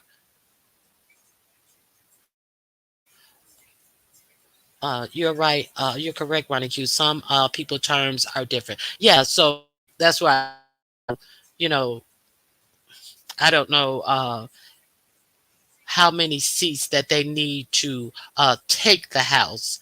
And so right now they're behind in House seats that are on the ballot right now.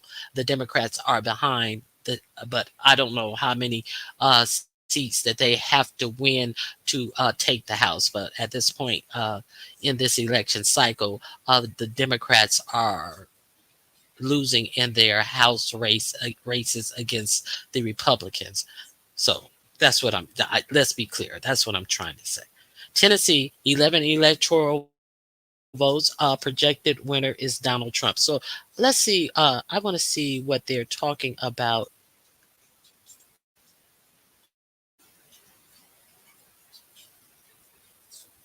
Let me see what he's talking about.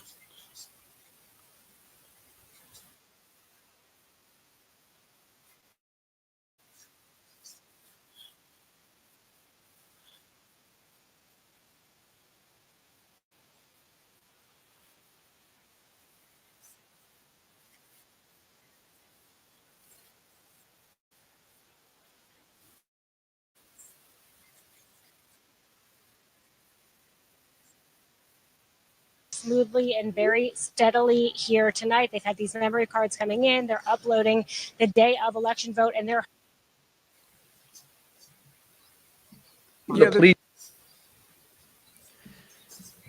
Incredibly interesting. And thank you guys for being here. We are currently peaking at 16,000. We're back to almost where we were before my data. Hold on.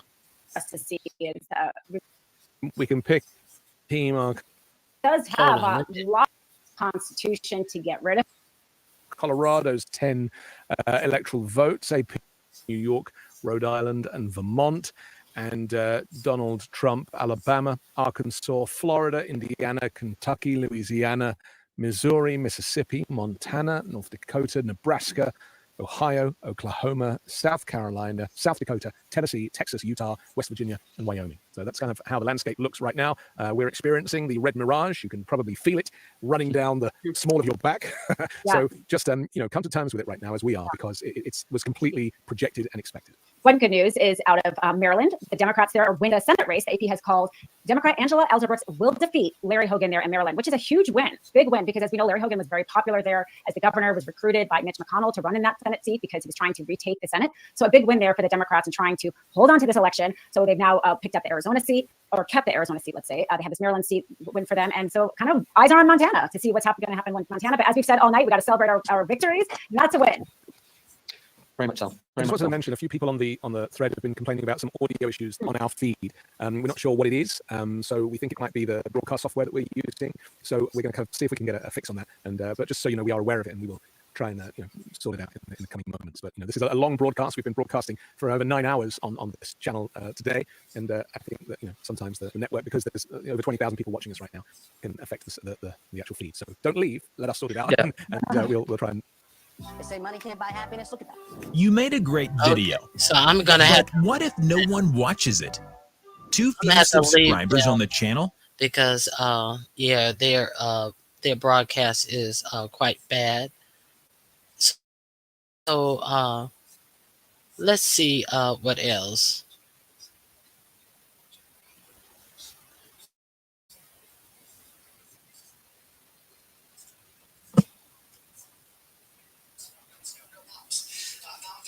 attributable to Russian email domains in the states of Georgia, Wisconsin, Michigan, and Arizona, including the Navajo Nation.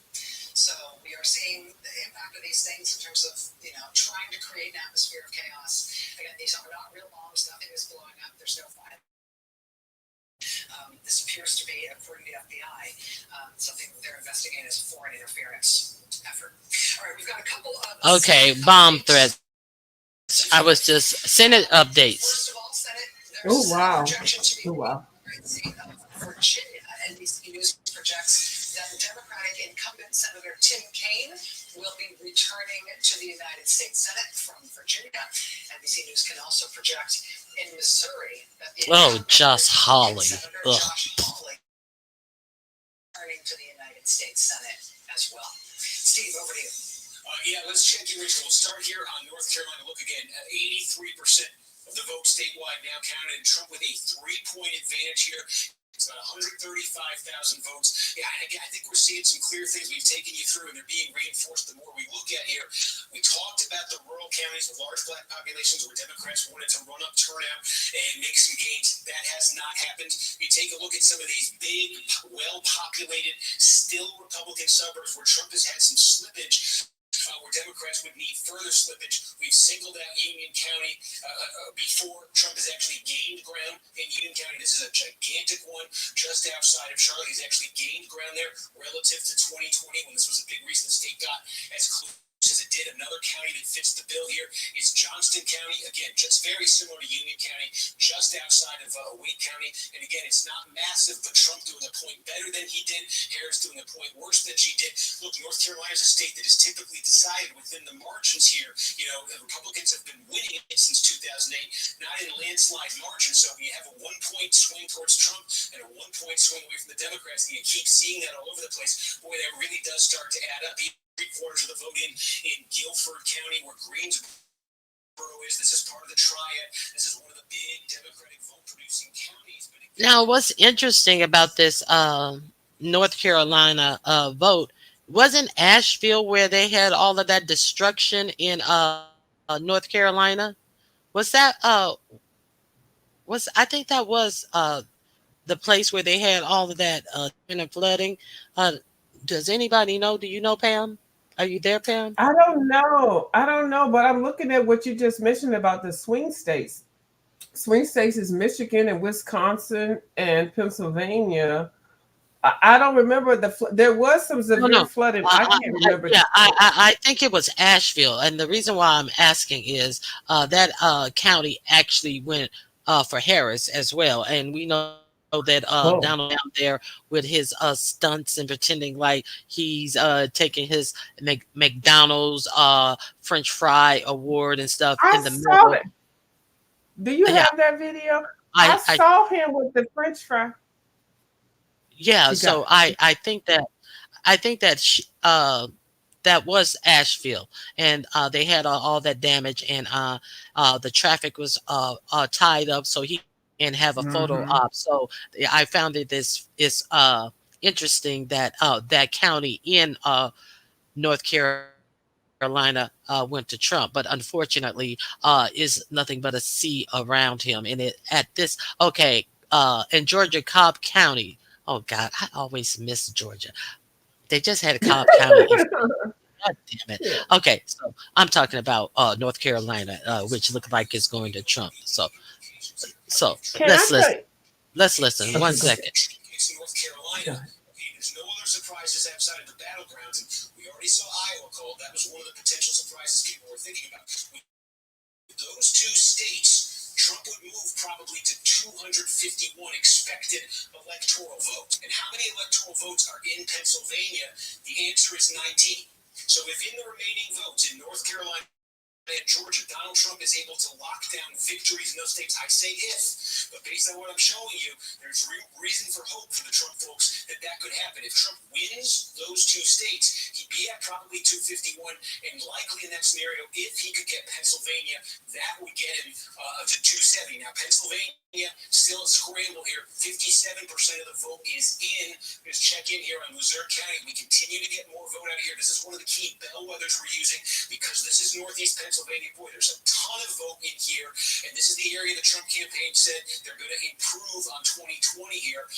Again, 2/3 of the vote in now. Trump is ticking up closer to that 2020 level here. So keep an eye on that and the rest of the state. But Pennsylvania, just given what we're seeing in Georgia and North Carolina, increasingly taking center stage right here as one of the Harris campaign has always wanted, felt they needed. If Trump gets Georgia and Trump gets North Carolina, then Pennsylvania becomes an absolute must for Democrats. Steve, we've got a projection to make. NBC News is making a projection in the presidential race in Nebraska. Now, as you know, in Nebraska, I wonder who. Donald Trump, of course. He gets 3 of the 5. That's one of the place that they have 5 electoral votes. So he's going to get 3 of those 5 electoral votes. Yeah. So the other 2 will go to Harris. What's that other state that Maine? Is it Maine? I forget the other state that it's only 2 states that splits electoral votes. So let's see what you guys are saying. Connie, welcome back, Connie. Girl, sit down, Dad. Like I said, white women are not to be trusted. Well, if they're going to vote for being a woman first, as opposed to being a white woman, you're going to put a white woman and a black woman in the same thing, and somebody's this anti-women, what do you think they're going to vote for? There are women. So why you even have to type that in there? And welcome back, girl, but calm your ass down. Connie, let me see. Okay. Hold on. Yeah, I'm looking at this. Hold on. Okay. Hold on. Okay. I am. Be quiet. This money keeps running tight shit. Polls have closed. Now, here are the problems that come with this. Mail-in ballots, early voting, all of that stuff has been counted since 8 o'clock this morning. So all of that is being processed. It's going through. But in-person votes that were cast today that are still being cast, those cannot be counted until the last person in Nevada has voted. And we won't know any of the data until the last person in Nevada has voted, which means we won't know anything, 0.0% until at least 3 hours from now, because we're also hearing this is happening in other places around the state. So, you like sleep? Okay. Okay. So what they're saying is that there is a 3-hour line in Nevada that they are going to actually allow people to vote because they were already in the line, and they cannot, even though they have started looking at counting the mail-in ballots, they cannot give out any information until they count this 3-hour line of people. So it's going to be Nevada. It's going to be a long time until you find out. Why is Nevada always? Because the state is so big. The state is so big, and the polling stations are so far away. A lot of people are like, it's a desert. So they need to allow time for the people to get there, and either they riding a mule or a tractor trailer or driving. It's not a lot of metropolis things, and I think that they didn't do a lot of early voting with the mail thing, so that's why. Yeah, so I think Nevada was an issue of, I can't remember which cycle it was, and it was days before they got their tallies in. So this isn't the first time with Nevada. So it's going to be an issue So it's going to be an issue with Nevada this year as well. So I'm pretty sure. So now, if now it's project the way that it's looking, it is if uh, Trump pulls out Georgia and North Carolina, he has a chance of winning this thing if he goes on to win Pennsylvania. And it looks like he has a chance to winning all three of these states. So did you hear that, Pam? I heard it, but it's going to be a mess. I think it's going to be very, very tight. And also, Nevada has a lot of people that are celebrities or famous people that buy property in Nevada but don't actually live there. Nevada is like one of those snowbird states, so that's another problem where people are not being able to vote or voting later, or the tally is going to be counted. So yeah, I did hear what you just said, Ms. Ronique. I really did. It's going to be tight. It's going to be real tight. But we had the same situation when President Obama was elected. We had the same situation when Hillary was trying to run, but Hillary, sit down. Okay. Okay, today at my precinct, there were several first-time voters who went to vote and were told they already voted and didn't. After proving they never vote, the poll workers gave them paper ballots. I pray this election isn't stolen from her. Now that's interesting, Dominique Devereaux. Now, speaking of that, they're also talking about these threats. There are just bomb threats being phoned in order to disrupt and clear out polling places. We've seen a number of both court adjudicated and election administrators deciding to keep places open longer than they otherwise would have been because those places had to be cleared out. But there's always, of course, the threat that somebody who has to go home when they're sent home on places evacuated, or somebody who's deterred. And these threats have happened in Wisconsin, Michigan. Oh, she just had the dang on thing up on this in these battleground states. So and they have allegedly connected these bomb threats to Russia. Now you're saying in your polling spot, first-time voters have been already shown to vote and had to take paper ballots. So, Mhm. And let me tell you what I see now, Ms. Ronnie Q. Let me tell you what I see now. I see Pennsylvania, and I'm just going to say percentages. Oh. Go ahead. Go ahead. Okay. So we're waiting for Pennsylvania, 61%, Virginia, 78%, North Carolina, and Georgia. Georgia, North Carolina, Virginia, and Pennsylvania. We need to get what's going on over there. And it also shows a lot of Wisconsin. And see, these are the places that already closed their Michigan, they've been closed theirs. What do you mean? They're getting ready to close. They've been closed. Well, no, I'm looking at this thing. Hold on, let me refresh the screen. Let me show you the numbers. They had to set back their times because they've been getting bomb. That's the part. Called in. Okay, I got you. Got you. All right.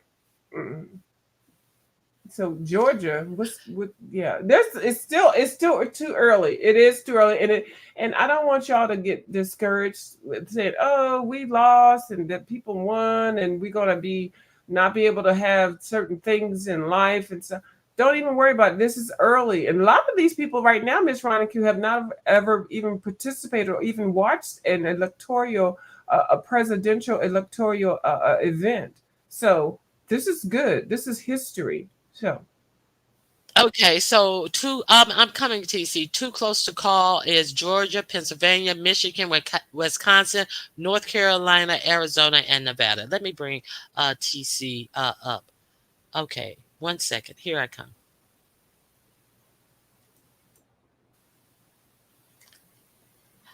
TC, is this you?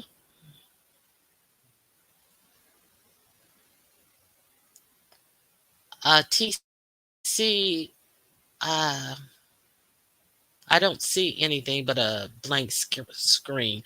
Maybe you have to a white screen at that. It's not. It's like you're not back here. So TC, I bought you up. I'm going to take you down. I don't see anything. So TC, that may not be you. I'm going to drop you down. If that is you, come back up. I'm going to kick you from the studio. Okay. Because I don't want no shenanigans. So Yeah. if that was you, TC, come back up. Okay. Yeah, no Let's see what you shenanigans guys. over here, y'all. Y'all don't be doing shenanigans. What percentage of votes are in? That's important. I don't know exactly what percentage of vote are per state, or you mean in the whole country? I don't know. What state are you talking about, Miss B? What percentage of votes?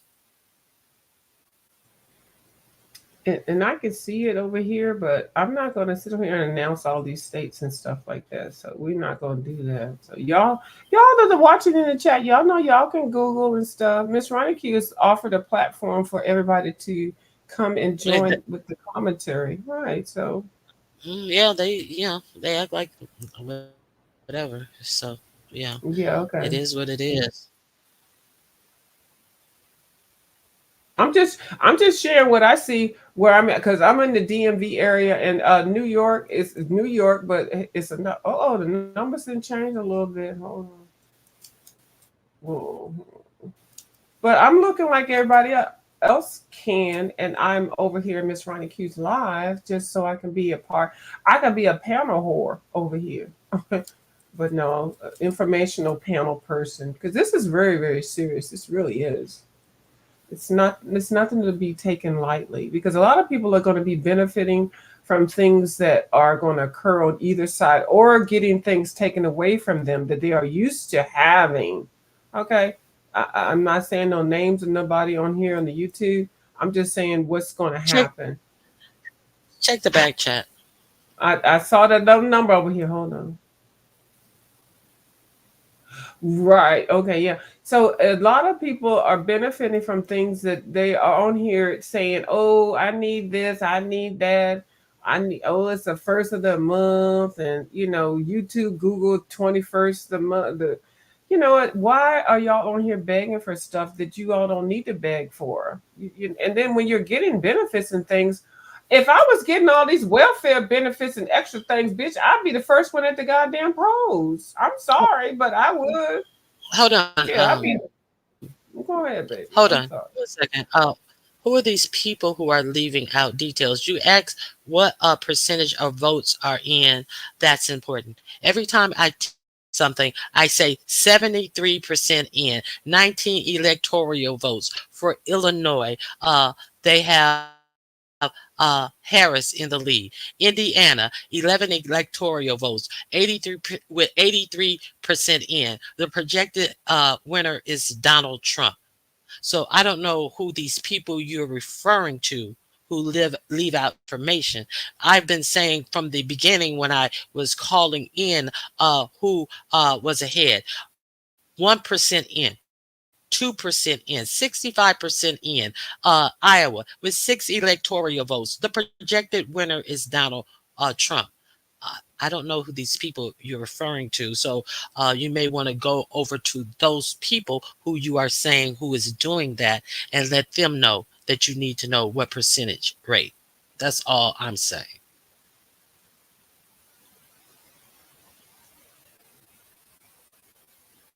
I wasn't talking to you, Miss Ronnie Hughes. Stop going. No, I did not go off on you. I obviously you've never heard me go off, but I was just being specific because you weren't specific. So I was just being specific. Kansas, 75% in, 6 electoral votes. The projected winner is Donald Trump. She got Colorado. Thanks, Colorado. Thanks indeed, Colorado. Does UNC girl hit panels? UNC girl, I like you, girl, but you always be speaking so much. Do you hit the panels or channels or something like Girl, that? I just,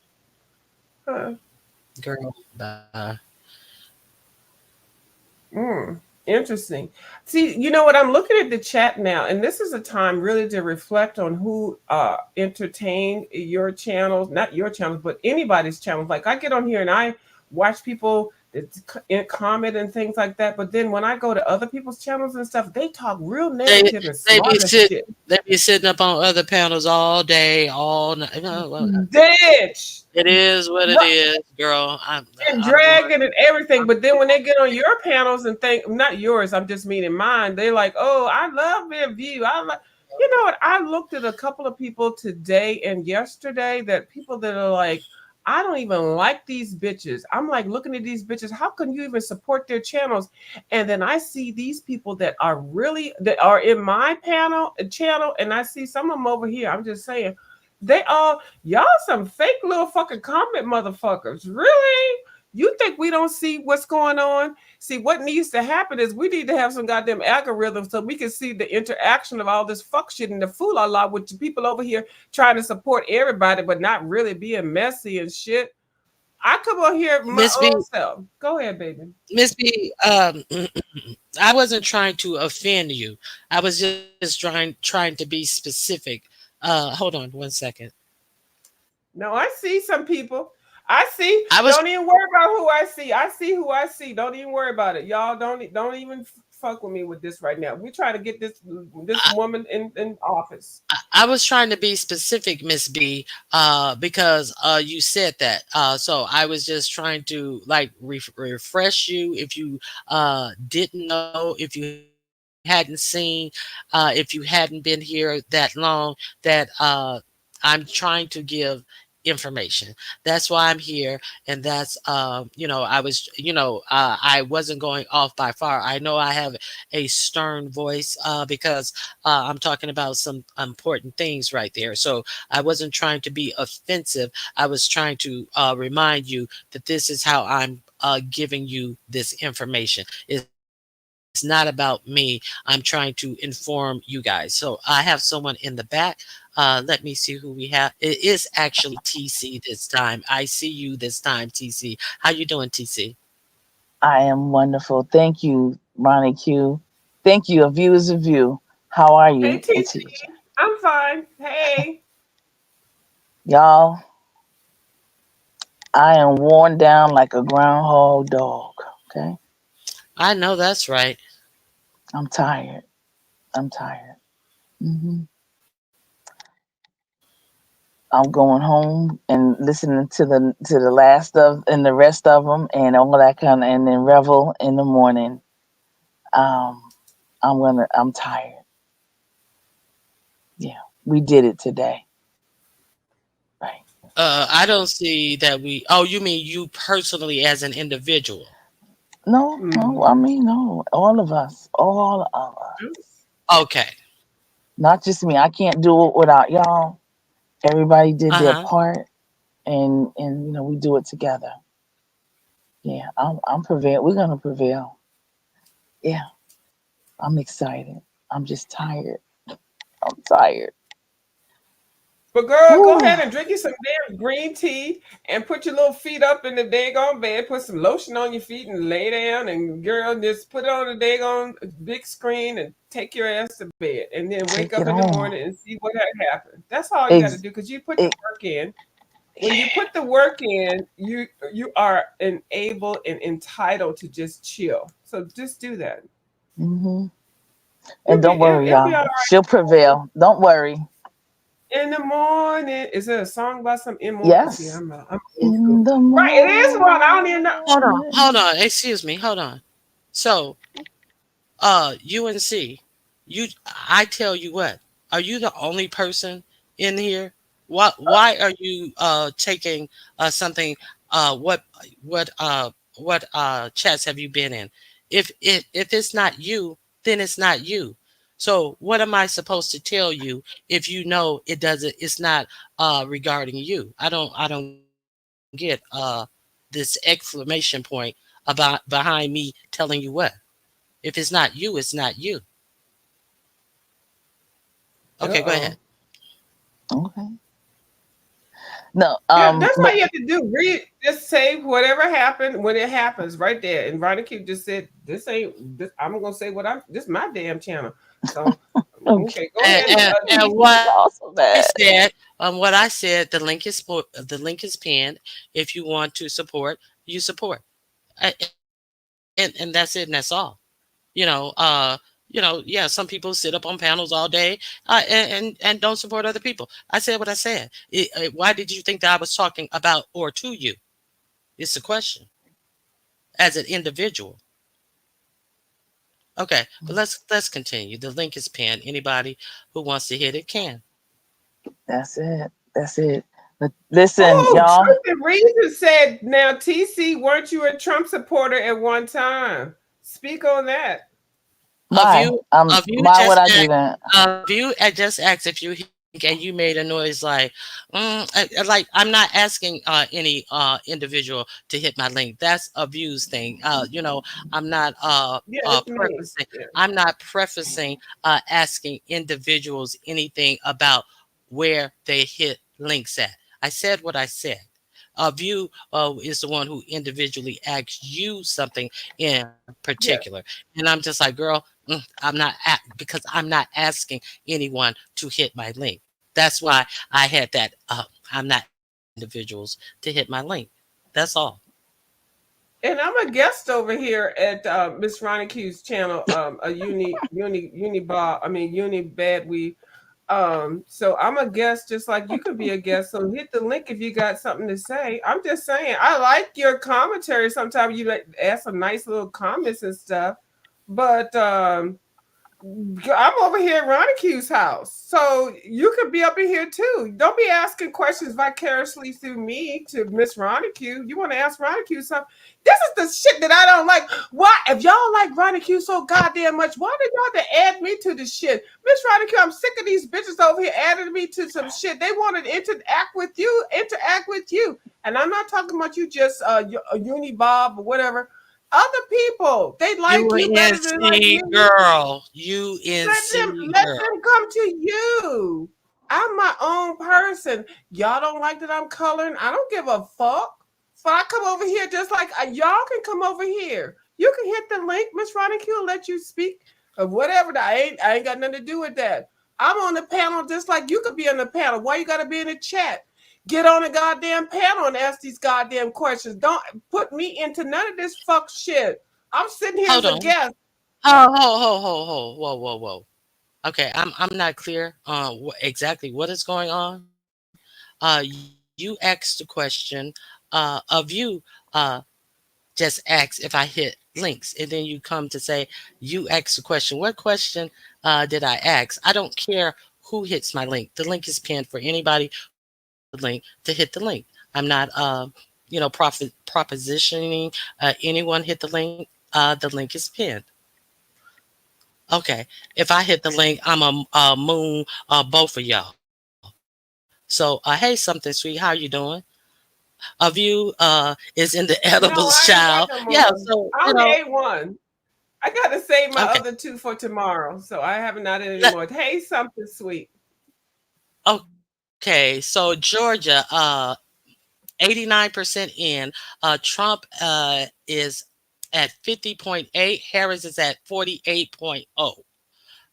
Trump has 2,477,302. Harris has 2,340,614. Okay, so that's where we are in Georgia. At 89% in? Yes. Hey, something sweet, how are you? Okay. Yeah, she needs Wisconsin. Yeah, I agree with that. Definitely. Yeah, Pennsylvania's. Did we count Philly? No, we have Philly. No. Okay, wait a minute. Do you mean if we counted Philly or Pennsylvania as a whole state?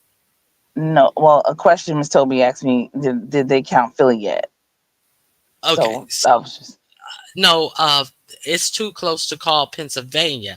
I don't know about if they counted Philly as within itself. I just know that they're saying Pennsylvania is too close to call. And we know that if Trump gets North Carolina, which it does look like he's going to get, and if he gets Georgia, he will have 251 electoral votes, and Pennsylvania has 19. And if he then goes on to win Pennsylvania, that's his path to 270 electoral votes. So that's one path. One path. Yeah, The he won't. the direct path based upon what time these polls have closed and how much time they have to actually you know, get their full count in and project a winner. That's all I'm saying. Right. We still have a whole other many different ways that he could win it if he doesn't win one of those states, because we still have Wisconsin, we still have Michigan, you know, Nevada. TC, please. In Arizona. So, okay, go ahead, TC. I was just saying, right. You're right. That's all I was saying was right. Why is it that when I say you're right, which I'm totally in agreement with you, you say I just be like, hold on, because I'm not finished. So you know that, you know, I'm trying to remember these different states, these numbers. So you throw me off a little bit, and then I just, you know, that's why I was like, hold on, TC, because because you know, it's nothing.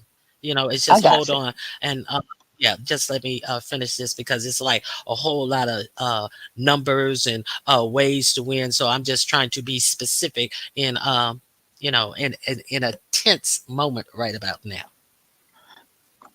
One of the things is a lot of cities are not going to show their hand yet. Not until probably, now. This is when it is, about 11:15. It's getting ready to be on now. So now everything and everybody's going to come in. They need their clicks and views. They need to have this dramatized, and they're going to see who walks through walks through the how many of electoral votes that they need. It's almost over, I say. Yeah, but you I know, still say. what is almost over? What are you saying exactly? I mean, 11:11. That's the portal, but then they have other things that they have to consider, of course. But I'm saying that we'll know a winner by 11:11. Sure, I don't care what anybody says. I'm winning. Okay, so what you're saying is, listen, I just need it real plain. You're saying it's over. You feel that Harris is going to win by Absolutely. 11:11. What even is 11:11? 11 11 PM. 11 11 p.m. minutes after 11. Well, okay. I hear what you're saying. I don't understand where the connection to what you're saying, but I understand what you're saying now. Yeah. Okay. Y'all are fussing UNC, so I said eat a blueberry biscuit. UNC, take it is a university in North Carolina, right? You can't take a joke, a UNC girl. No, Wow. troll her. Who is her? Troll her, Dominique. Don't assume. I don't know who her is, or what's going on with you. I don't know who her is. Okay. Is her Connie? I don't know what's going on. Okay. Back to the election. Arizona. Oh shit, I just missed it. I just missed up, and but they did have said 49.1, I believe. So Okay. 11 electoral for Arizona. UNC girl is her. They have 11 electoral votes for Arizona. She clearly mentioned UNC girl. Okay. So it's going. I just see the numbers that I'm looking at when I'm looking at the New York Times presidential electoral results. which is taken into a whole bunch of things, the Electoral College, the popular vote, and everything. So far, what I'm seeing is 179 for Vice President Kamala Harris. Did I say that right, Miss Ronnie Q? I probably didn't. Donald Trump 214, but it's still open to the things are not decided, so we really can't go on that. But that's what it's looking like He right needs now. 270. He needs 270. So anything Right. under that, it really doesn't matter. Right. And it's only 11:05. I do think this, now that I'm looking at it now, I do think it's going to be probably Wednesday or Thursday before we actually know the numbers, because they're just so freaking close. So anyway. Yeah, I'm gonna go to sleep. All right, I'm a dream of the inauguration, y'all. Y'all can come and dance in my head, but right now I'm gonna get me something to drink. Okay. And eat, and then I'm out. Woo. Thank you so much. All right, Ronnie Q, thank you so much. Have a good one. Peace, y'all. Madam POTUS.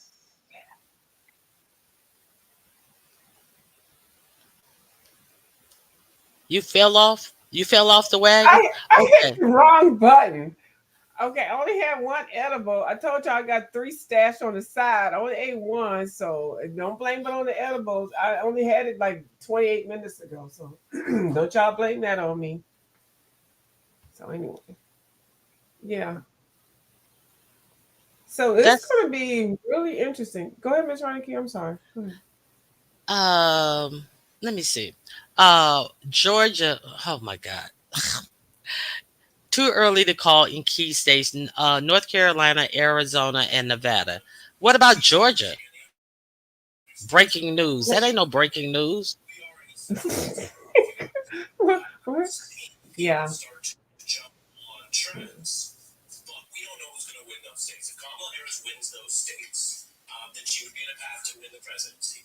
We can see, because we have so much great numbers from all of our teammates who rigorously collect this, that there are other trends that don't tell us who's going to win the election that show Donald Trump outperforming some of where he's been in the past, including among some of those groups, including among Latinos, and perhaps in the total national vote. I don't want to hear this pontificating.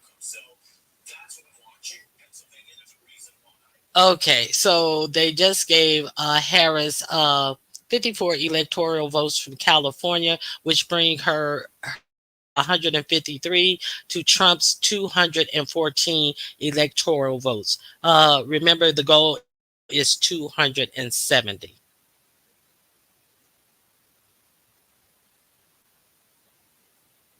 I think a lot of women. Yeah. Oh, yeah. I'm here, Miss Ronnie. Yeah. I will let you know if I'm not here. Yeah. I think a lot of women that are in, because I keep saying this, like, I know a lot of people that are in professional careers where I was always in. They always said, my husband always vote Republican, and I hate it because I want to vote Democrat. I know that they are voting. And a lot of the people that I do interact with, they're not just people just around at the DMV area and things like that. I know a lot of people that are in different areas, like the West Coast, Texas.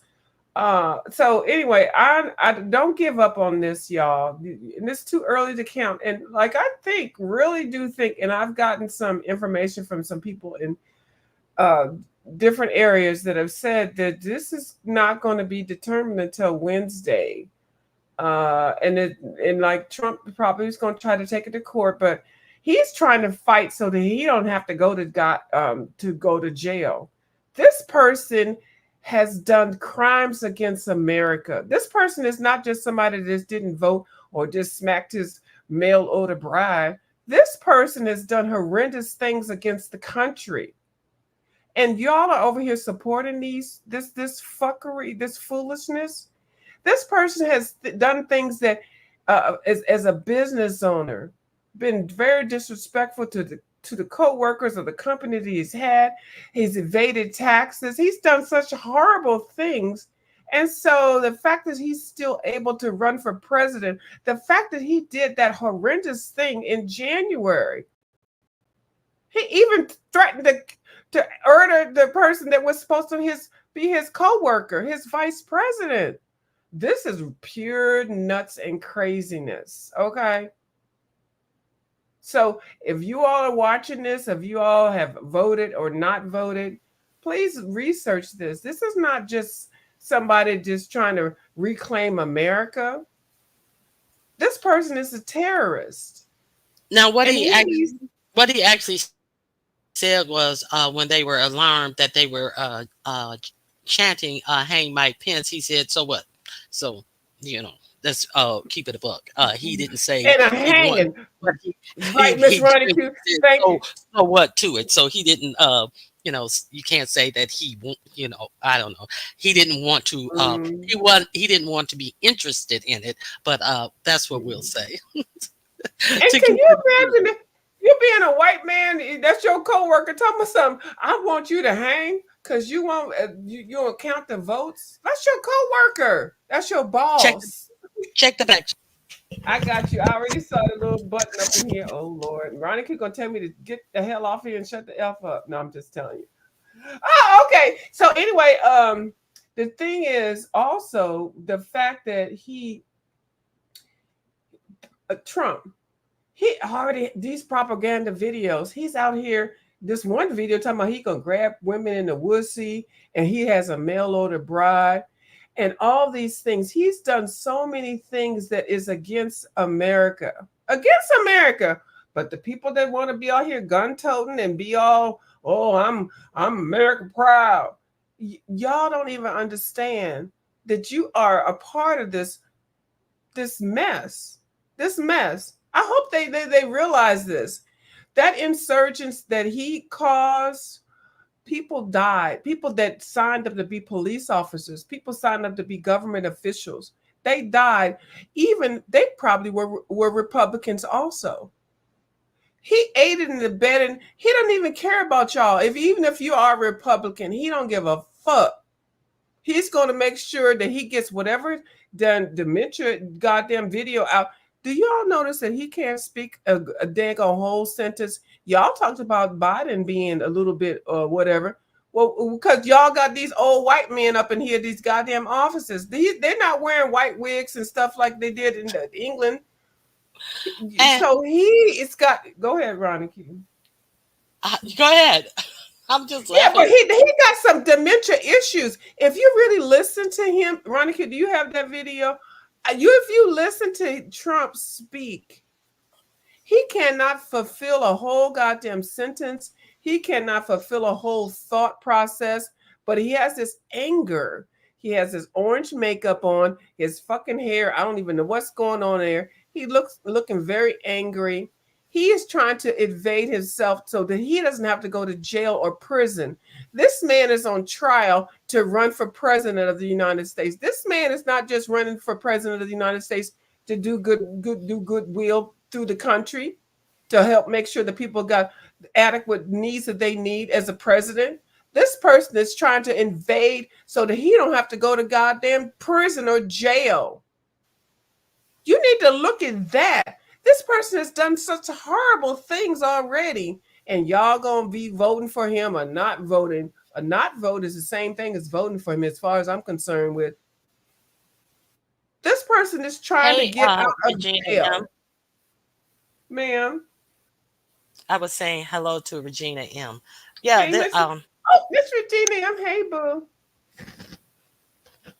Good night, Miss Toby. Thank you for coming up and hitting the link. I appreciate it, as well as Babs and TC, and of course, a viewer's review.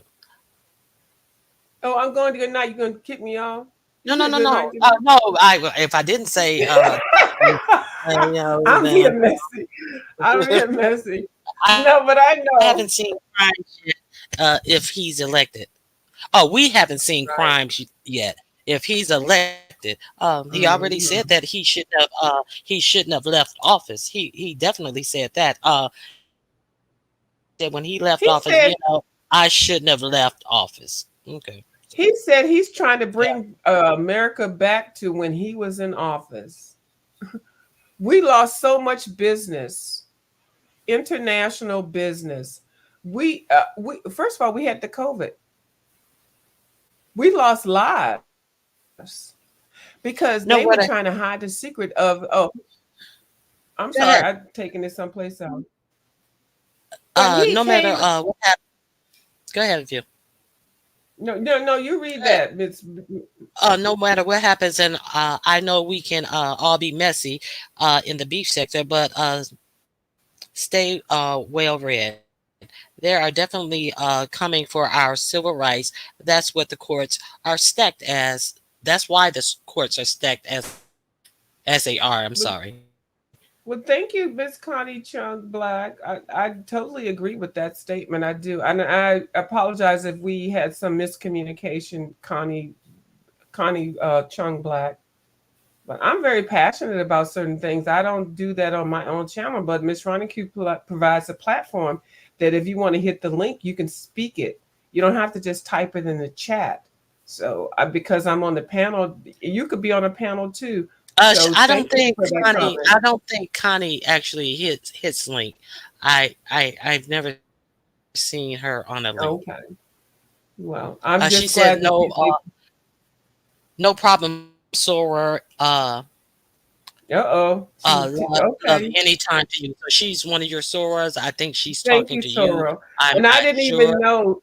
Yeah, I didn't even know you were a Sora, and that's fine because your opinion is your opinion, and I didn't even know you were a Sora. I didn't even know because you know what? When people type in the chat and people that are content creators, we don't actually know everybody. I've always seen Miss Connie in the chat, and I always thought she was a very polite person. But I know that she was a passionate person, and I am. But I do hit the link, so I greatly appreciate that. And our sisterly bond is what it is. So I know where you stand. So if I said anything very disrespectful, I apologize. It's just my passion. So thank you for letting me know.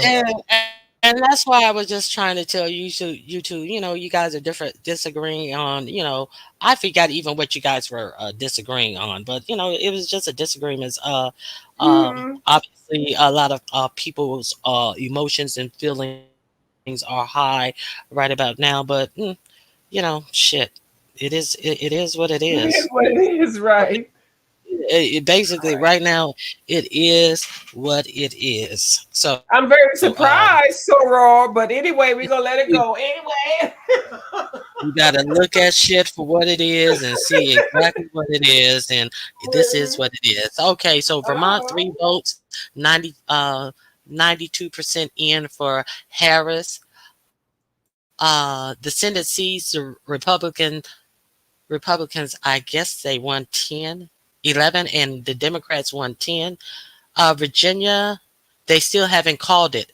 80% in with 13 electoral votes. Harris is up 95 to Trump's 1,700,000 and something else. It changed. Washington, they have 12 electoral votes. Washington State, with 26% in, is look like it's going to Harris. The Senate, the Republicans have 49 seats. They only need 51, and the Democrats have 39 seats. So when you hear these idiots running around here talking about the elections don't matter and all of this type of stuff, and ignore everything that goes on in politics, how politicians are actually screwing you and voting against things that they could actually help you about all 4 years long, and you ignore them to the day before the election, and then want to be some chaba. All right. Yep. I agree. Bye. Hi, Miss Dominique. How you doing? Hey, So Bomb. Hey, Miss B. Yeah. Now, So Bomb says she's out of her, something to even. She feels sad now, and she is even out of her weed. Okay. She out of her weed or weave? I think you said weed. Weed. She ain't got no more weed. Oh shit. Prepare yourself now for the next pandemic. I think it's going to Right. be. You talking about a man-made pandemic? If they don't pull this off, and let's also be aware that who's going to be in charge of cost cutting for the whole United States of America. None other than the Elon. I don't believe in unions. You pay people. You can call people niggas on my job and hang nooses all over my factory to intimidate black workers. Is going to be in charge of cost cutting. So let that sink in. Because he has put it is alleged that he has put over $120 million of his own money into 45's campaign. Now, who is this? Let me see what they're talking about. Michelle Norris at Howard University, where the campaign is the Harris campaign is posted up and watching these results as avidly as any of us. Michelle, we'll be back to you as the night progresses. Okay. Now, I told you the Senate is at 39 for the Democrats, 49 for the Republicans. With 51% of the vote in Arizona, is trending Trump. They have not called it for Trump, but he's ahead in Arizona.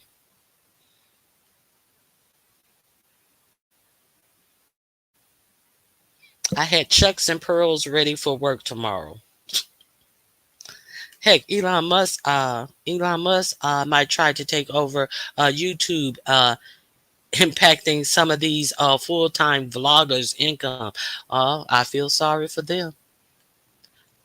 Did you say Arizona had 11 electoral votes? Yes. Okay, I see that right, and I just wanted to compare what I'm looking at because I'm looking at the New York Times. So yeah, okay, so we're all good. Yeah, so okay. Colorado. We already talked about Colorado. Gave their 10 to Harris. Connecticut. They have 7 electoral. Why are they just coming in with 23% this late? They're pending Harris, but they haven't called it Harris, and they only have 23% vote count. They were one of the first polls that closed, 23%, and Delaware has 99%. Well, Delaware has far fewer people than Connecticut, I assume. Okay, go ahead. What were you saying? I'm still checking the numbers, but so we got Colorado. There we go with 55% for Vice President Kamala Harris and 43% for Donald Trump. Okay, so we got that. So what we got with California? Do you see what California numbers? California. What about them? They are already projected that she's the winner, and they've already added their electoral votes. Right now, Harris has 153 electoral votes, and Trump has 2. Oregon just hit. Oregon just hit. Well, what did it hit? Go ahead. Well, they're saying 55% towards Vice President Kamala Harris, and Donald Trump 42. Oregon just lit up because I'm looking at this. Yeah, Oregon just highlighted because before it was California and then Washington, and now Oregon has filled the blank in. For not just the how many electoral votes? How many electoral votes do they have? Kamala Harris, Oregon has 8 electoral votes. Okay, so but they haven't called it. You saying they just lit up? It's trending Harris. Yeah, and that's why I like to look at that's why I like to look at this the New York Times thing. So far, Donald Trump doesn't have any electoral votes in Oregon. No, so and the number because everything is up in the air. Somebody else. I booted myself out. Oh, you did? Okay, well, yeah.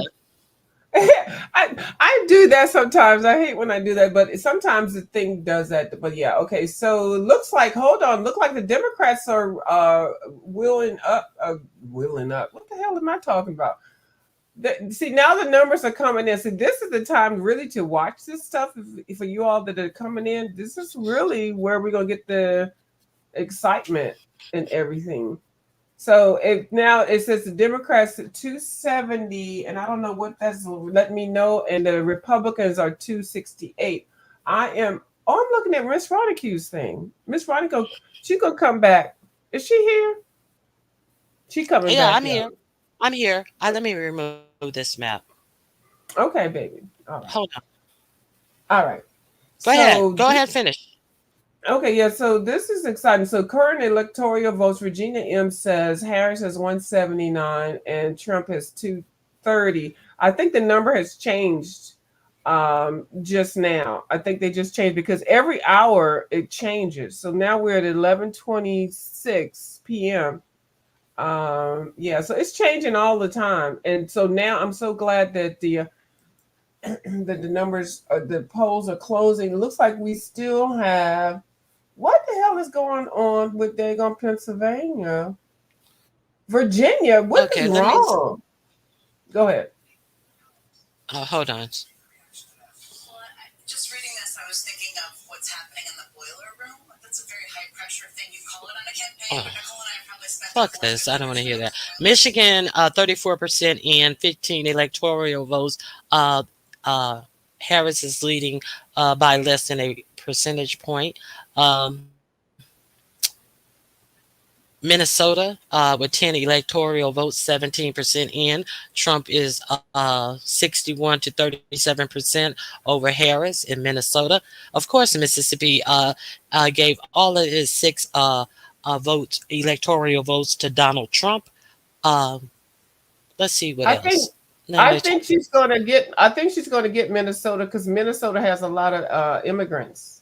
And Trump already cussed out the damn immigrants and people that are a part of the country, the state. He didn't cuss out everybody that's an immigrant, really. So I think he's going to get booted out of the Minnesota. I think Vice President. Hold on. Okay, I see right here. CNN is giving Harris 172 and. Okay, go ahead. What you see is, and I'm looking at 187 for Kamala Harris and 230 for Trump. I'm on the New York Times. Mm-hmm. Thank you for that information. That was on. Okay, hold on. We got to cite the sources over here. We don't steal content. We don't go over to people's channels and steal content and figure out what the hell we're going to talk about. We look and cite and research. Okay? Period. Okay, so hold on 1 second. Connecticut, Harris 1-7. Washington, projected winner Harris with 12 electoral votes. Projection in the Senate race in Washington State. In that Senate race, we've got an incumbent Democratic Senator, Maria Cantwell. She will be returning to the United States Senate from Washington State. Steve, over to you. A few more things we're getting in. First of all, I want to point this out. This is what the national is right now. Now, customarily, we've seen this the last 2 elections, 20 and 16, that Trump has led in the tally of the national popular vote, well into the night. And typically what you see certainly is California comes in late, and it takes a while to get all the vote counted there. And that's just a millions of vote margin for Democrats. So certainly this is going to change, and we're just starting to get California in. But outside of the UNC girl, there are a couple things that I want to flag. A couple states. We don't have calls on yet that I think a lot of folks might have expected we would. Let me start in Virginia, where 80% of the vote is now in. And Kamala Harris, you see, is ahead here by about 2.5 points in the count. But again, in 2020, this was a 10-point state for Joe Biden over Donald Trump. What's changed tonight? Where is Trump progress in Virginia? Take a look here. Loudoun County. This is one, if you remember that governor's race in Virginia in 2021 when Glenn Youngkin won, we talked an awful lot about Loudoun County, suburbs, exurbs of Washington, D.C., just lightning fast growth here. Biden won this thing by 25 points. It's been getting leaps and bounds more Democratic. Look what happened in Loudoun County tonight. What had been a 25-point win for Joe Biden comes down to a 16-point win. And again, Trump needs to be improving to win Virginia, on average, about 10 points in these counties. He comes very close to it there in Loudoun County. Take a look, Prince William County. This is a very densely populated and a very diverse county. Again, significant Hispanic population. Biden won this by 27. Okay, 95% in Virginia. I hope he's just separating it from county to county to county. I hope he gets to the actual whole picture of what the fuck he's saying. Okay, let you know exactly what he's. Well, I don't know the numbers, but that's Northern Virginia area that is linked to the DC and Maryland area, where all of the business and government industries and things like that where I'm at. So that area, the Nova area, that's the area that one of these people are content creators. I'm like, I live in the Nova area and I'm living in the richest county. These bitches on here get on here talking about, I live in the richest county. But if you're taking from the resources, I don't give a fuck. If you're not putting into it, making a job and draining the resources out there, I don't give a fuck. Section 8 bitches is up in the goddamn Nova area, which I'm probably in there too. Don't even matter. But bitch, y'all don't have a goddamn job. Y'all not doing nothing. And you get on the goddamn YouTube talking shit all the time. Y'all can know who I'm talking about just by saying that. But anyway, so the northern area, the Loudoun County area is that's the area that I'm very I can see that being more Republican, but their wives are going to vote for blue. Okay, so UNC girl dropped this in the back. It's from the Associated Press. Harris with 187 and Trump with 230. They have called for Harris all of these blue states, and for Trump all of these red states. So this is where we are. It seems like Arizona, Georgia. They've already called South Carolina. Trump. He has 58.4% of the vote.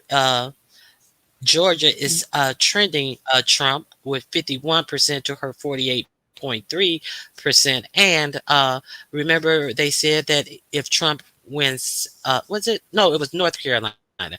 North Carolina, he won so far 50.8% to her 48.1%. So they said if he wins North Carolina, Georgia, which is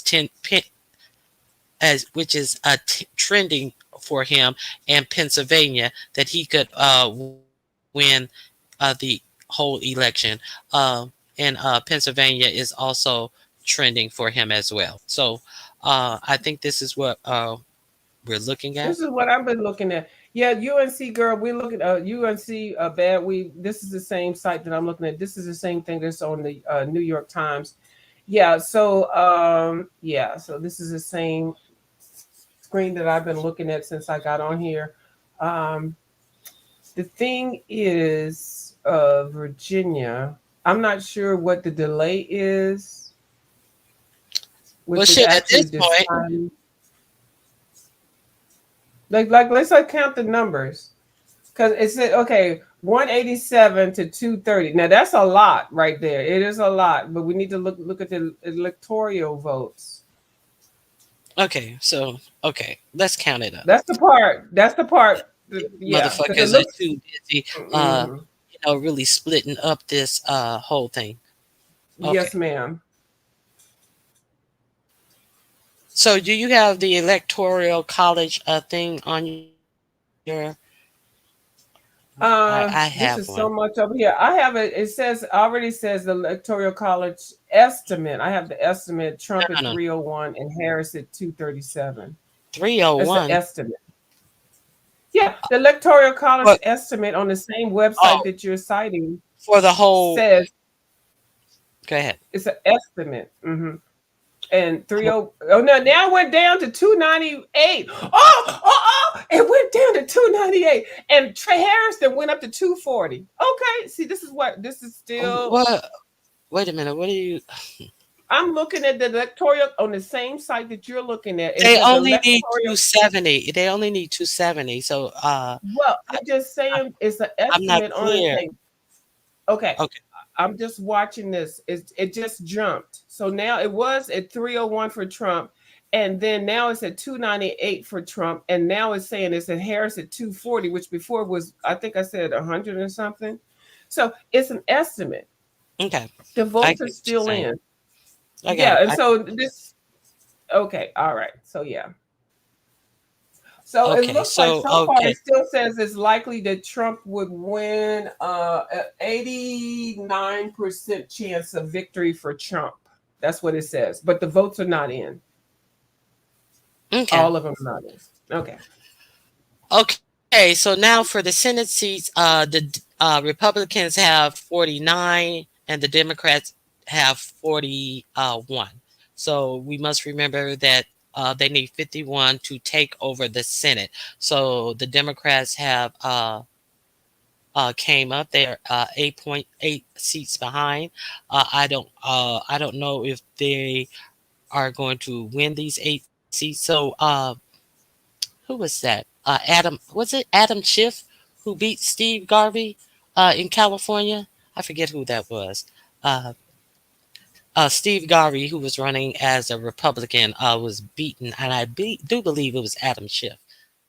Don't quote me. I wish I knew. I'm not much into California politics, but I find your politics very, very interesting. Y'all got some stuff going on over there. It's very interesting, and it's very political, and I do appreciate it. I do. Let's see what the results are for the House.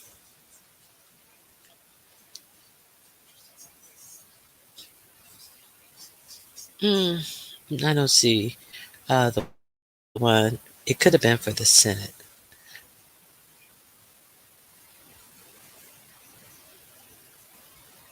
Let me see if it's for the Senate.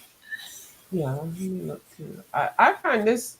I've been watching this this site that we're on right now for the last probably 4 elections, and this is the Associated Press, but because you were saying the New York Times.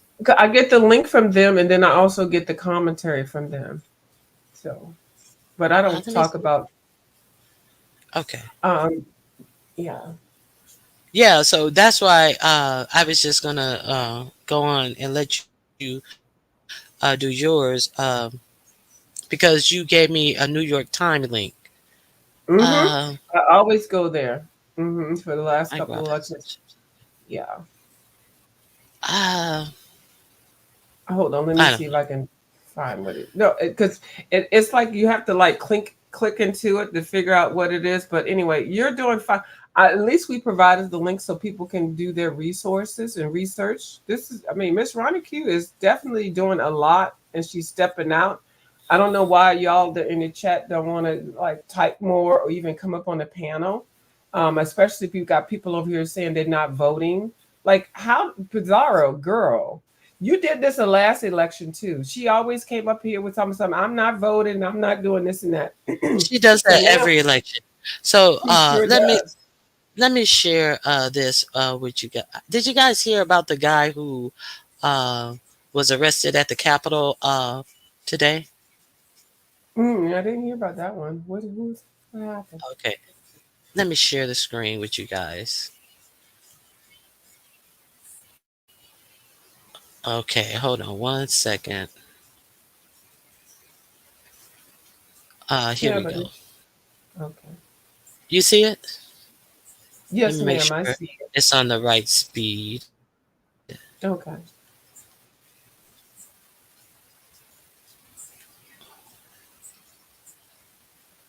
I'm Tim Barber. I'm the communications director for the United States Capitol Police.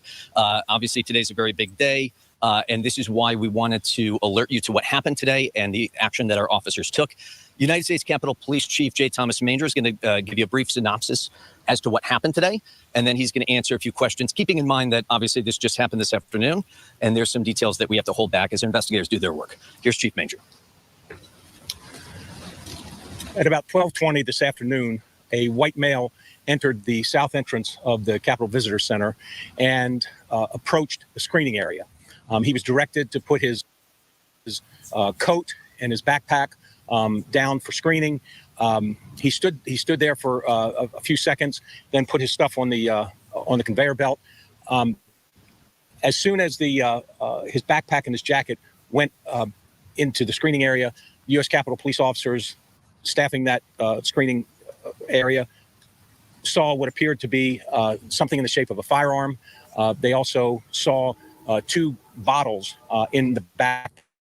As the man was standing there, one of the officers noticed a faint odor of gasoline, and when they pulled the backpack off the conveyor belt, they noticed a much stronger scent of gasoline. At that point, the subject was detained. He was placed under arrest. We found a flare gun, a lighter, and a torch lighter in his jacket. There was also other articles in his backpack, and he is now. Okay, so that was earlier today at the Capitol, but I haven't heard any more things like that going on at any polling sites or anything like that. So I didn't know. No, I haven't heard anything. Yes, the AP has been around long before MSNBC. Right. Okay, predicted winner in Virginia with 13 electoral votes is Harris. North Carolina, 16 electoral votes go to projected winner Trump. So let's see what else. Okay, they just came back from commercial break.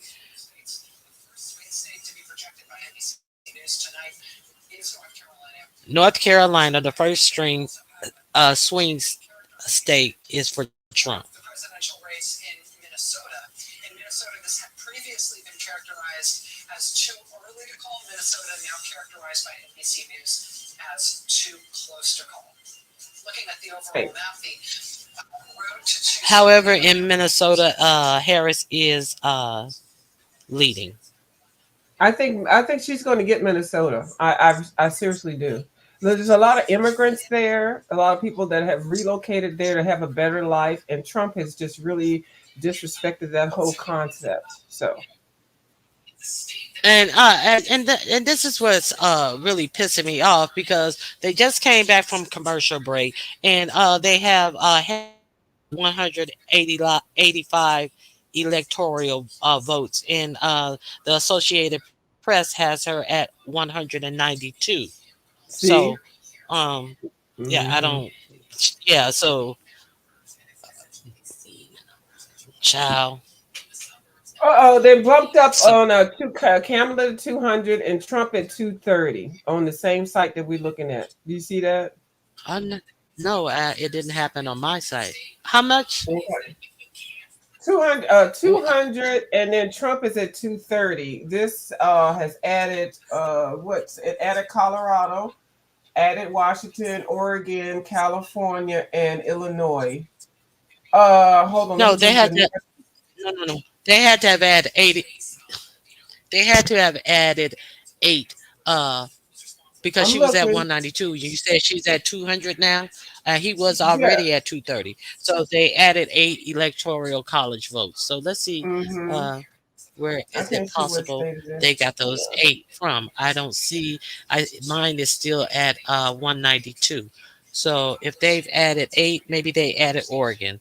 I think they added Oregon because Oregon has 8 electoral votes. So I'm thinking, let me go back to the site. Let me put the site back up on the map. They added Oregon. I agree.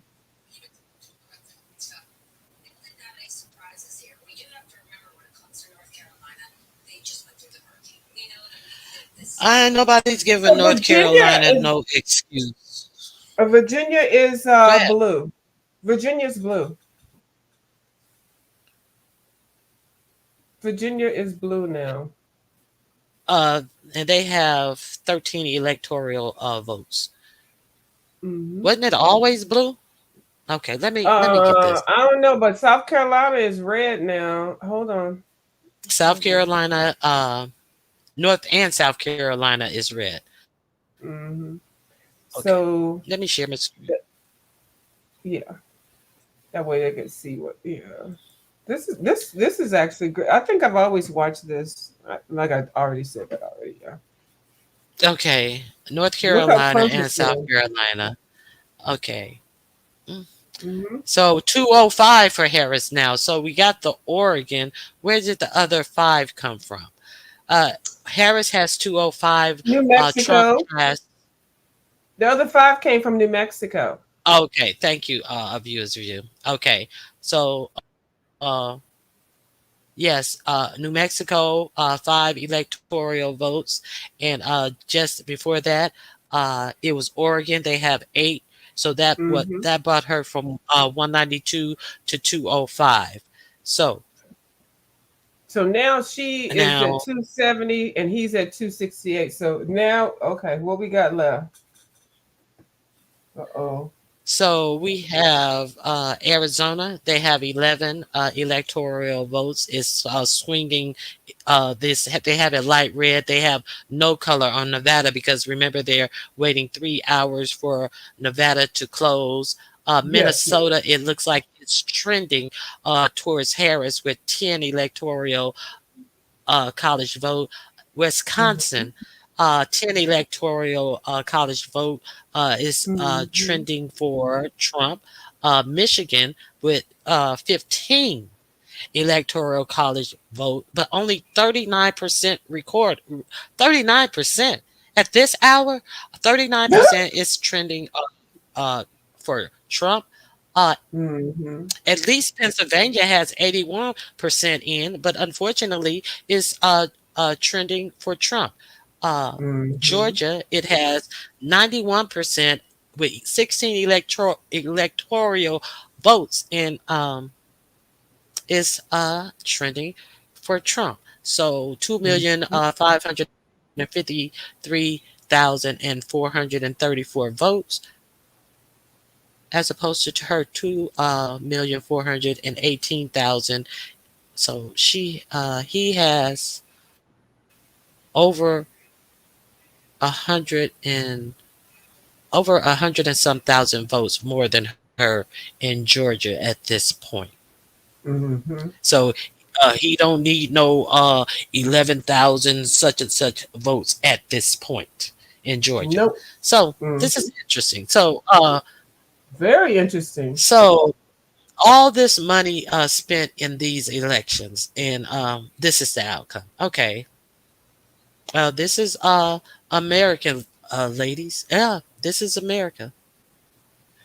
CEN has it updated from 153 and 227. See, that's why that's why I said, I'm sick of CNN. I have it on Me MSNBC, too. and MSNBC still has her at 185 and him at 230. So that's exactly what I said about not liking this for paid media, as it were. Mm-hmm. Right. You said so, and Miss B said you said Georgia did some messy stuff like Florida always does. Oh, and that's really connected there. Okay, Georgia and Florida, we always have some mess up down there with elections. I'm just saying, it's my opinion, What's not Miss Ronnie what sites? You mean those sites, or what sites are you talking about? Are owned by Tyrone and Pookie, Them Slick. Do you Oh. mean those networks? I didn't see anybody talking about sites. You mean CNN and MSNBC are owned by Tyrone and Pookie? Well, we know Pookie owned Fox. I think they do. I'm studying. Oh my goodness. Them numbers are all over the place. We Well, that's need why you have to be consistent. If you're going to be a part of the political arena, stay consistent. I've always consistently watched this whole thing that I'm watching right now. And it's all allegedly, really. Y'all throw the word allegedly out. The election is not over. So y'all ain't got to be all messy in the chat. Dang. now. Well, that's what the chat's for, to be messy. Why are everyone I like this chat reporting too. different numbers? I'm in the chat, Rodic. I love being in the chat, messy ass. I like being messy. Harris run 85 to Trump 230. Well, MSNBC, they got issues. I'm getting a headache. Trump 227, Harris 153, Harris 205, Trump 230. That's That's a what hot I mess. see here. MSNBC says Harris 185, Trump 230. It's a lot of red. Why is everyone reporting different numbers? Because that's where it's at right now. And we're in They different can't time zones. they can't figure out what they're going to do to resolve this. It's just a whole hot mess. Okay. Yeah, and it's estimations. It's everything estimated because y'all know we're on different time zones. The country is on different time zones. You know what? Somebody wanted to vote to get the country in a one time zone. Can you imagine? Because I'm telling you, when I left out the house to go get some champagne, it was dark. It was 4:45. It was dark as hell. I was afraid to go out to go. I didn't know which car to get, my car or my Jeep. It was dark as heck. It's different time zones. So, it's different holes and different area codes. I don't know. Okay, so we got a new the governor in Washington. We don't care about him. He's not making no votes in Washington. In Washington, D.C. I thought that was a Senate race. Okay, in Pennsylvania, the Senate race, God damn it, too close to call, and the Republican is in the lead. Yeah, too close. Yeah. And it's only 11. Well, it's 11. Hold on. Midnight Eastern time, and I have some specific numbers that may or may not be useful to Steve and you all there.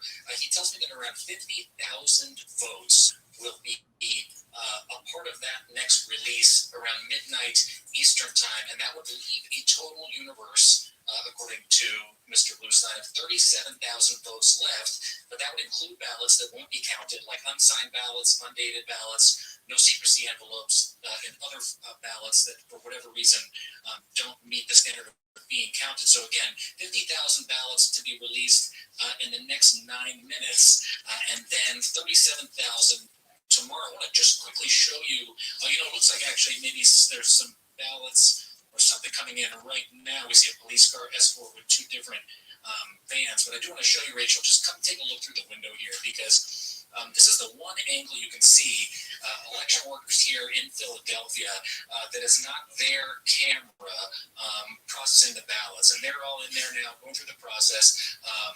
Election workers doing their great civic duty. In about 9 minutes' time, we expect the information about those initial 50,000 ballots. Then again, just underscore, tomorrow morning there will be another release here in Philadelphia. Okay. I will just let you know, Jacob. Let's take a look. Here come these additional trends. Go ahead, Rachel.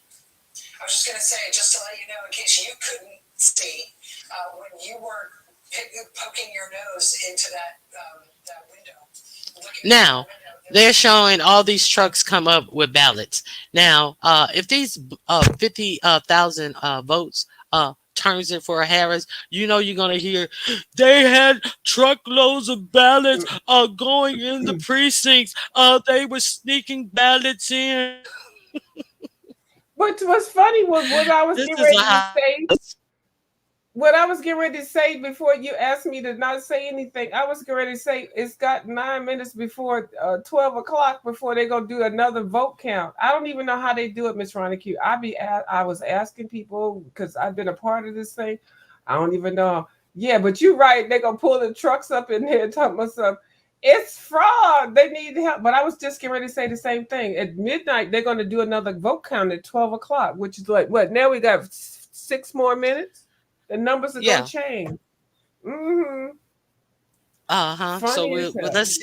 let's see what they're gonna put in there Right. now. Let's see. Mail trucks pulling in. And he makes it sound so extra.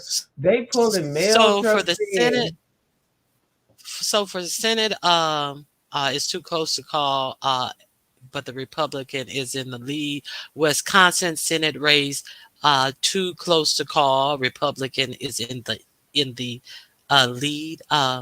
Tammy Baldwin, I think she's an incumbent too. Thank God, the Democrat in Arizona is beating that loon Kerry Lake in Arizona, but it's still too early to call. What is going on in Now, Philadelphia? I'm sorry, Pennsylvania. I don't know. I have no idea. Is that where grown folks is? His vote didn't count, so he holding it up. Is that Yeah, where he from? yeah, that's why that's where he's from. So let's see if they updated this map any further. 205 and 230 for Harris. So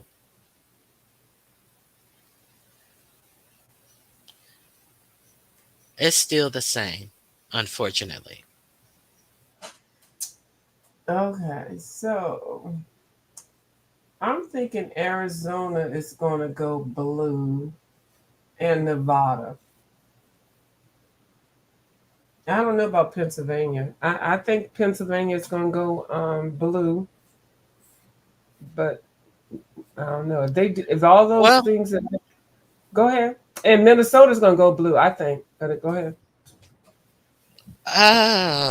It's really I really can't even I really can't even speculate at this point. This is just so impossible.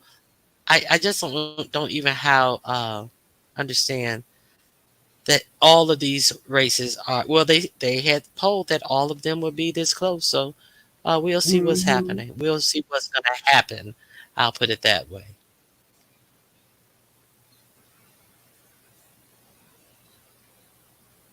Well, it's going to be very interesting because actually, if the people look at because y'all need to understand that man insulted whole country. I mean, states. He insulted Puerto Rico. Like hello. He just called them whole people, a whole city, state, a bunch of trash floating. And then he didn't finish the wall. He said he was going to do the wall. He didn't finish the wall. And he grabbing people in the wussy and stuff. I don't even know why y'all don't even think that he's not going to not win. And the fact And that he's people, a felon and all. And he's a felon and all. that's the part. He needs to get back to his court cases. Okay, he only ran so that he could not go to jail because if do y'all know if he became president of the United States, he can change some laws so that he would not have to be going back to court. He's doing double jeopardy in my mind. He did some some messy stuff so that he couldn't get out here. Not go to jail. He needs to be in prison. He needs to go to jail or at least pay some fines. This man has created all these business and laws and things like that, grabbing people and doing all these things. I think he might have been part of the daggone Diddy thing. I'm just saying he might have known about it. I know he did. He probably got some tape. I'm sorry. I probably shouldn't have said that, Miss Ronicue. I apologize. And absolutely, this is just so disgusting.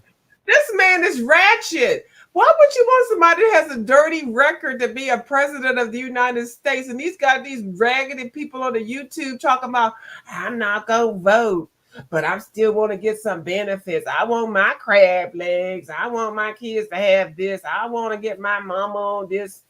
Girl, and you're going to sit on the goddamn YouTube all goddamn day and say you're not going to vote. Really? And anybody that followed that bitch and say she ain't going to vote because she don't want to vote or whatever the hell, y'all a bunch of ignorant motherfuckers, and they need to ban y'all ass from the goddamn YouTube. I'm sorry, Miss Ronicue, for cussing. Even talk, I'm just beyond disgusted at this point. Okay.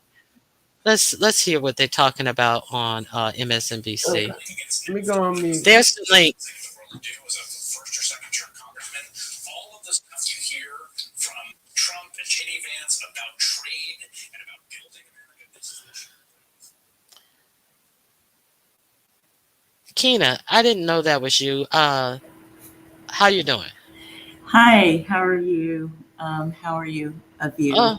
Yeah, I'm Hi, just Tina. having so many problems Hi. with the YouTube and these different accounts. This was my original profile picture years ago. But anyway. Well, you're beautiful. Thanks. I think. Yeah, I don't know what to say here.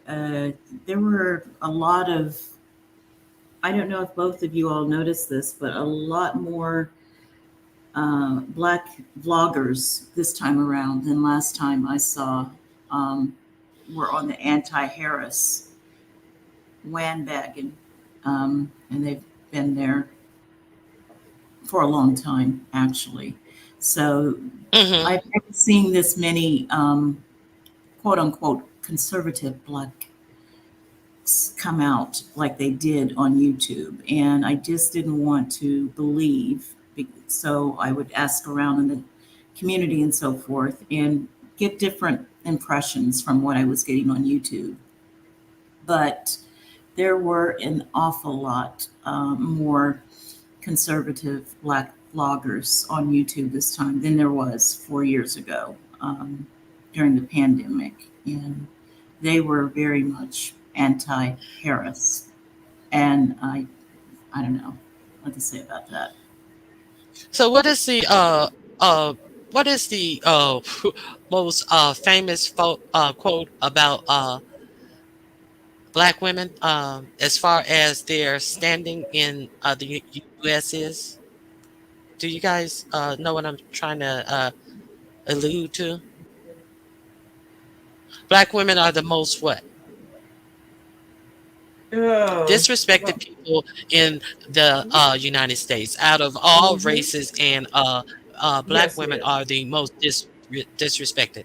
I don't know if any of you guys heard about also a lot of those larger vloggers, not Black vloggers. A lot of the larger vloggers were being paid by allegedly being paid some big money by Russia to read off of read off the propaganda that Russia wanted them to read. Now, this was I'm gonna try to find the story. Have you guys heard about that? And they were being paid good money to do that?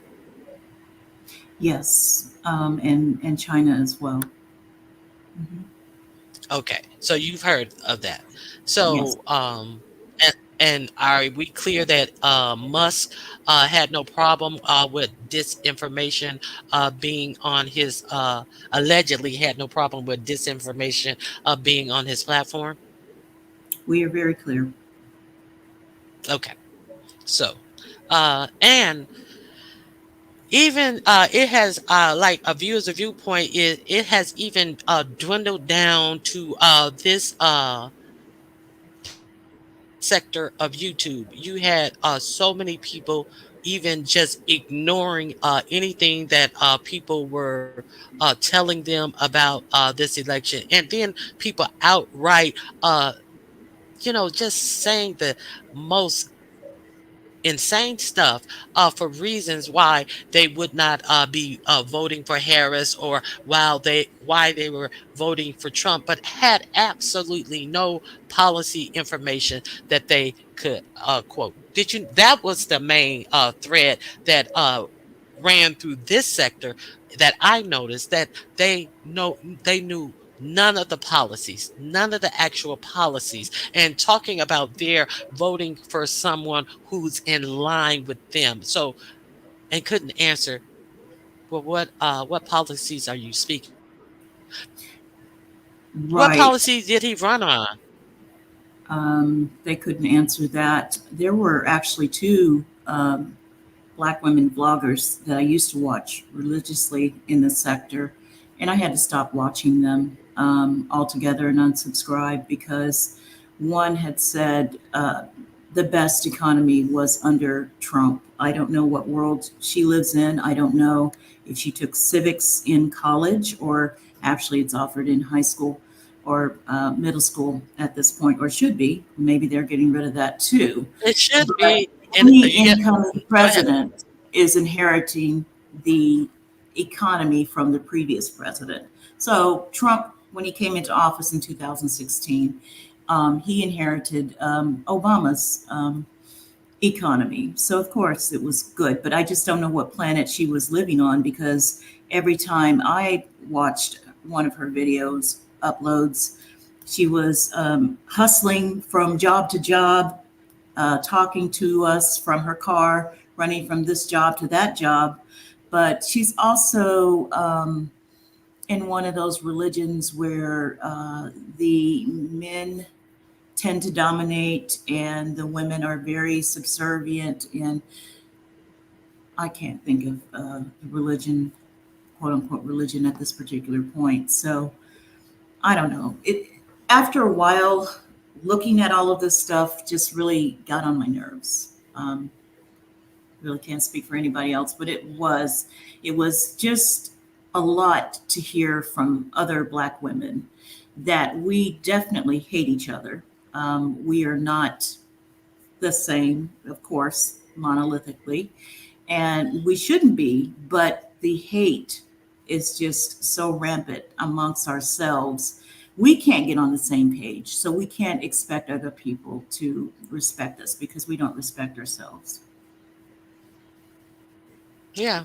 And it was just real easy for them to have these flim flam reasons for not supporting her and what she represented for the country. So that's my point, and that's why I tried to go in on this by making sure I had information because I didn't want to be out here like, oh, this is coming from Ronnie Hugh. That sounds so absurd. So that's why I was coming on here day after day after day after day, dropping where I got this, letting people see it come out of the actual founders of the Project 2022 as Senate hearings and all of this type of stuff. But none of this stuff permeated anybody's thought process. It seems not enough people. I'm not going to say no ones. I'm just saying I couldn't believe that they kept saying that this race was this close, this close, this close. Okay, so anything else from you guys? Well, she lost Ohio. Um, I don't know about Arizona and Nevada, but last time Biden won Ohio, last time he won North Carolina, last time he won Georgia, last time he eked out Arizona, last time he eked out Nevada. So you can see where I'm going with this. Yes. I'm reading a comment and I agree with Connie Chung Black. And when I try to tell this to a relative, they didn't want to hear it. I'm not the bearer of bad news. I'm the bearer of the reality and what we're looking at, which is why when you had someone on your platform earlier, I didn't know if she had taken too many edibles or something was going on there. Because not you, not I you. know because I hadn't had any. I only had one so far. Oh yeah, I know. I was like, what the hell is going on here? Are we in the same? Are we on the same planet? First of all, we're not in the same state, but are we on the same planet? But anyway, yeah. Well, I'm not clear. Oh, wait a minute. Wait a minute. Hold on. I'm not clear on what. We did it. I'm going to bed and I'll wake up. That. Yeah. Yeah. I was. Yeah. I. That's right. I didn't understand any of that. None of that made any sense to me. I got what you're saying. Okay. So I was trying to, like, oh, yeah. This is something else. Okay. Now. God damn it. Georgia, 93% in, too close to call. They just did Pennsylvania. but I barely missed it. Now he's breaking into the counties and stuff. Okay, go ahead. Yeah, I didn't understand the jubilant attitude at all. All will be well. Tomorrow I'll wake up and it'll be time for a celebration. I really think we have to be brace ourselves. And I know Connie Chung Black was saying earlier, how do you prepare or adjust? I never, this was wishful thinking on my part, and it's not over until it's over. But for me personally, I never let myself get that hyped up into thinking this country was finally going to do the right thing, as of you has said, and as we, those of us who are very knowledgeable about Trump's problematic history, we know these things, and yet people still are voting for him in droves. And yet the Latinos are out there voting for him in droves. With the Latinos, it might be the abortion that's driving that. But I've been over the Latinos for a long time. I don't know what to say about us, though, you know, because we do have this segment in the Black community, reparations or we're not voting at all. And what you could never get across to the Yvette Carnells and other folks, if you don't have people who believe in that in the White House or in Congress, well, they need to be in Congress. To begin with, it's never going to happen. It's never going to happen for us. So what does reparations, what does that look like in 2024 even? If you don't vote, if you're withholding your vote based on the fact that you're tired of the Democratic Party, and I get it, they have been too much, they've rolled over too many times for me. And I'm thinking at this point, the DNC needs to look into itself. They need new leadership. They need a Howard Dean type of leader who did the 50 states, who got Obama the White House the first time. Jamie Harrison, just because he was from South Carolina, Jim Clyburn put him up there. Jim Clyburn needs to retire. A lot of people don't know in South Carolina, Jim Clyburn is in thick as thieves with Republicans. Yes, he is. He made the state so bad that other Democrats can't even run to get an office in this state because he gerrymandered it so that he could always, you know, have run for the seat every 6 years. He hasn't done a damn Always thing. get the seat. It hasn't done what I hear. He hasn't done a lot for his actual district as well. I don't live there, but this is what I've heard. Do you know anything about that? He hasn't done anything for his district. South Carolina, I live in the South, and I have family in North Carolina and South Carolina and Georgia and so forth. But it's as red as it is, with a very high Black concentration, Black American concentration, because of the apathy. Blacks just don't get out and vote in South Carolina in the droves that they need to. It really is some of the attitude that you see present among some channel holders in the beef sector who are celebrating not voting, who are having lives. Oh, I'm not voting. I'm not voting. Well, you don't need to vote. But when you don't vote, you don't have a voice. And so that's what I say to people.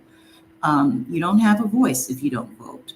And so what you need to do, able-bodied person, is get off YouTube and go get a job. And you know what? If Trump gets in, I firmly believe he's going to put somebody like Elon Musk in charge of YouTube, if that's what Elon Musk wants to do. And I think all of these full-time vloggers will be pounding the pavements looking for a job.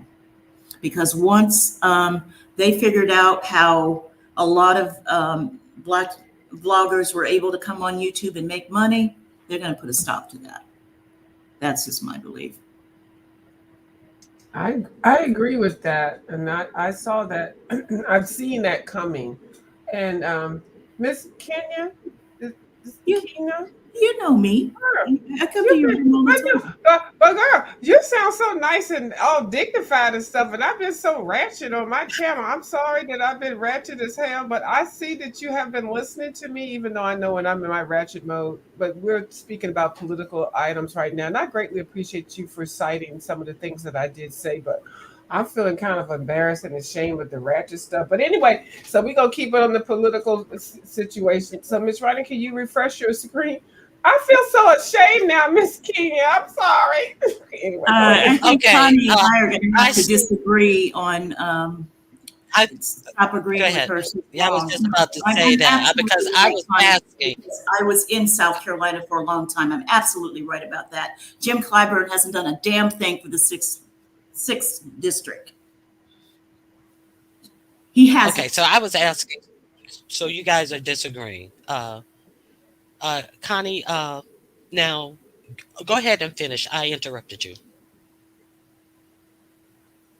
Not Connie. I'm talking to you, Kina. I interrupted you, Yeah. Kina. So you were there and you strongly disagree. Exactly why? I strongly disagree with yes, initially the district was drawn for Black residents, but he hasn't done a damn thing for Black residents, but take advantage of Black residents since his time. And he has been in bed with Lindsey Graham. So Now she's saying you are wrong. The district was gerrymandered. Isn't that what you said?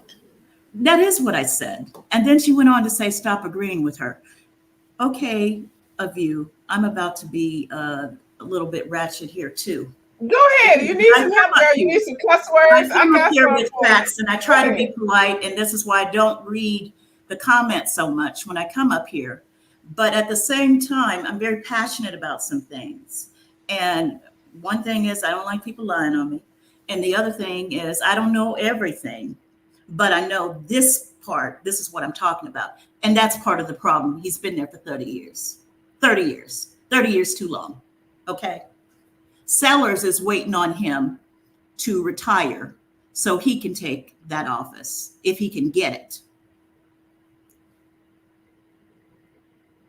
Why doesn't Connie Chung hit the daggone link? She's got enough to type Still about here? it in the daggone chat. I can't go back Are and you forth. guys I'm still a here? text warrior myself. But if you're going to call me out on some shit, then you need to Oh, get I'm up sorry. here and we can have a Oh, conversation about that. I'm Okay, sorry. girl. I interrupted On you. cue, My mic was turned down. Connie Black.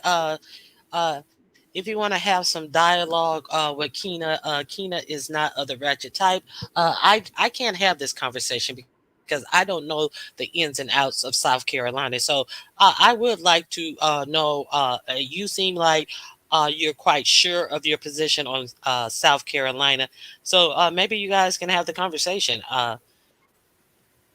A views of you fell off. That's a views of you. That's not Connie. Okay, I apologize. Now, that's a lot. Let me see what else is she saying. I don't think she hits I don't links. either, usually. Yeah, you don't. no, I'm. He's been I in think office for 30 years, and yes, it's a poor district, but it had to be drawn that way. No, it didn't have to be drawn that way.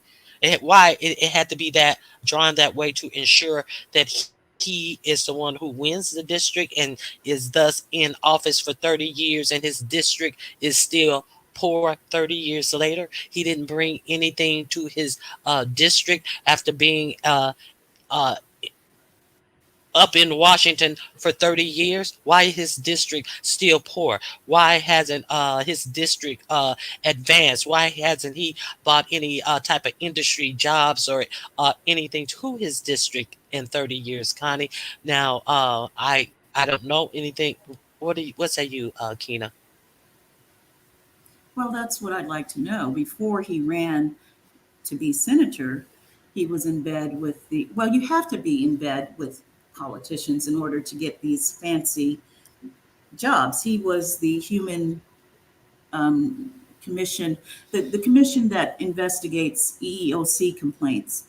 He was the director of that for a very, very long time, and then he went into office. And what I'm saying is this: when he got together with the Republicans and decided that, he wanted the 6th district to be, well, they all decided Clyburn. They love him, both sides do. What happened there, though, was the representatives, the House of Representatives, that is so divided that it's very difficult to get another Democrat in the House of Representatives. Okay.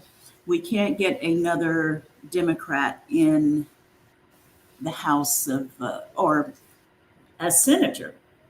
So it is just Jim Clyburn, the Democrat from South Carolina. Why don't you have a Connie Chung, the Democrat in the House of Representatives? Why don't you have a Ronnie Q, the Democrat in the House of Representatives? 2 more seats. You see what I'm saying? So it's just this one person with this one seat. And, it's stagnant. Right. They do love Miss Lindsay. And so what I'm saying is, whereas you would see diversity in maybe some other states, it's outside of Jim Clyburn. That's the only Democrat you have. Yes, it is Kenna H. speaking. So that's what I wanted to say about that, because I think I'm glad you came up here. Oh my goodness. Well, I feel oh my goodness. I don't know. You think what? What were you gonna say? You think what? I understand the frustration, Ronnie Q, and a view that many have with the Democrat Party. I do. Mm-hmm. I think we all get it. And we keep talking about voting in people who will do the right thing. First of all, those folks have to be voted in. And secondly, when they get there, they got to stay there. So the lobbyists, they run things. If you have good intentions as a politician, and this is just my perspective, you can go into office and then you will be asked, you won't be voted back in. We've seen this happen over and over again. Cori Bush in Missouri comes to mind. They primaried her with another Democrat, right? Who was more favorable to them. The Jasmine Crockett out of Texas, I don't know if she'll keep her seat. These are the things I'm saying. And I'm sorry, Connie. I just get very passionate about some things, and I'm pissed off too. I need to say that as well. I'm pissed off. And whatever you think about Nina Turner. Yeah. Didn't she get primaried or something? I forget how it went down with her. It did in Ohio. Okay, go ahead. And she's been bitter ever since. She has slammed the party ever since. She was a diehard Bernie Sanders supporter when he ran. And there's nothing wrong with that, or Elizabeth Warren or any of the others, I'm saying. But Nina Turner, she got primaried too, actually, because what they did was they found another Black woman who was, quote unquote, more mainstream, not as angry, because, we are angry all the time. Of course. Right. So I see her sometimes, but I think they've blackballed her off of the cable news, haven't they? Yes, they have. She, you can find her on TYT. Occasionally, you find her on TYT, the Young Turks. Oh, speaking of them, let's go over there and see. But go ahead. I love the Young Turks. I love them. So, what were you saying about them primarying her and all of that stuff? Oh no, I was just saying that they found a mainstream Black woman to run against her, and she lost her seat. Just like Cori Bush lost her seat in Missouri because they found a mainstream Black man to run against her, and she lost her seat. So Jasmine Crockett, I don't know if she's running this time, but she may be in some trouble the next time because this is what they're doing to people. So, and people have good intentions, I believe. Some of them do. Some of them do when they get into office. But to stay into office, you either play the game or you boot it. Play the game. Mm-hmm. Yeah. So it's yeah. I agree with you on that. Yeah, I think the whole thing can be very overwhelming and depressing if you stop Yeah. to think about it. If you really stop to think about it. But it's today here. So life is going to go on for all of us. And if life is ever going to be okay, I don't know. But life is going to go on. Miss Pam is sitting at home with a retirement check. So that's a good thing. Thank you. I'm trying to get there. Yeah. There.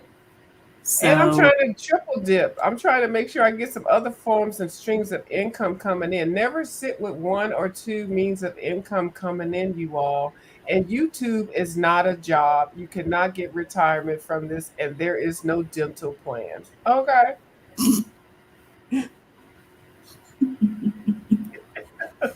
Now, there's a Okay. question for you, Kina. Kina, a question is on the screen for you. what do I think about Trump with immunity as it pertains to the police immunity? Is that what Connie's asking? We just got Immunity for whom? Sorry about that. Immunity for whom, Connie?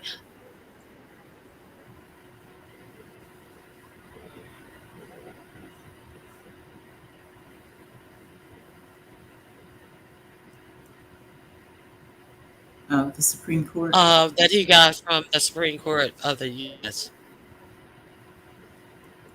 What do I think about that? I think that's just one more reason why Trump couldn't be president. That's what I think about it.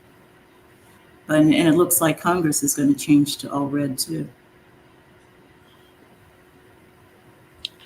Okay. MSNBC is still showing her at 189 and him at 230. I don't understand what is going on at this point. We have her at 210 and him at 230 on this who is this again? Associated Press Yeah. guide. Yeah. So And it shows also that Georgia is at 95% of their votes are in Georgia, and then Pennsylvania is at 87% of their votes. So Michigan is at 55%, so that's half. That's Wisconsin is at 81% of their votes in, and 60%. So there's a lot. And why is Maine at 40%? And New Hampshire is at 82%. I don't even, they're the smallest. I know it's nothing to do with the numbers, the size of the state, but it drives me crazy when you see that up there. But yeah, so they can flip a whole bunch of things. But anyway, yeah. So Georgia is at 90%. Maine is done. They say 40% of no, their they're votes not done. is No, they're not Maine. done. I'm No, they're sorry. not done. You're right. Yeah. I'm sorry. Yeah. And New Hampshire isn't done either, but at least they're 82% done. Right. That's the part that annoys. It's like they're so small. Why y'all can't get yourself together? But they got a lot of people there, I guess. No, they don't have a lot of people because they have 4 electoral votes each, but they're not done. In Pennsylvania, why? Okay, Pennsylvania. Most of the people that's on here on the YouTube that's beefing and fighting are in Pennsylvania, and there's only 88% of their votes are in. Y'all should have got some jobs working the polls, sitting on the YouTube all day long. Okay, Agreed. so this is a lot. Let me go on mute. No, don't go on mute. Shoot, we need to have a Okay, I ain't gonna conversation go up on here. mute. I'm I staying on the appreciate channel. I appreciate you guys hitting the link and having the conversation. I am shady, Miss B. I'm sorry. It is what it is what it is. Let me get out of Okay, here. what we got? What we Okay. got? Your Keena. shading applies to many people of you. Huh? What'd you Your say, baby? shading applies to many people. Yes. Right. You said it. Hmm. And I'm surprised that Miss Connie Chung is over here causing all this mess. Why are you over here? She said it's a rap. It's not a rap, Connie Chung Black. What the hell is wrong with you, girl? Do you not know that? How old are you? Do you not know how this election systems work? How many elections have you voted in? Girl, you need to shut up. Regina Just M, shut up. I can be loud and wrong, and I was like, "Oh, that's light blue. That's She not did say that. But I'm used to that's her not talking to me like that's that. not dark blue." I was like, "Miss Dunn, what are you talking about?" Right. But see how she, Regina, I ain't even pay no attention because she and then when she says, she said, oh, okay, yeah, okay, all right. Oh, yeah. She said, oh, yeah, I see it. I ain't shady. Uh, Your this comment has is been good. this is okay. I'm gonna tell you what I really feel. Um, yeah, it just really lets you it really lets you know let's keep it honest. It wasn't until there was an actual word that she may be having a black men's problem. That then the and black men came out early and said that they didn't think that the Democrat Party had them in any type of consideration. So then she came out with the jobs plan and this, that, and the other.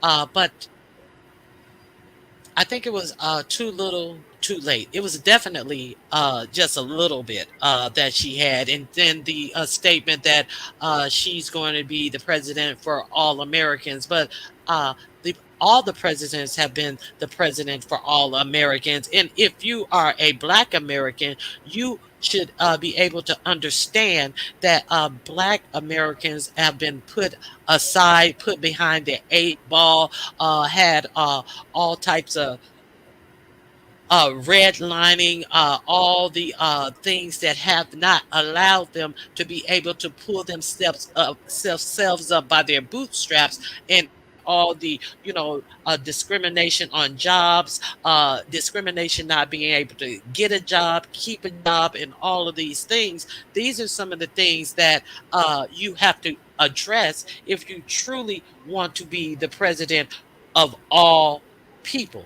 All people don't require the same thing. All of your children don't require the same attention, the same interactions. Because let's keep it a buck.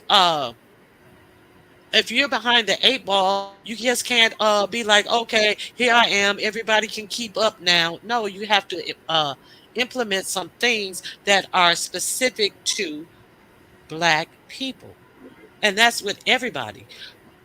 So, do anybody disagree? Oh no, I don't disagree with that. I think that too many uh, Black men and a lot of Black women wanted to hold her feet to the fire, but didn't say a doggone thing about Donald Trump. What was he going to do? What were his plans? So if you want her to roll out a comprehensive plan for all of these things, why don't you ask the same of the person who had to be sued because he didn't want to rent to you in the 70s? Or the person who wanted to put five young innocent children, actually put them under the ground for something they did not do, and if had they did it, that would have been the proper sentence for what he wanted to say they did. But I'm just saying, okay, I'm just saying as a whole, people, like you said, something about reparations. We never got our 40 acres in a meal. All of the robbing and pillaging of Black Wall Street and Rosewood and all of these towns that tried to act independently within themselves, supporting each other, and circulating their money within each other. See, they really didn't want that. And I'm just saying, some things have to be addressed. And that's one of the things that I think, if it does seem like the Democrats are going to lose this, they're going to have to figure out how was it so easy. Well, we know. I think her being a black woman was the way it was so easy for people to turn their back on her and require much more of her than they did an actually convicted felon. But we're gonna have to. They're gonna have to figure out how to quit letting these votes be skimmed off the top and get serious about the black vote. They always say that you see how important they made the black man vote. Then you hear that black women, really helped them out, and that. But then that's all you hear. That has re- even with Obama. That's all you heard. You know what I'm saying? It's always that. You know. So it's just not her that they do that to. It's all the time. Biden said that the black votes got him into office. So and it's just a lot. I'm still checking. Yeah, so I guess we're gonna get another update in a couple of half an hour. Okay. Oh wow. Yeah. They don't need us until they need us. Mm-hmm. They don't. Well, Ronnie, Sorry. go ahead. I interrupted you. Well, Ronnie Q, they've been questioning how black is she when she is just as black as Bob Marley. He's half Jamaican too. I didn't know that. Yeah. Even Janet Jackson said something about, well, they say she isn't black. Let me tell you what When happened. she said, hold on, Miss Kenya. Miss Kenya, when she said that, I was like, no, you know what? That was the dumbest thing. And then she ended up saying that she just heard it from somebody. But listen here, with them Jacob Jackson people, they got their noses fixed, their skin light, and even Michael, rest in peace. I don't give a F.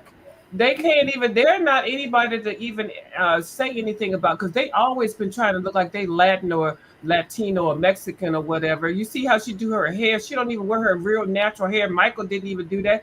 He did Jerry curls and stuff, and they had their goddamn noses slimmed down. They always tried to identify the Chico de Barge kind of look and stuff like that. They didn't even want to claim their blackness.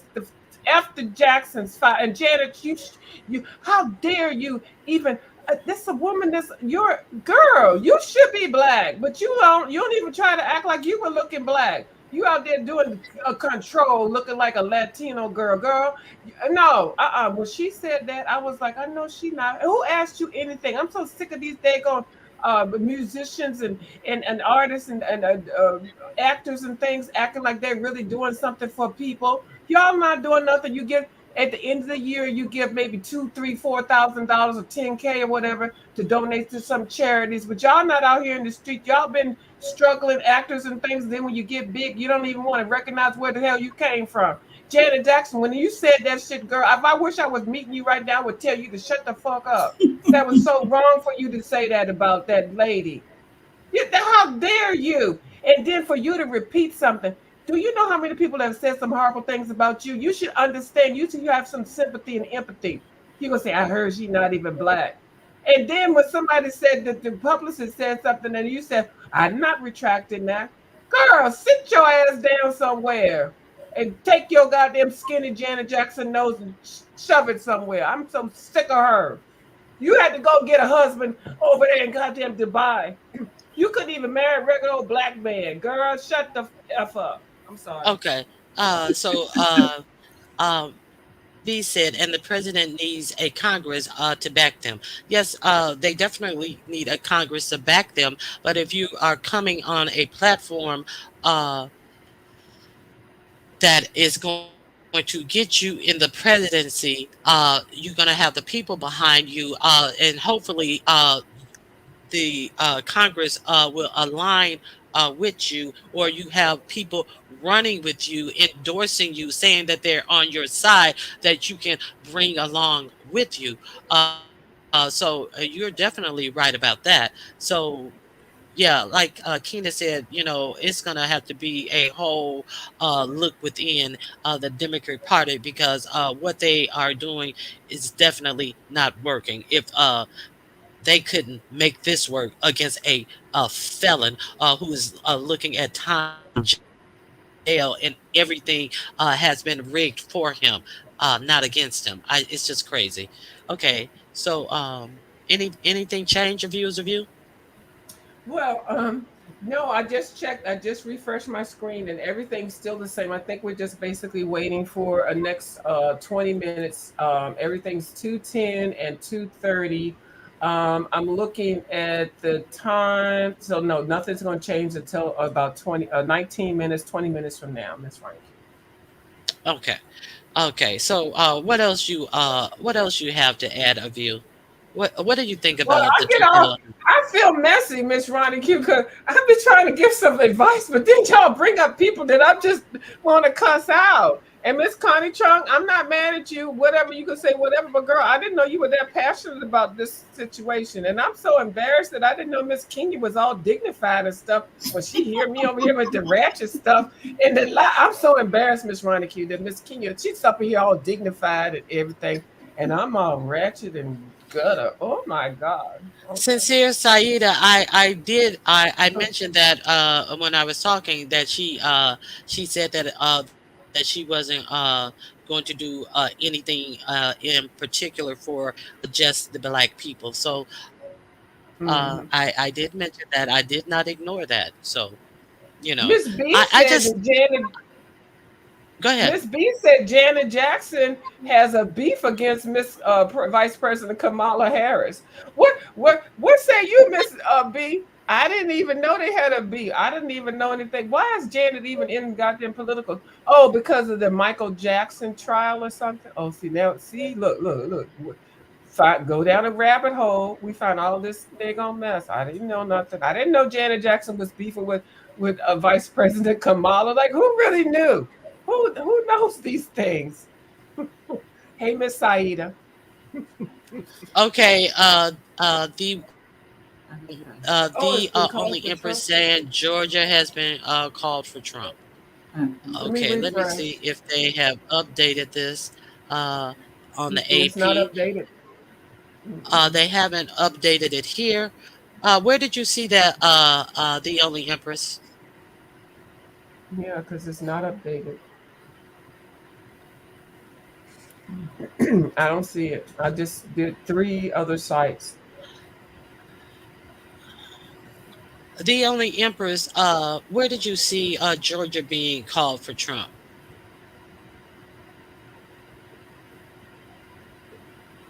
MSN.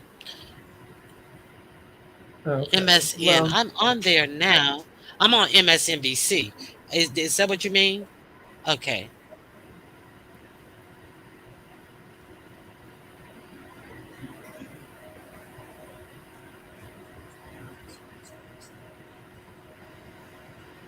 I see that NBC News projects Trump wins Georgia. NBC News. Uh, MSNBC is reporting that NBC News projects Trump as the winner. That's what I'm seeing on MSNBC. Thank you, the only Empress. I see what you're saying now. yeah, but Let's see what there's they're saying. 95%. Yeah, so we'll know in 15 minutes. Yeah. Mm. For facts. Let me just interject for a moment. We have eyes on Howard University right now. We can tell you that Vice President Harris is not expected to speak tonight, but we are seeing quite a crowd there, and we are expecting that within the 2-minute warning for a statement that we're expecting from the Harris campaign co-chair Cedric Richmond. Cedric Richmond expected to address this crowd at Howard momentarily. Again, we don't expect to be hearing from Vice President Harris. But I think actually we can go to this live so we can hear the Nats on here, so we can hear Cedric Richmond and what they say to the crowd and also how the crowd receives it. I think that's him walking out. Yeah, that's her representative. Let's see what he's gonna say.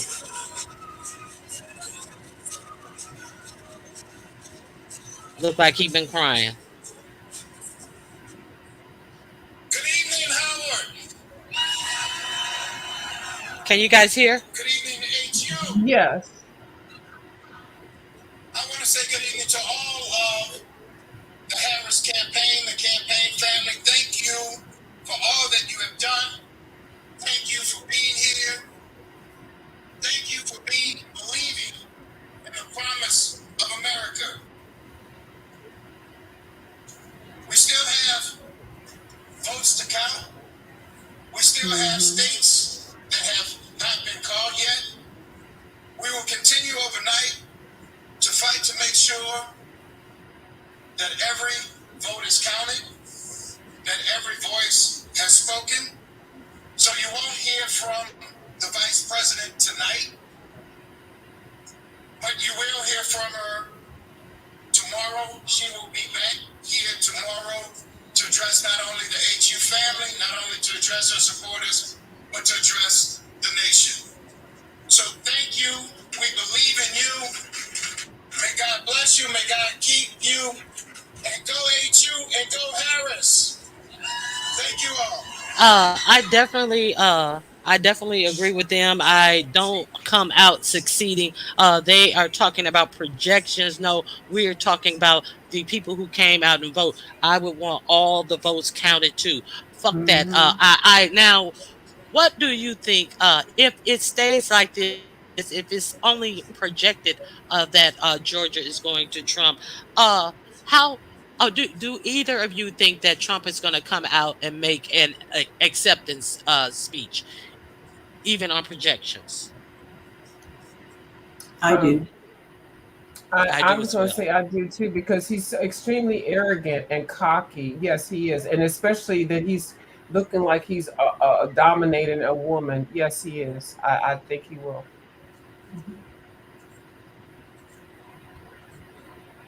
Yeah, and after they turn, this is just really Oh, mind. Georgia just turned. Georgia just went.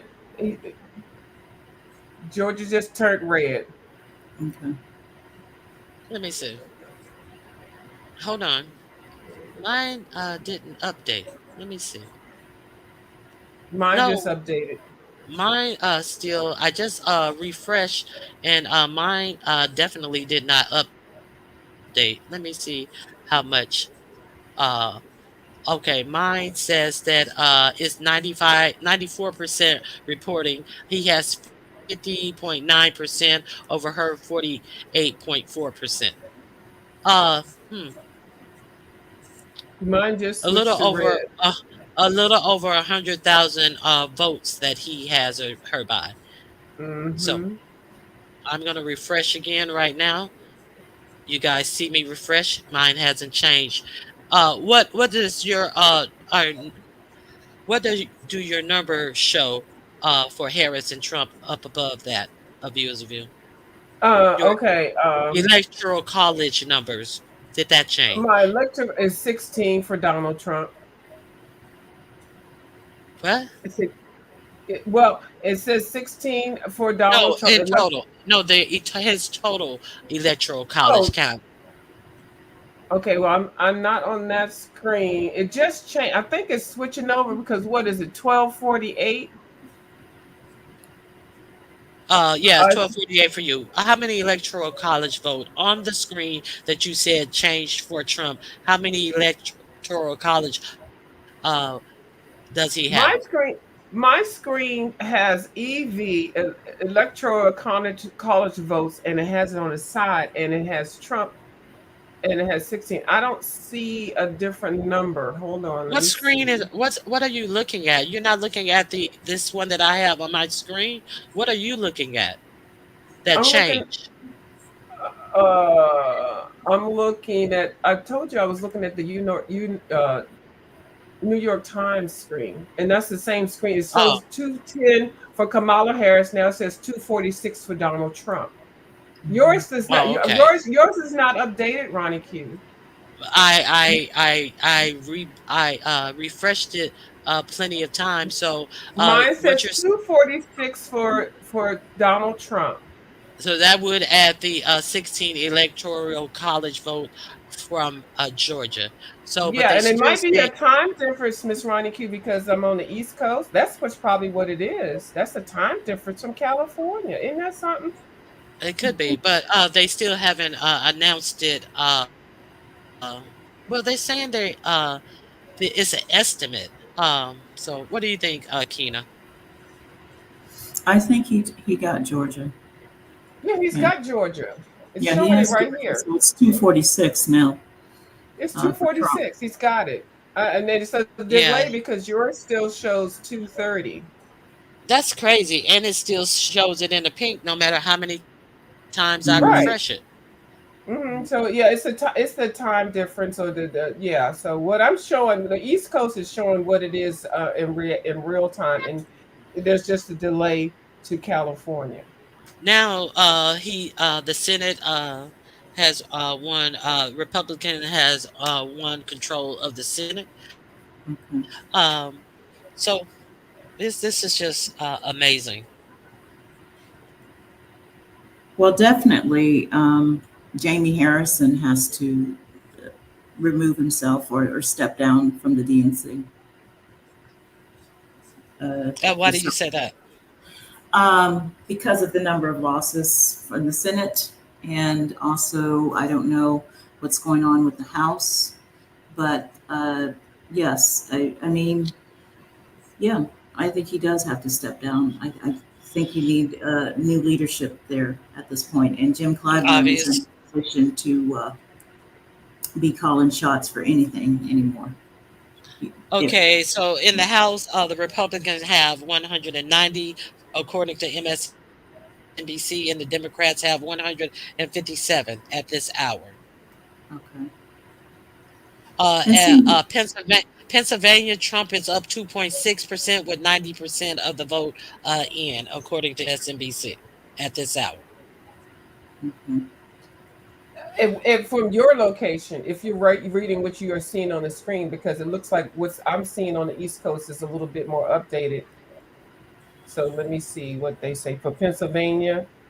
No, Donald Trump. I was reading that off the TV screen that's going live right now. Oh, okay. Yeah, that's probably more update. Yeah, that's more update. Yeah. So and now we learned something. I didn't know that this was that much of a delay. I never knew. But do you think that it would have made a difference if she had chosen? I think she could have chosen the governor of Pennsylvania. Do you think that would have made a difference? Yes. I never understood why she went with Waltz. I didn't even know who the heck he was. I mean, I knew who he was, but why this state, this is country. Anyway, yeah, I agree. Hold on, I just dropped a paintbrush. Hold on, go ahead. Oh my goodness. Your running mate does make a difference, especially when you're in a race that's so close. You don't choose somebody that is unknown or underdog, and you go for the state. If you're going to really think about this, it's plotting, and it's not plotting, but it's strategy. So the running mate that she chose was not a good person for her to win the numbers. I don't mean to say it's like gambling, but that person was not. Pennsylvania she needed to pick that governor from there. Period. And now look where she's at. Yeah, I was thinking when she made that selection, I said, what is he bringing to the table? He's only 60 years old, but he looks 80. But either the astronaut out of Arizona, Mark Kelly, or Shapiro out of Pennsylvania.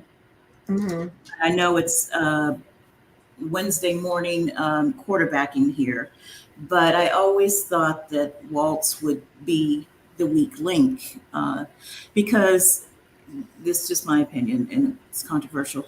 I never thought that Harris was that strong to begin with. So I think you needed somebody like a Mark Kelly, Arizona, or Shapiro out of Pennsylvania, because those two states went for Biden the last time, and they look And like they're I going was, to. Sorry, I'm sorry. I'm sorry. And they look like they're gonna what? they look like they're trending towards Trump this time. I'm sorry to interrupt you. I was almost sure that she was gonna choose Mark Kelly out of Arizona because Arizona was definitely Hmm. going to be a state that was going to be in play. So and I never heard of Wise before, and I heard a lot of people talking about what was the other guy. I never heard of him before, but I definitely had already heard of Mark Kelly. So Right. I just assumed that with the name recognition and everything, that she was going to choose him as well. Now, let's talk about who Trump chose for his VP. I don't know if you were watching. I don't know if you were watching me or if you saw the clip that I played either last week or the week before last, when he was saying that basically the government needs to be pulled out like a rotten tooth, just ripped out like a rotten tooth. And then the interviewers is saying, "Well, how would you do that?" And he then referred to the musing of someone, and he said that basically you just gotta snatch the government out no matter how uncomfortable, and install a new government based on Christian principles. Just do it your own way. And then he started quoting Hitler things. So this is what Trump's I'm gonna see if I can find it, but you ladies can continue the conversation while we're talking about the VPs. So, um, Yeah. what do you? I was Go ahead. Go ahead. Yeah, I was very surprised that she picked him. She should have, somebody should have been in her circle or whatever to advise her analytically, especially looking at the number of electoral college votes and things. I've never heard of Walls. I'm telling you right now, I'm in tune with politics and things like that. As much as I entertain it, I never heard of Walls, but what did he bring to the table? Nothing. I saw him like one time at a debate, and I even walked past the screen. I thought he was somebody announcing somebody to come up.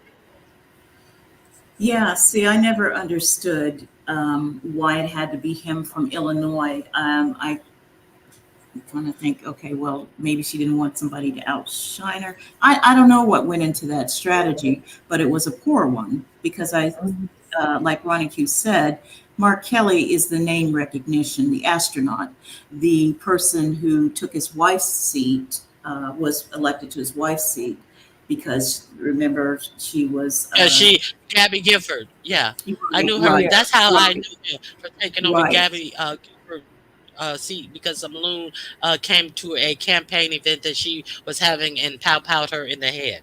That's how I remember him.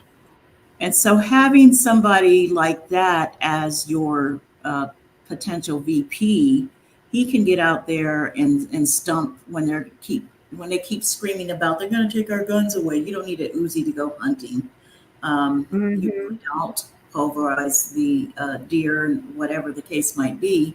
But he could speak personally to how lack of gun controls in this country, how that impacted his life, because it completely changed for him. You But should I have been. just never understood I just can't get over choosing Waltz. I can't.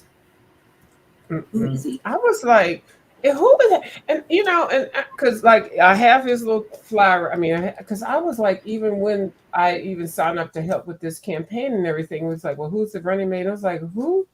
And I was hoping that she would either have Michelle or President Obama. I'm like, anybody. I didn't even know.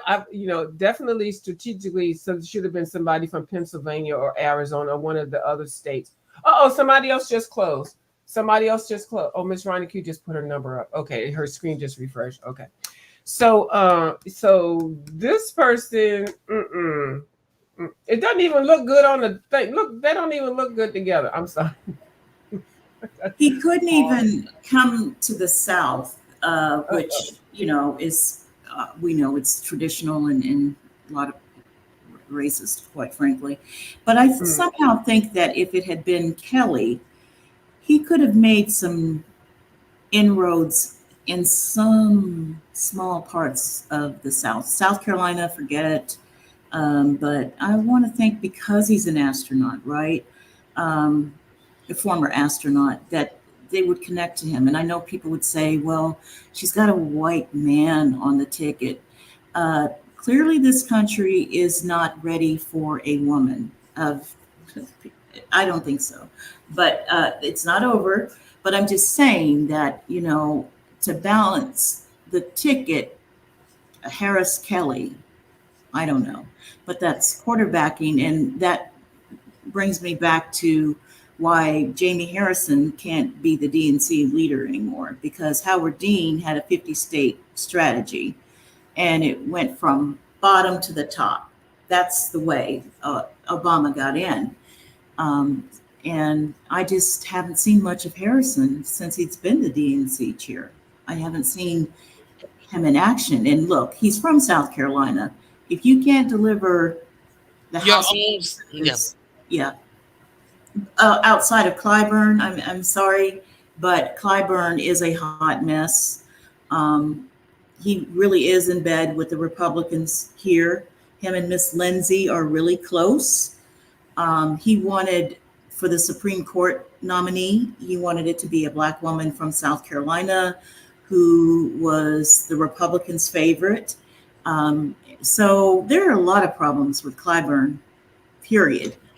Let me say something real quick, and I know this is like throwing something off, and I know I apologize, Ms. Ronick, for what I'm getting ready to say. What? Okay, no, I don't even.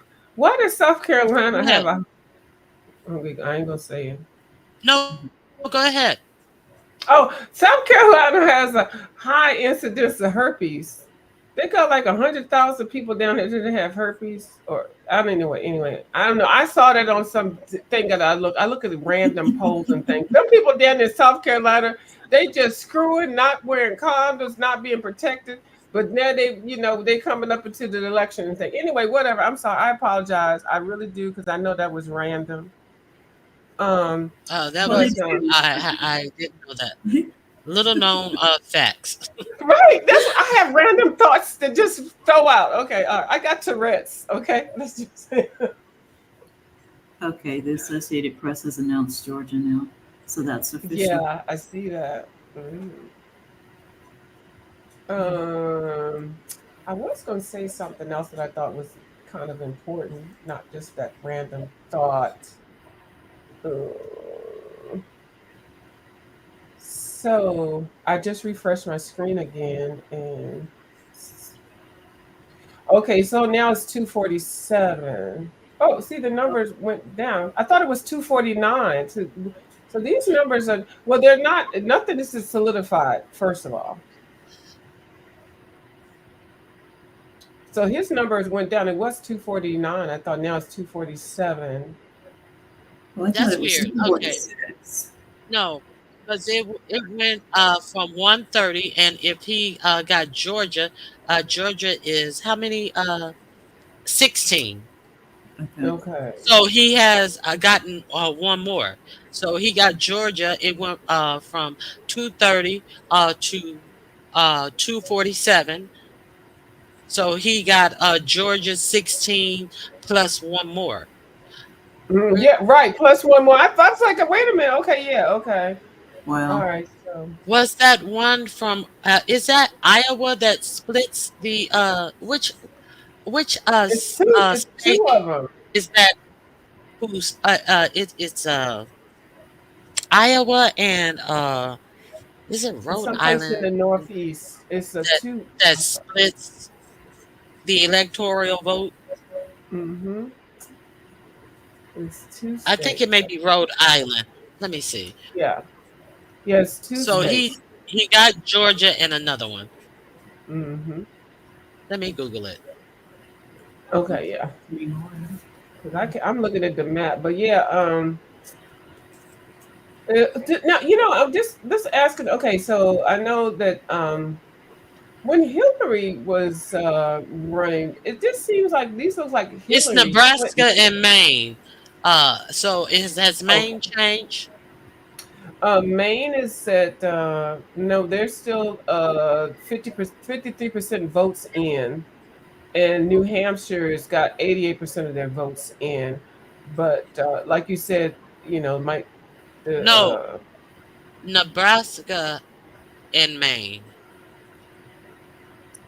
okay, Maine is still at 53% in, and Nebraska is there.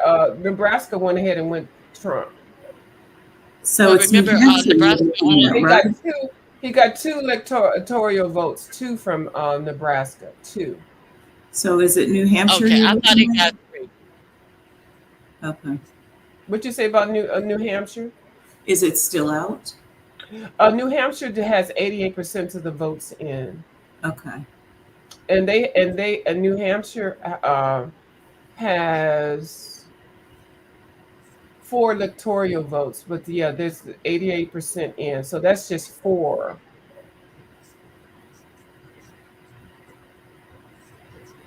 Maine has 2, Pennsylvania has 19, Michigan has 15, Wisconsin 10, Minnesota 10, Nevada 6, and Arizona 11. And Arizona is 54% out. And then I can't remember what the deal is with.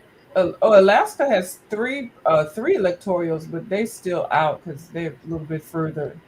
Alaska. Oh yeah, Hawaii was called for her. I was just about to say I thought it was called for Harris, but Alaska's still open because their time and everything, so they still got their 3, and they are not going to close their polls until 1 o'clock a.m. I may have to turn to CNN, unfortunately, because MSNBC is still Yeah. showing her at 158 and him at 203 or some shit like that. This is ridiculous. F MSNBC. Okay. Okay, They're let's go. not. Okay, let's go here. We're gonna go see uh if anybody else is any other news station is live with actual election results. I agree with Miss B. She's going to need all those states, and I don't see that. But I'm not, you know, Yeah, I don't see it I don't either. have a Because crystal ball. yeah, I would hope Pennsylvania would be, and also Michigan, Hmm. and because Trump insulted the Latinos and everything, I would think Arizona would be too, and Nevada. But that might be just wishful thinking. And then Minnesota is so sympathetic; they like everybody. They got all those immigrants there, like. All of those states, except for Wisconsin. Wisconsin is, I lived up there, so I'm gonna tell y'all, it's lily white. They don't give a hell. They don't give a fuck. But they roll around with Minnesota on the Minnesota tip. So I don't. It would be something if she did win all of those, but I don't. I don't see that happening. I don't see it. That would be like a really. But if she did, then that'll be great. But I don't. I don't see it. So I guess my question still is, and it's a rhetorical one, really, what did Waltz bring to the table? Because Nothing, not one daggone thing. He didn't even bring any napkins, a Kleenex, a paper towel, a Lysol wipe. He didn't bring nothing. His name, he didn't Lysol even bring wipe a to name wipe that, his face. right, he didn't even bring a name you could rap with, like Harris, Barris. I mean, I don't even know, but he didn't bring anything. And then I just remember him looking like the Play-Doh boy or something like that. I just remember him being like a little overweight, little white man or something. I didn't see nothing with him. Anyway, let me be quiet. It's running, keep Well, moving us around. He looks older than 60. He Yeah, really he does. does. I Yeah, I don't saw know. that. And his background is kind of sketchy to me. I mean, Bear in It's his, mind, not enough he's a there. lover of things his being at the state level. He just loves Hold on. You go federalism on and all mute. that. Okay, I was just trying to find that. Go ahead and finish your conversation to see if we see anybody different. Go ahead. I'm sorry. Go ahead. Okay. Yeah,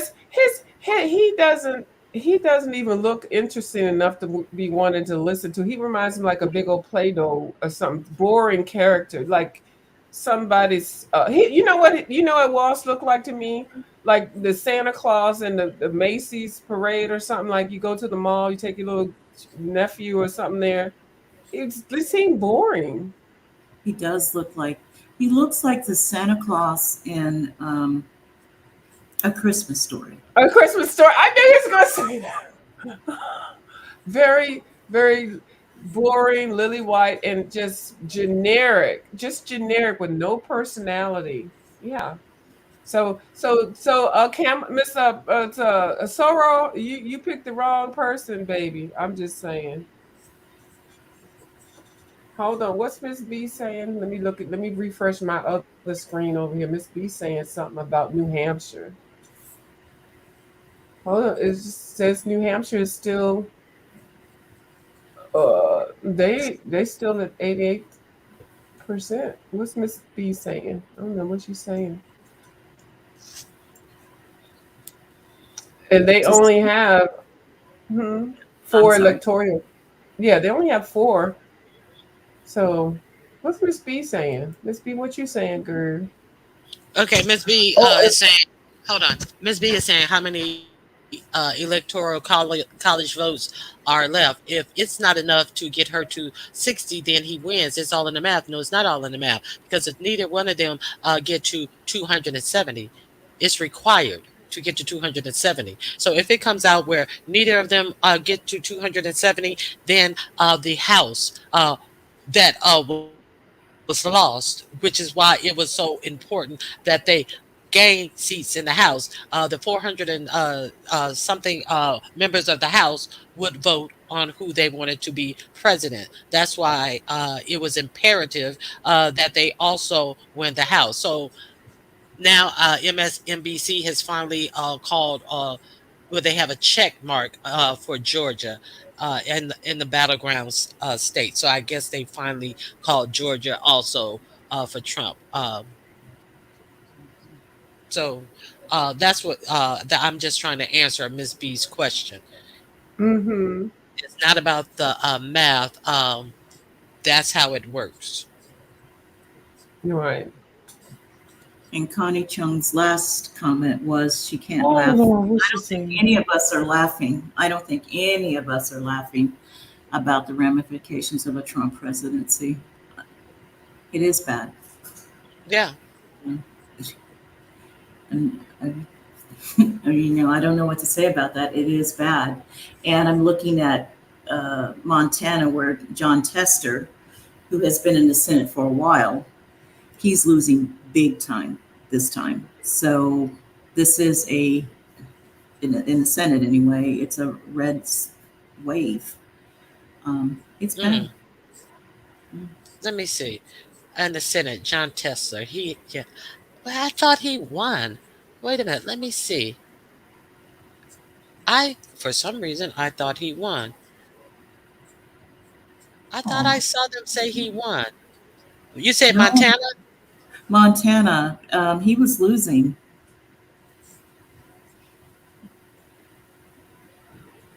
Be nice if he won. Yeah. They had the Republican winning. But if the Republican is only winning by who's the Republican? I think it is, let me see. Tim Sheehy. Right. And even Sherrod Brown in Ohio, who's been there a long time, he's losing. Oh wow. Yeah, they were really trying to raise money for Sherrod Brown because they were saying that his opponent, but He used to do a lot of stuff, and then he just got real quiet. He used to be out in front and putting out bills and this, that, and the other. So Right. maybe you just can't just get comfortable. Especially with so much money that has been allowed in these races with the ruling of Citizen United, that all of these PACs can pack in all of this money into these races. So it's unfortunate that you have to have a lot of money to even if you want to do good things, even if you have a plan, even if you have a structure of ways to get, you got to have the money. So they made it where you absolutely have all most uh, people are running always have corporate donors, and once you Right. have to have a corporate donor, you are kind of you have to see to what your donor who put you in office won't. You don't have to, but that's the whole big thing of them making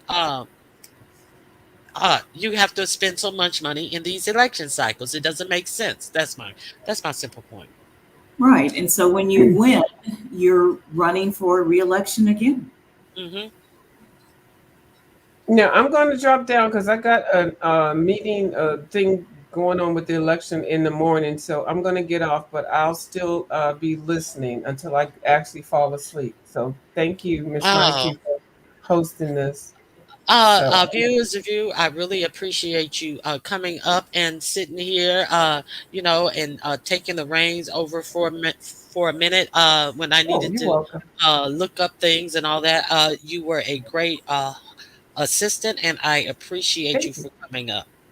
All right, thank you. And thank you, Miss Kenya. Thank you. I'm gonna try to be more respectful and dignified in my ragged Oh, ass commentary on my I like channel. you Thank just you. as you are. I like You you like just me as you are. ratchet? Okay. All I right. Well, do. I'll try to fulfill whatever it is that you think that you like about me. I feel so ashamed. I didn't know this was a dignified lady. Look how professional she sounds, Miss Ronicky. Oh my, I'm embarrassed. All right, I'll talk to y'all later. Y'all have a good night, and hopefully in 2 days we can report some good news. All right, I'll talk to y'all later. Bye All bye. right, All right, bye bye. viewers of you. Okay, so Kina, I think I'm gonna kind of Wrap it. wrap it up. Yeah. I I, I am just yeah. thoroughly disgusted. Well, I am too. That's why, none of us are laughing. I mean, yeah, I'm thoroughly disgusted. 4 more years. I don't know. It's hard to take in. And So, everything that comes with it. Every day, guess what he did? Guess what he did? Guess what he did? Shenanigans. Yeah, everything that yeah. comes with it. Yeah, and I want to say, to those who didn't vote, and I'm so disgusted with them and just the way that things turned out. I just don't have anything to say to Black people. I don't, because I'm just so disgusted with us. I'm really, not that, yeah, I'm just disgusted. So I appreciate you for having me up. Sorry I lost my temper a little bit with Connie, but you know, that happens sometimes. So I hope that you have a good evening. It's after 1 here, so I All right. yeah. Thank you So so take much for care, coming up. I everyone. appreciate the conversation and the information that you gave as well. Thank you so much. Okay, so let's see. Okay, I really appreciate all of you who came out. Let me stop sharing my screen for a second because I don't even know. Let me see what they're talking about real quick. I see a lot of talking. I don't know if this is just pontificating. From this, right? Regardless of how this turns out, and it doesn't look good for Kamala Harris, I hope that it's at least a learning experience. Yeah, there are a lot of smart political people who agree with that. There are a lot of people who also look at Donald Trump as this sort of social anomaly, Mhm. and that the and bear with me as I say this, because I'm speaking for what people say, that doesn't, a lot doesn't have to change. He has to be gone, and then things will get back to whatever normal was. There are scholars who believe this, who study politics, who are smart people, who've written great books, and not about this, but just these are opinions I've been able to get from them, who think that once Trump is gone, there will be going back to what we knew as normal. And we also sat here and complained about what was normal then. So let's remember that. But that there isn't an autopsy that needs to be done as deeply as Democrats and as deeply as the guy who is just sitting here thinks needs to be done. I'm not taking that position. I don't know. It's just happening now, so I don't really know. But there is, he is an anomaly. He is not someone who is normal to this process. I think he's an anomaly. Sorry, just let me get this point out. I think he's an anomaly in that he's a unique character. Yeah. But what is also very true is the Republican base has changed significantly, right? I mean, what they want is what Trump espouses. And so that's not going to change. Okay. Yeah. So, course correction is basically what I hear that the Democratic Party is going to have to do. That heifer get on my nerves sometimes. Thank you, Ms. B. I'll be back in the AM for your after show. Regina B., I thank you for coming. I thank you for staying. I thank you for engaging. It all does a lot to help my channel. I greatly appreciate that. Regina M., same with you, everyone. Keena, who hit the link. Babs, TC, Miss Toby, a view is a view. There's one more person. Thank you, UNC girl, for dropping that link in the back. I appreciate all of you for coming out. Please hit the like button on your way out. Just an unspectacular election. Oh, disgusting. Okay. We are all like, what the F is going on in here? Okay. We were just like that when Hillary was up waiting to see if Beyonce waiting to see Beyonce and all at the winning concert. Oh, okay. So the states that still are uncalled are Wisconsin with 10 votes, Michigan with 15 electoral college vote, and Pennsylvania. What about and also Nevada? And wait a minute, it's more than that. Let me share my screen one more time. Nevada, Arizona, Minnesota.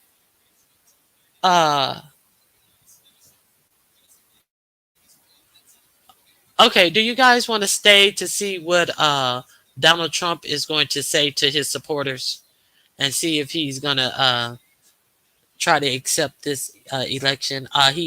From what I see, he has 247 electoral college votes. So do you guys want to stay and listen to that before we drop out of here? May as well.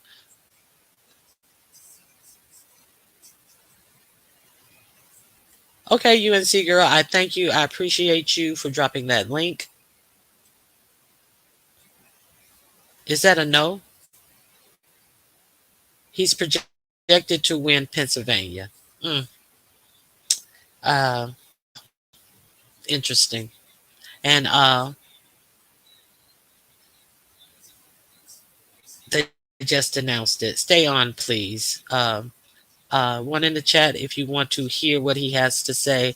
If not, we should stay. Okay, we'll stay. So let me turn up this tonight, he did affirmatively say that he understood that we may not know the results at this point in time based on the NBC's, another news organization. We have not called it. But of course, Donald Trump has shown an eagerness to, in 2024, in 2016, in 2018, 2020, in 2022 to declare victories, even when the news organizations have declared otherwise. So, of course, we expect now in a matter of minutes here, guys, to hear directly from the former president. Vaughn Hilliard for us in Florida. Thank you very much, Vaughn. We'll be back with you as the night progresses. As Vaughn was just reporting there, Trump has been watching election returns at his home at Mar-a-Lago, which I used to call a golf club, and then I learned there's no golf there. Nope, wrong one. He's on his way from there by car to the convention center there at Palm Beach, and we expect him to be addressing that exultant crowd. So we shall see. I mean, presumably he's going to declare victory. We thought he would declare victory even if he was losing badly at this point in the night. So given the way things look, we assume that he's going to declare victory, but we'll have to wait until we see. So let's be clear. Technically, we had heard early on in this stream by Steve Kornacki, I believe when he was at, I forgot how many points he had. Steve Kornacki came on and said that one way Trump had a window to win if he won Georgia, North Carolina, or was it South Carolina? It seems like it was North Carolina. Georgia, North Carolina, and Pennsylvania. So he has, if he had in fact been, if they have in fact said that he is the presumptive winner in Pennsylvania, he would have his 270 electoral college votes. So we're gonna I'm gonna go to MSNBC, and when he starts to speak, I'm going to put it on the screen so everybody can see this. The link, I do believe, is still pinned. I don't know how long it's going to take. They say he is on his way. And we're going to see him, in my opinion, I'm pretty much sure he's going to say that he has won this election. One second. Let me get on this commercial.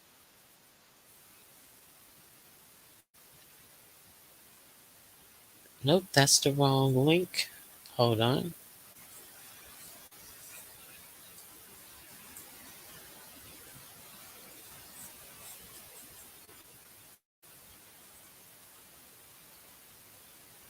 Okay.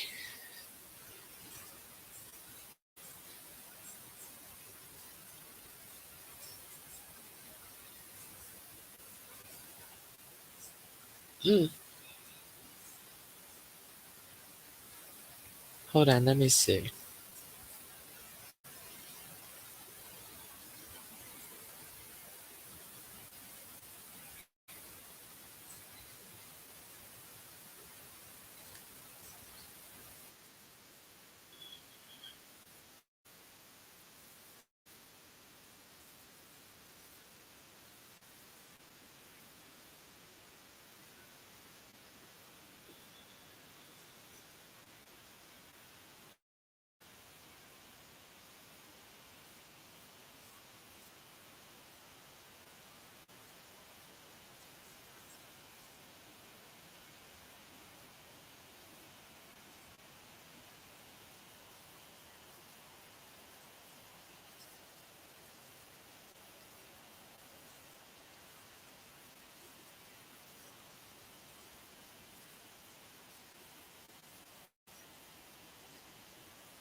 Okay, just a second.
Oh, I'm sorry. This thing is on a commercial break. We are not here for commercials. Okay, so uh, yeah, it's a lot. So let me see what you guys are talking about. Realistically, Trump has won the presidency. With the number of states still out, there is no way Harris can catch up. Well, if he gets 270, yeah, that's just it. And if she can't catch up, so it can't be both of them having 270. So that's it, and that's all. Um, counting all the votes or not, this is just, um, in my opinion, unfortunate.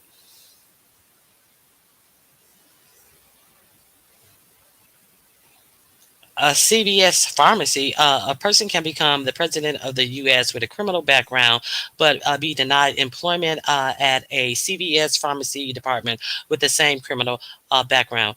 Many jobs they can be denied a job with a criminal, especially with the crimes that he has been uh, convicted of.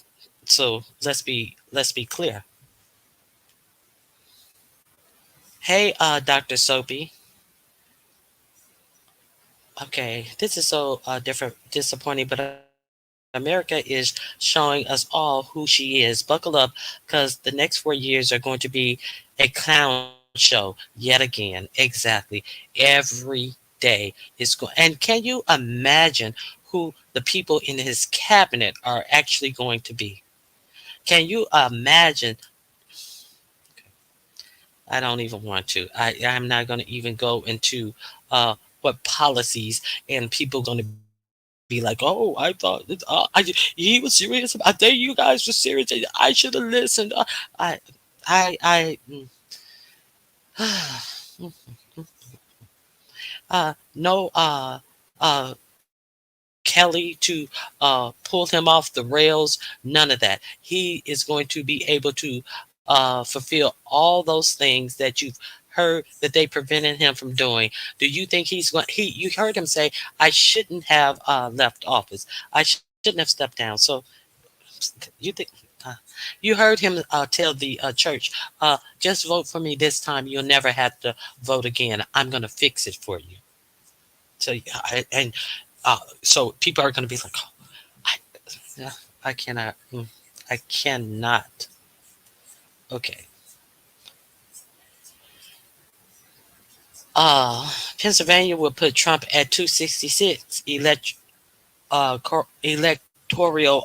votes, 4 points away from 270. Um, Let me see this map. 247.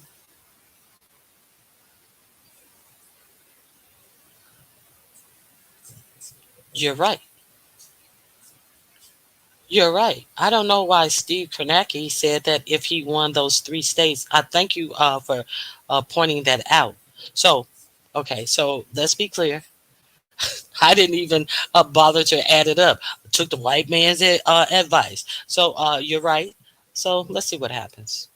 Let's see if he's going to say that he won. Thank you for pointing that out, Regina M. I didn't even uh, do the math, the simple math.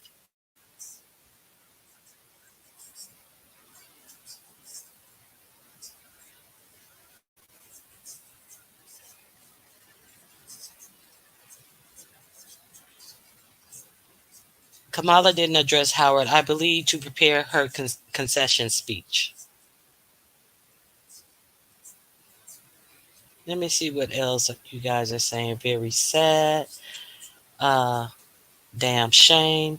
Who really going to put their livelihood at risk? Damn shame. It's such a blow. I really believe government workers are at risk if they aren't Republicans. Yes, they definitely are. They say that they want loyalists in these these government positions because they need people who are going to be loyal to the conservative values and their agenda. So in the Project 2025 paperwork, they say approximately 50,000 what is it, S7 employees, government employees working in all terms of government will be replaced by Trump loyalists who have already been training prior to this election. And when they actually interviewed the president of the Heritage Foundation, the foundation that actually put out 25 letter, what he said in an interview when they asked him about these 50,000 employees, he said, no, it's going to be more like 2 million. That came out of his mouth. I play them interviewing him saying that. He said it's going to be more like 2 million employees. That's what he said. I didn't say it. That's what he said. I told you it was math. Yes, you did tell me it was math. And I didn't even do the math. And so we will need to basically show our freedom papers. And it's damn near you got to show them now. Or what you do in this neighborhood, what you doing here. You don't belong here. So you think it's going to be 10 times worse. It's going to be straight out blatant because all the blatant racism, and then they put this man in power after hearing, child, is going to be a total mess. Yep, I heard about that on your channel. I played the video. You didn't have to take my word for it. I let you hear him say it out of his own mouth. Okay.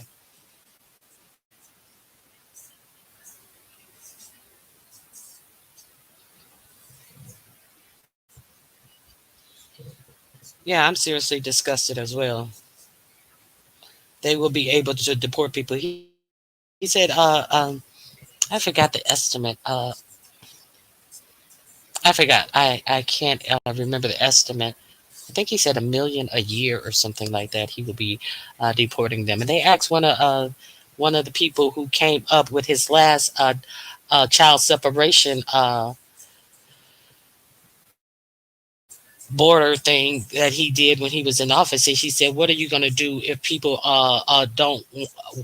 What are you going to do when people have to be separated from their children?" He said, "Well, if they don't want to be separated, they can go too." So there's that. So even though they are not slated to be deported, even though they could be American citizens, they can still go too. So we're going to see how this work out. Okay.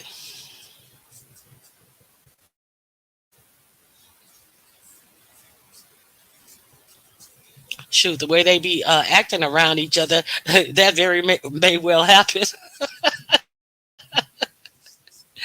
that very well may happen.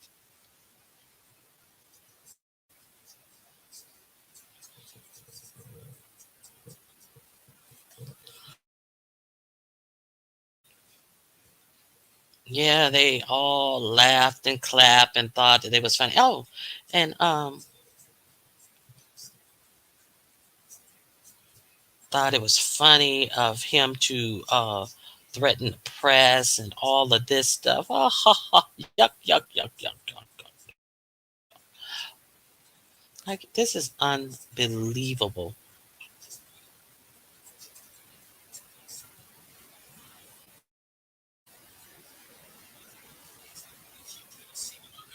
Some left here Democratic, but again, if it's about a 60-40 split of what's to come, that won't net out to a ton. And then there are places to come with significant vote where, look, Trump is running ahead in Bucks County now by 2.5 points. Votes to come there may net out a bit in his benefit. You can look here. This is just the mail about an overwhelmingly Republican. County.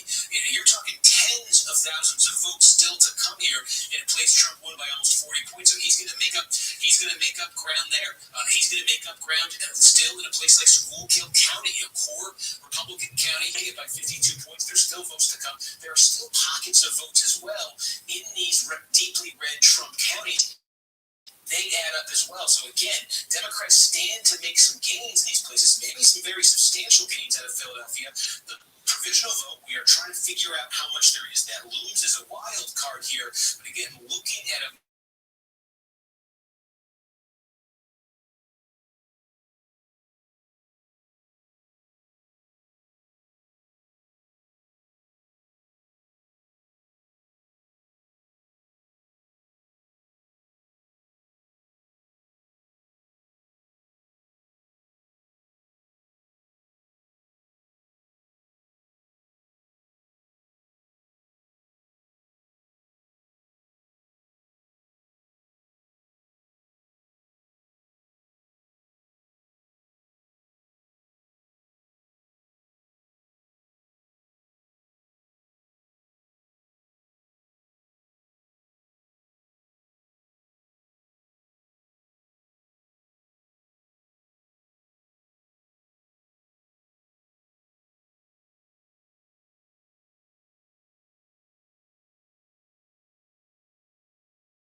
No, I was on mute.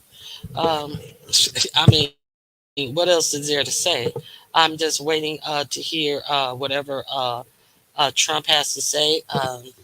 You're not on mute. Um, oh, highlighting I'm highlighting the comments. I just really don't have much to say. It's been a long, interesting day. He plans to put Musk on staff, a man who worked in the States illegally on his student visa. They are playing in everyone's faces. I didn't know anything about that, but thank you for that information. But it really doesn't matter because he's rich and white. So, anything goes when you're that. So, you know, it is what it is. This is crazy as hell. Extremely crazy as hell. So I guess the people who said that Harris didn't have an agenda for black people, they're going to find out what agenda Trump has for black people and his followers, who saw all of the racism and sexism spewed and went out and made sure that he is the next president of the United States of America. So there's that. Let's not talk about. I wonder how quickly they're going to get rid of that board of education. I wonder how quickly that's going to go to the wayside. I wonder how quickly they're going to implement exactly what type of history will be taught to the American children.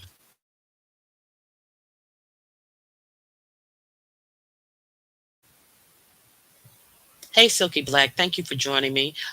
It feels like a parallel universe. It definitely does.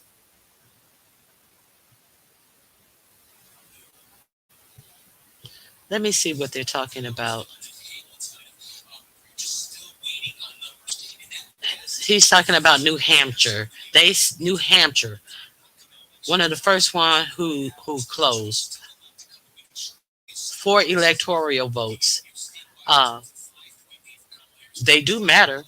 She is leading. Uh, we don't want to give those four to Trump and actually give him his 270 tonight, but they still not decided in New Hampshire. So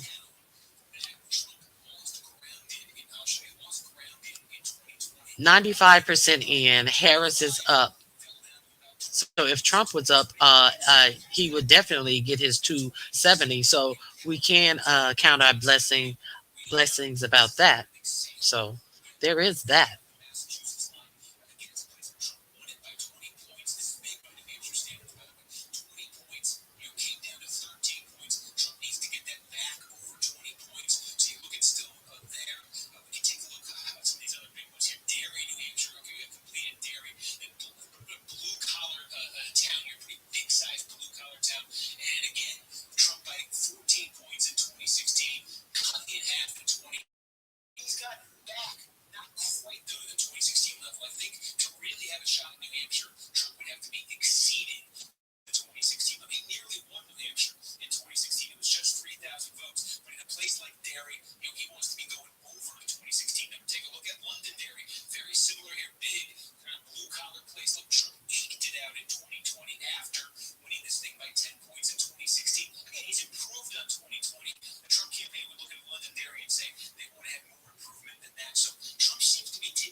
This is the longest car ride from Mar-a-Lago that I've ever set in on.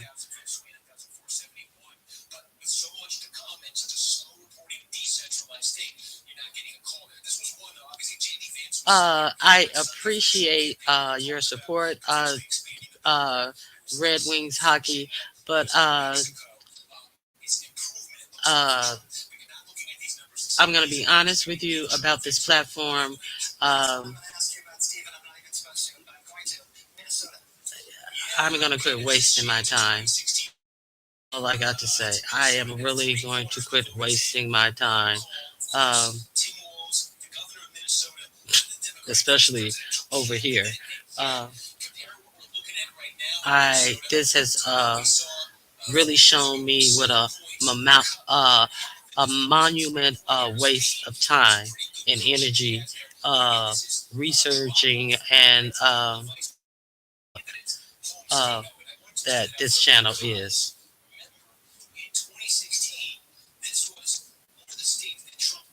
And I appreciate all of you guys who are here, who are watching this, but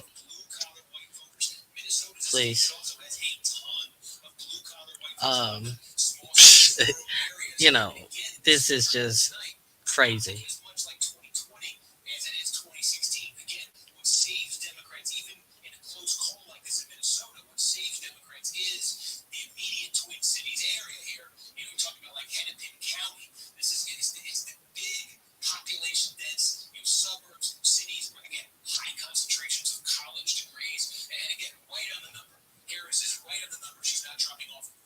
This time, keep the pressure on.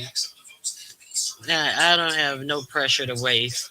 It's gonna be enough pressure on me. I have absolutely no time to waste.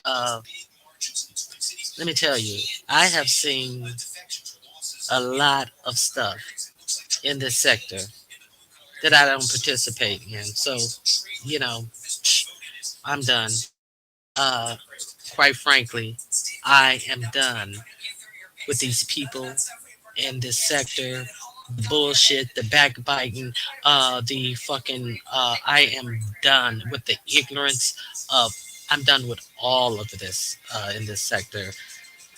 Uh, okay, and I appreciate you guys and your support. Um, that's it, and that's all. So as soon as we hear what Trump has to say, I'm signing off of this bitch.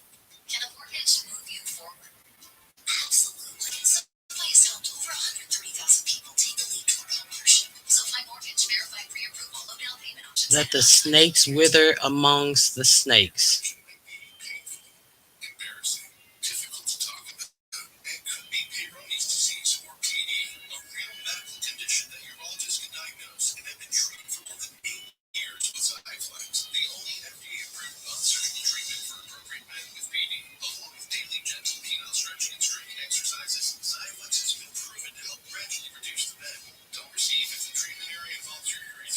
Oh, commercial. I'm sorry. I'm sorry. I know you guys didn't want to hear that commercial. It's all just dead air at this point. I apologize for that.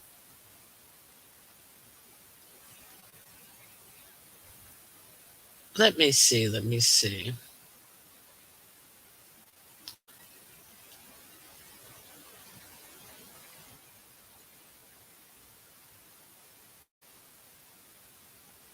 I'm leaving. I'm leaving in 10 from my hospital, so I'll probably miss the Trump gloating. Lucky you. Lucky you.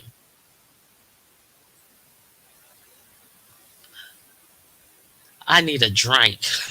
I, Miss Magnificent said, I need a drink. Well, yep, well.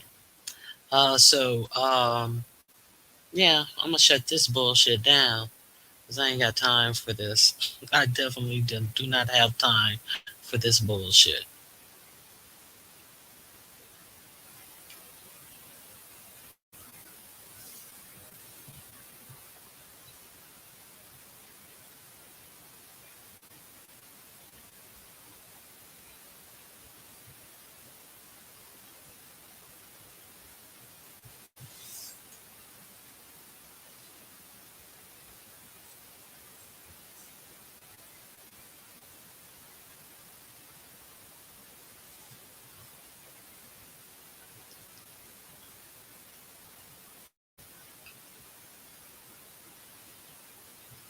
I had a come to Jesus moment. This is Regina M saying, I had a come to Jesus moment. I pray for all of here in the U.S. As it is done now. Please continue to keep hope and faith alive. Okay. Miss B, this election works against my melatonin. I should have been asleep. Wow. Okay, I feel. I'm sorry. I can't see what it's saying. Oh, I feel like I've been drinking coffee. You're exhilarated. Uh, you're wired. Your nerves are shit. Uh, your hands are shaking from the nervous jitters that coffee sometimes give people. I feel for you, Z Sarah. You know, I definitely feel for you. So,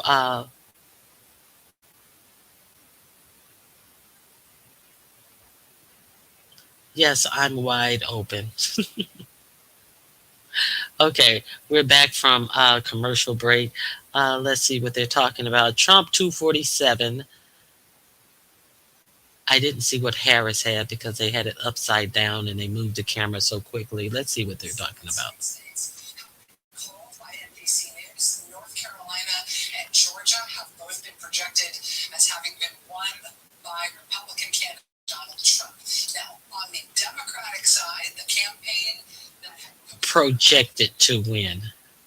They have not been called. candidate Kamala Harris, the co-chair of the campaign center Richmond, came out and told the assembled crowd there, as our correspondent told us, as Michelle Norris told us, the increasingly somber crowd there told them basically to go home, that Vice President Harris would not be making any remarks tonight, that she will be speaking both to University and to the nation tomorrow, and so that sort of ended the event, at least the physical in-person event for the Harris campaign tonight at Howard University. On the Republican side, Donald Trump has been watching election returns at his home / private club / membership club thing at Mar-a-Lago, and it's moved to the Palm Beach Convention Center, where his supporters have been gathered over the course of the evening watching returns, and they are now preparing to hear from their candidate. We don't know exactly when Donald Trump is going to speak or exactly what the character of his remarks will be. Our own Vaughn Hilliard is at the convention center. He's been covering the Trump campaign throughout this, for the duration. Tonight, as that crowd has become increasingly exuberant, and excited about the results that they're seeing in this race. Vaughn, what are you expecting, if anything, if you have any reason to have any expectation in terms of what we're going to hear from their candidates? Somebody shooting off something, celebrating, obviously. My goodness. Donald Trump.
Oh, I was on mute. I don't know how long I was on mute.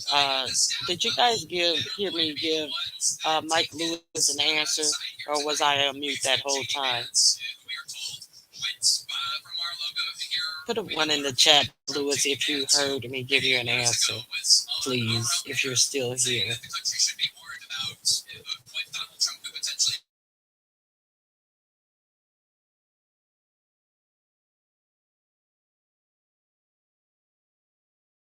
We are going to see JD Vance here take the stage alongside Donald Trump. So there's a lot at play when we're looking at what this administration could very well look like, guys. From the extent I'm sorry. I thought I was talking. Yeah. So I see he was answered. So that's what it is, Mike. Thank you, Regina. Now I have a whole lot of fireworks that are being shot off in my neighborhood. So I guess it's a white power party. And there's some celebration right about now. I don't know. How about you in your neighborhood? What's going on around you? And so for Donald Trump, he and his team, they have made the case for the last years that the country was by his side, not only the Republican Party, but they were going to effectively be able to build the MAGA movement.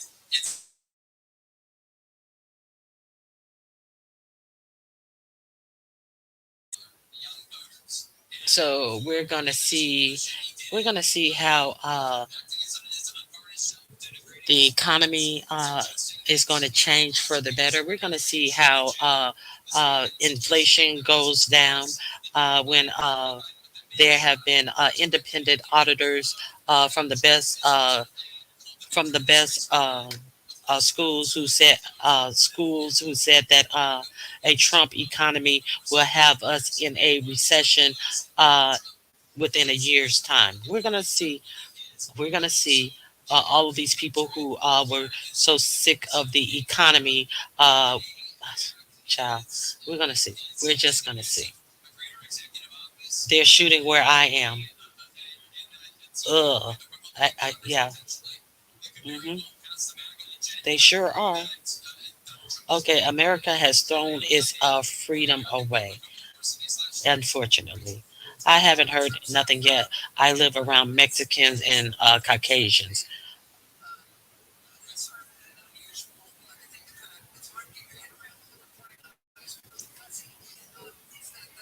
Yes, I'm talking. It's a wonder you can't hear me, but I am definitely talking. I don't know why you can't hear me. Put a one in the chat if you guys can hear me. Put a one in the chat. I see my bubble moving. No. Oh, I was on mute earlier. Okay, yeah, I asked if when I was answering Mike, uh, I since came off mute. Thank you guys for putting a one in the chat. I appreciate it. Hey, Renee, it's good to see you. Um, Renee, I personally want to thank you for supporting me and my channel. I greatly appreciate it. Oh, I didn't hear it, but I'm ducking. Okay, understood. Okay. And the only Empress, I appreciate your support. Regina M, I definitely appreciate your support as well. Mike Lewis, I appreciate you being a supporter. Z UNC Girl Bad Weave, I appreciate your support. I appreciate you modding. I appreciate your you being a member. All of you members, I greatly appreciate your membership. Um, I'm gonna finish this. I'm going to finish out this. I'm gonna finish out this month of membership and do memberships, and that's where I'll be. Okay, they're shooting just like like when the Dodgers won. My kids are not going to school tomorrow. I don't blame you. Uh, everyone who voted for him will have their buyer's remorse in 30 days of his leadership. Medicare and healthcare and education are on the chopping block. Sigh, sad as day. Most definitely. Uh, the person that he's putting in charge of cuts, Elon Musk, some, let me find it. Some economists uh, came came out and said that uh, it was going to be, oh, his plan was going to be extremely brutal. And he said, well, yeah, it is, but people are going to have to buckle down.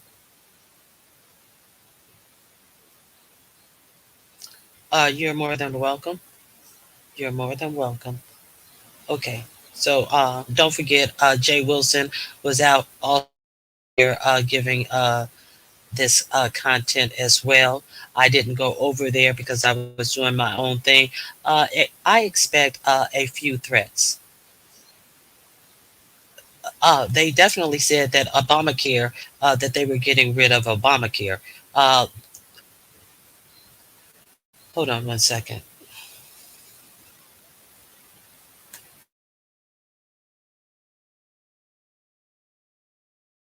While I'm waiting for that, no, I'm not behind in the chat. I'm right here. I'm not behind in the chat.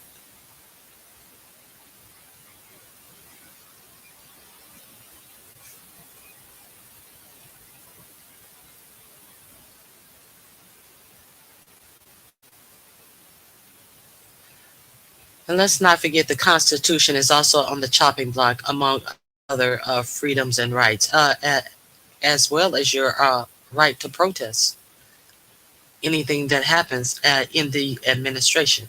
Okay. And they just may have the Congress to do away ACA now. And marriage rights. Okay. And a lot of those clear folks are in on it. They have no idea what they just did. They think they're just doing it to others. They think that their poor asses aren't going to get the same treatment. He said we wouldn't have to definitely. He said, just vote for me this one time when he was talking to them churches, and you'll never have to vote again. Trust me, I'm going to fix it. It's what he said out of his mouth. So people are going to pretend like they did not hear any of these things. I'm going to get rid of the Department of Education. Okay, so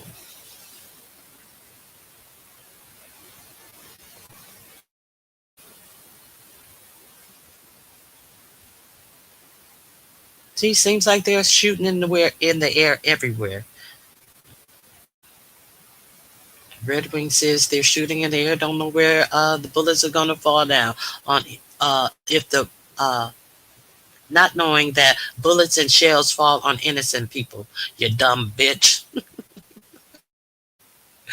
Okay, he definitely said that. Okay.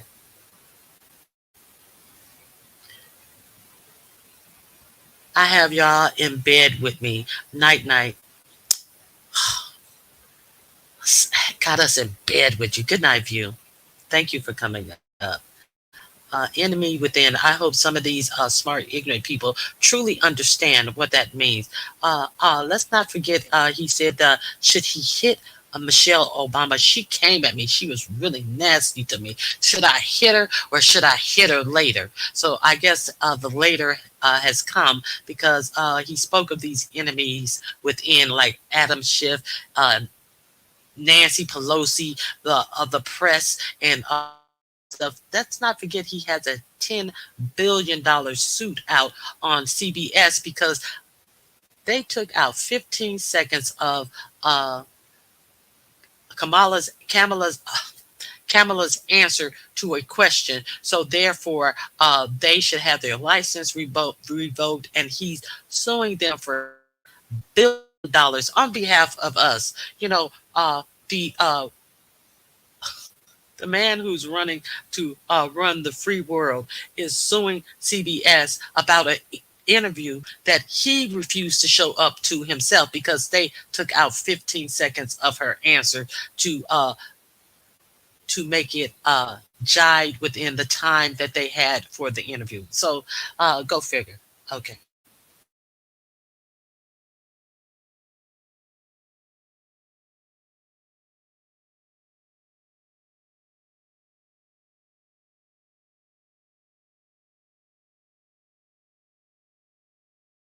Okay, so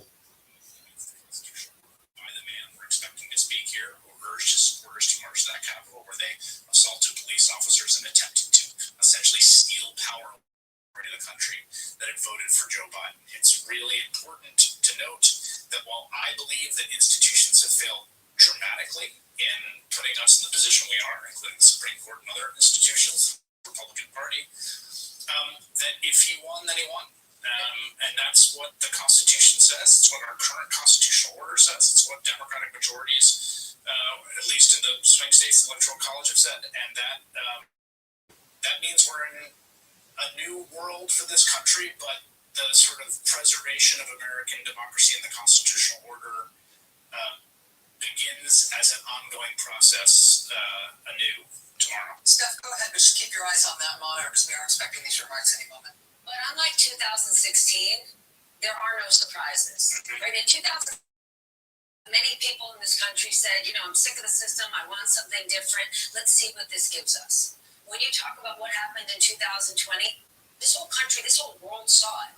People know exactly who they're getting, and they chose this. So as we go into this next phase, I'm sure for the next month, it's going to be an autopsy of Kamala Harris's campaign and what she did or didn't do.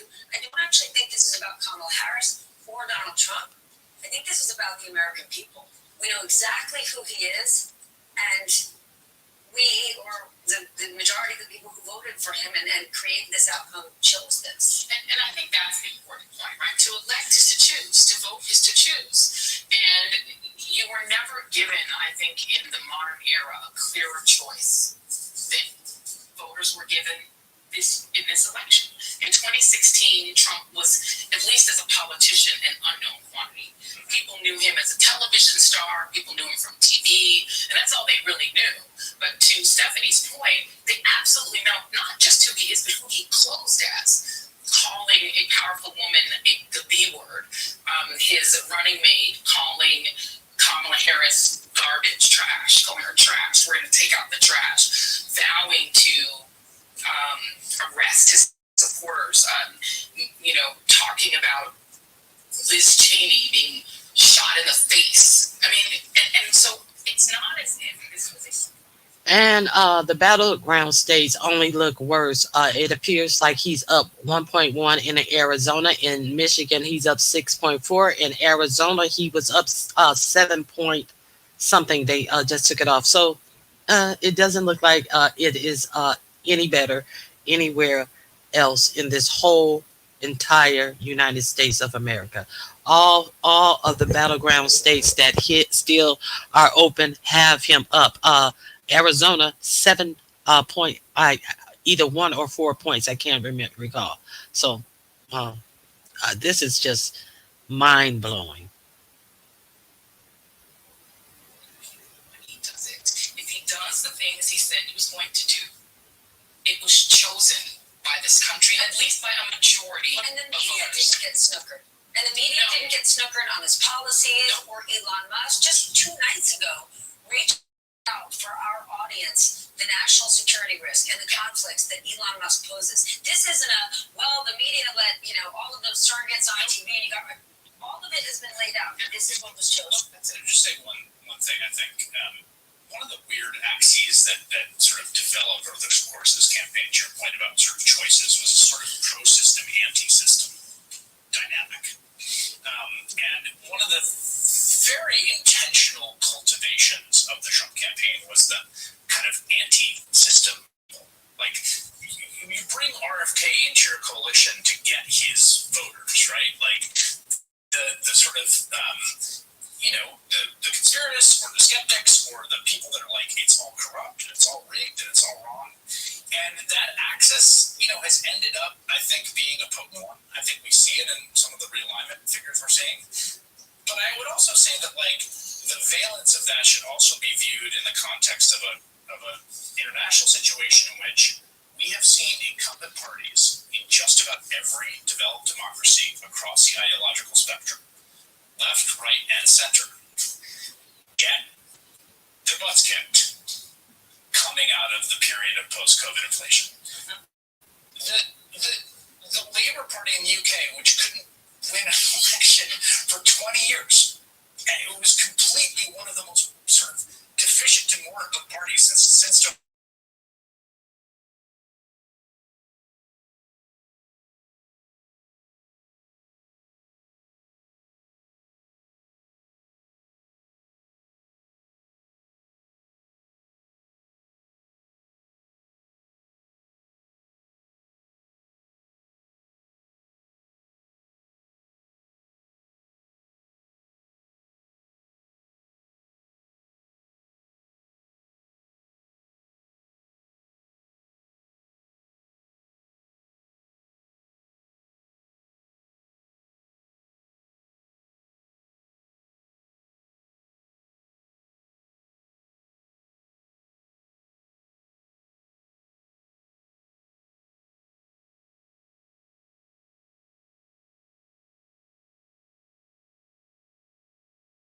I'm sorry. I thought I had the sound on.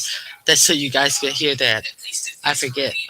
I apologize. It's 18 to 29-year-olds and 30 to 34-year-olds with whom she did the best. And she also did well with seniors who understand the consequences of things like losing Roe.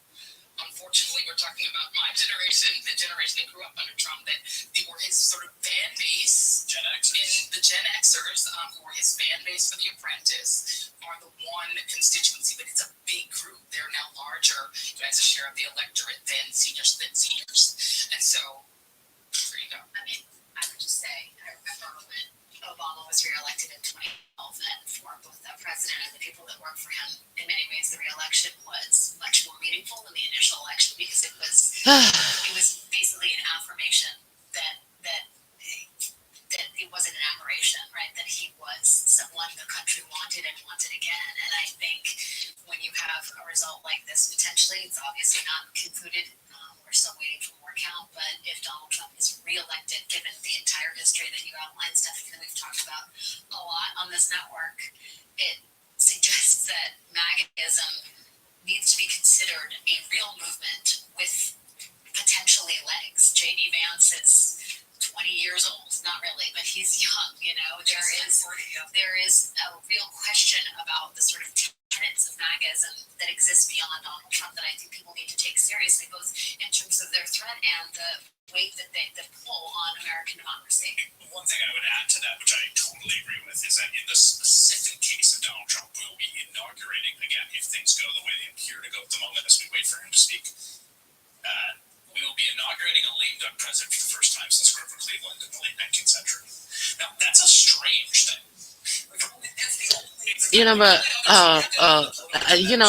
These points that he's bringing up pissing me. It's really pissing me out. Who gives a fuck about the lame duck president? We give a fuck about more pressing fucking issues. God damn it! I cannot believe he's talking about this dumb shit. Okay, somebody's at the mic.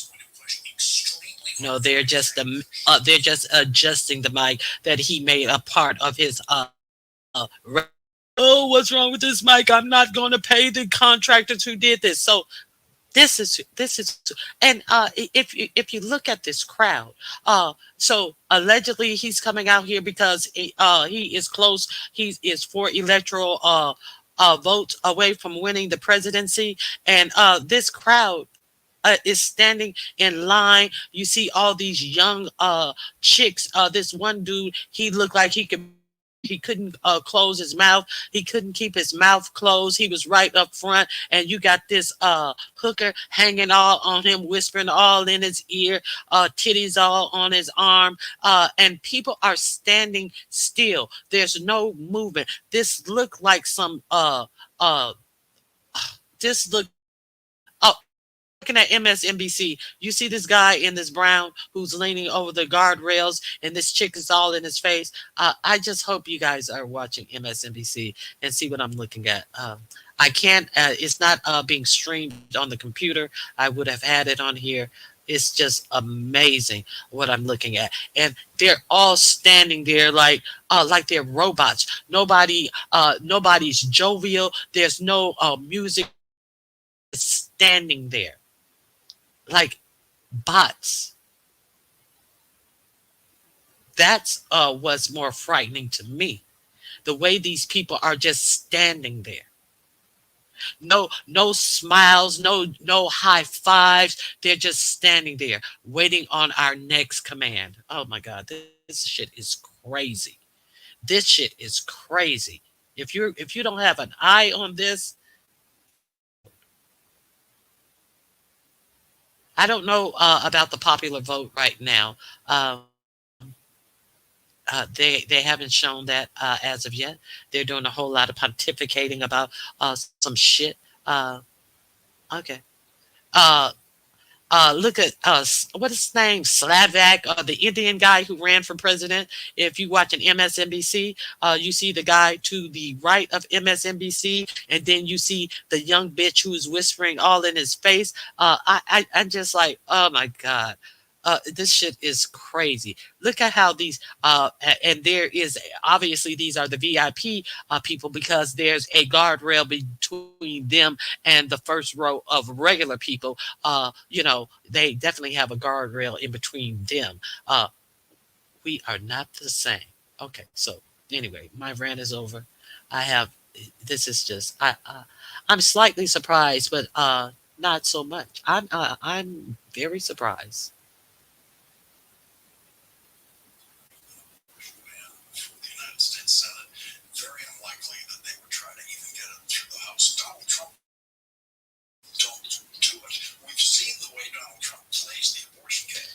He says what he thinks the right wing really wants to hear, to the extent that he needs to get those votes. But we've also seen him be very afraid of the consequences of this, and very afraid of what's happened.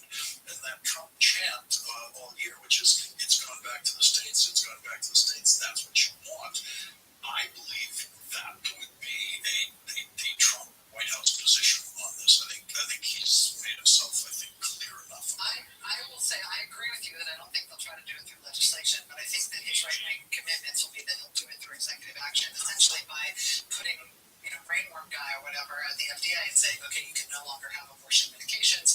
They'll use the Comstock Act. They'll use other measures that they could do without having to have legislative fingerprints on it, but so they can still tell their right wing, the right wing to whom they owe so much of their organizing efforts that they've done. Because to your point, if there's a midterm that will be coming shortly, 2 years from now, in which evangelical voters who stood down on the abortion issue could come back up.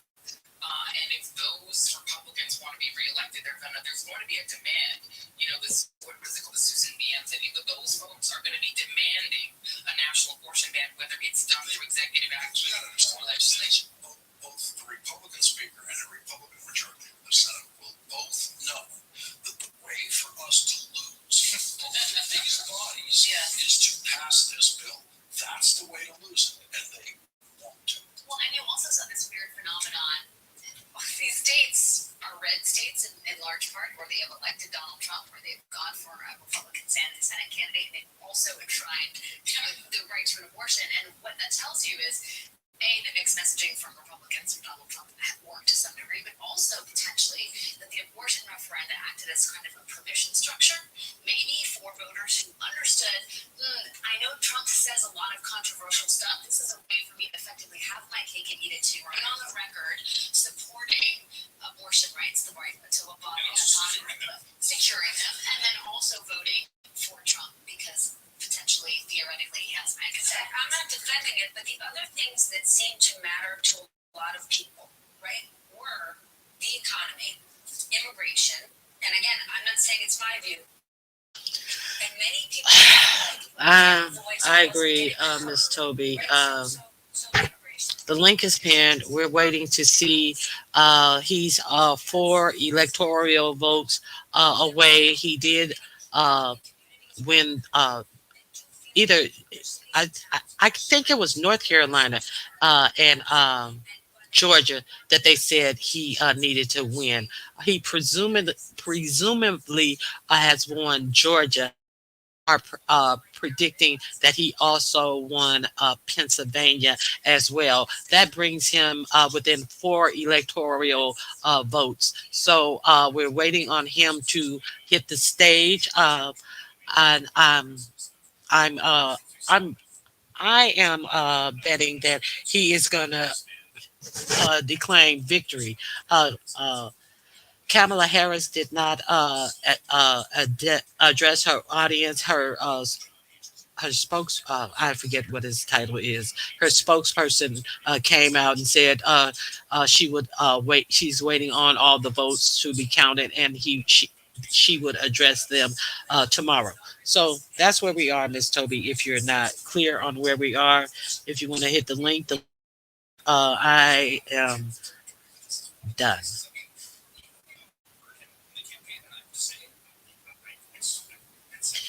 Also, immigration was a huge problem when Trump said mass deportation. When Trump said mass deportation, I knew Kamala would have trouble. So, so no one besides Black people.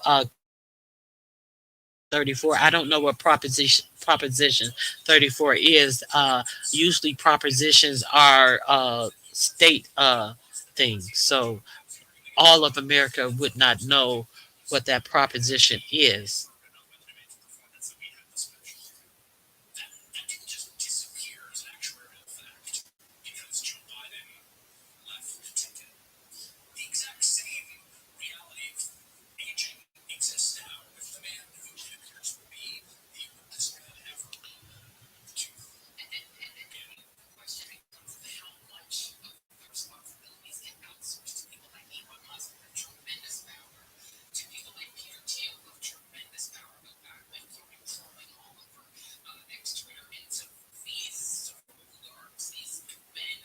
Oh, you're talking about Project 2025? Is that what you're talking about, Shy Girl?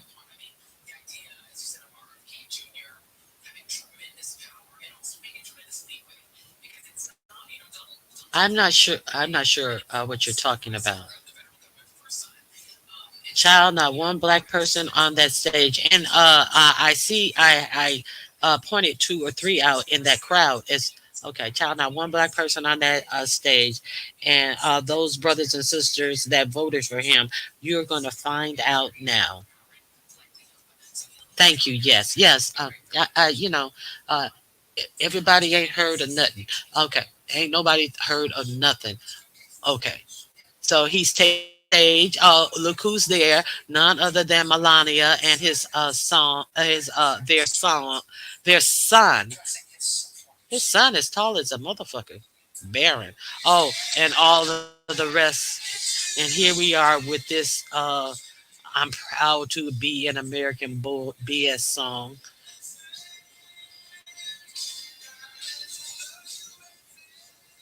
I've never seen Baron so chipper and bouncing on his toes. Here we go. Let's hear.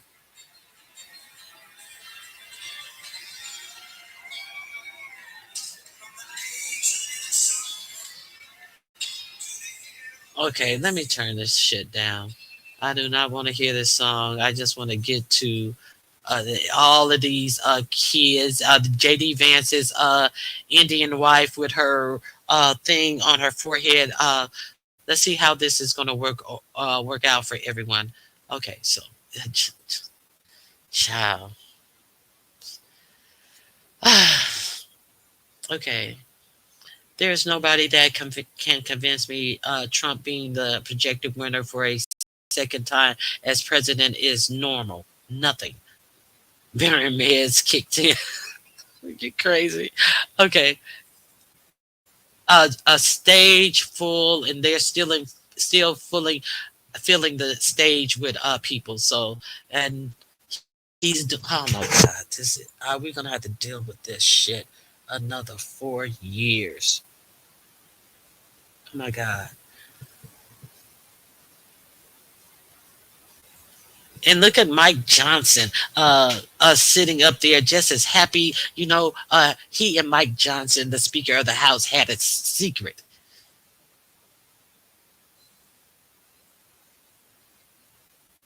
And his vice president picked J.D. Vance, who actually said that he was used a Nazi phrase about him before he has fallen in line and is his excuser. Okay, here we go.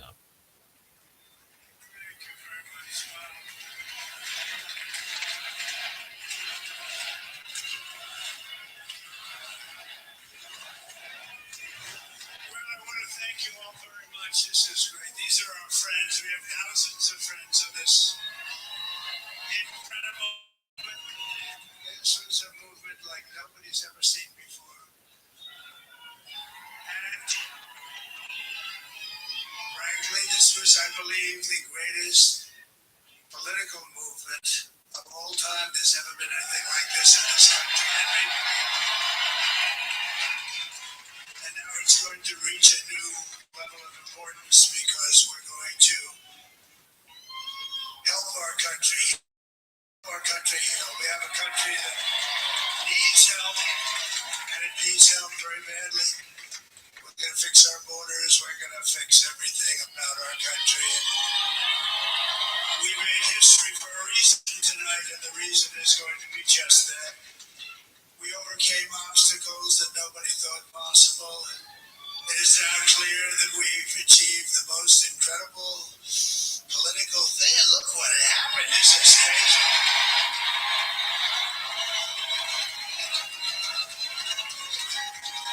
But it's a political victory that our country has never seen before. Nothing like this. I want to thank the American people for the extraordinary honor of being elected your 47th president and your 45th president. Okay, so he's saying he has been elected and he doesn't have enough electoral votes.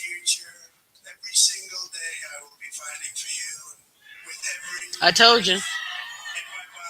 I told you. I will not rest until we have delivered the strong, safe, and prosperous America that our children deserve and that you deserve.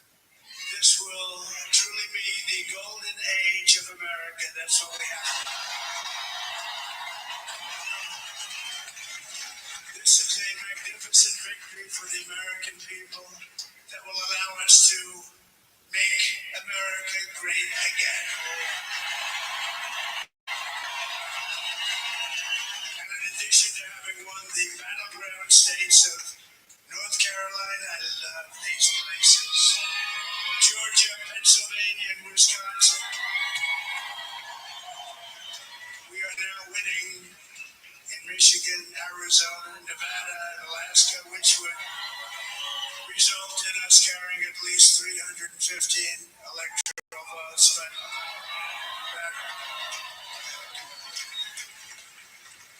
But it's much easier doing what the networks did or whoever called it, because there was no other path.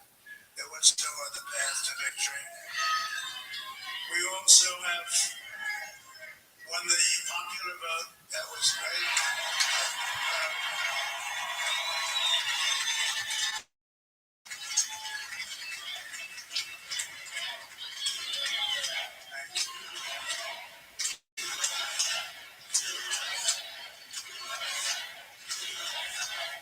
Thank you very much. Winning the popular vote was very nice. Very nice, I will tell you. It's a great feeling of love. We have a great feeling of love in this very large room with unbelievable people standing by my side. These people have been incredible. They made the journey with me, and we're going to make you very happy. We're going to make you very your vote. I hope that you're going to be looking back someday and say that was one of the truly important moments of my life when I voted for this group of people. When I screwed up. This group of great people. America has given us an unprecedented and powerful mandate. We have taken back control of the Senate. Wow, that's and the Senate races in Montana, Nevada, Texas, Ohio, Michigan, Wisconsin, the great Commonwealth of Pennsylvania, were all won by the MAGA movement. They helped so much. Not the Republicans, the MAGA movement. One of them, we worked with the senators. They were tough races, and I mean the number of victories in the Senate was absolutely incredible. And we did teller rallies. With each one of them, and sometimes we did 2 or 3 and it was amazing to look at all of those victories. Nobody expected that. Nobody. So I just wanted to thank you very much for that. And you have some great senators and some great new senators. And it also looks like we'll be keeping control of the House of Representatives.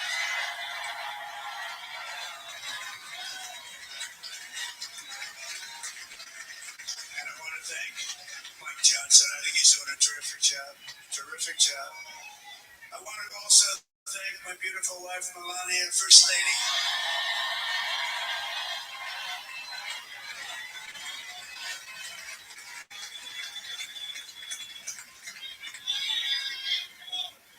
Who has the #1 best-selling book in the country.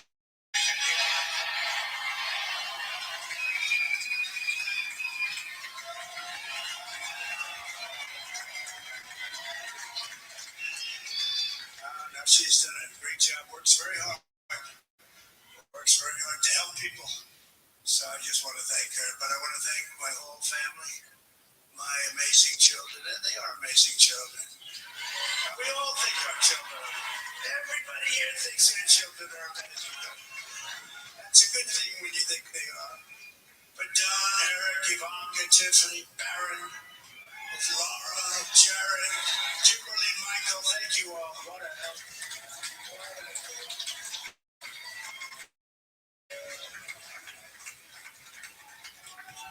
My father-in-law, Victor, is tremendous, and we miss very much Melania's mother, Amalia. We miss Amalia, don't we? Huh? She would be very happy right now, standing on this stage. She'd be so proud. She was a great woman, that one. Beautiful inside and out. She was a great woman. I want to be the first to congratulate our great, now I can say, Vice President-elect of the United States.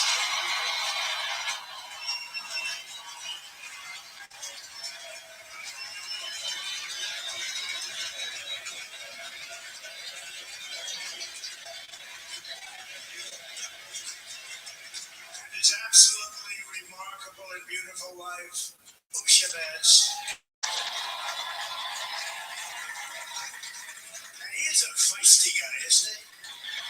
You know, I've said, go into the enemy camp. And you know, the enemy camp is certain networks. A lot of people don't like to, sir, do I have to do that? He just goes, okay. Which one? CNN, CNC. He'll say, all right, thank you very much. He actually looks like, he's like the only guy I've ever seen who really looks forward to it, and then he just goes and absolutely obliterates them. Say a couple of words here.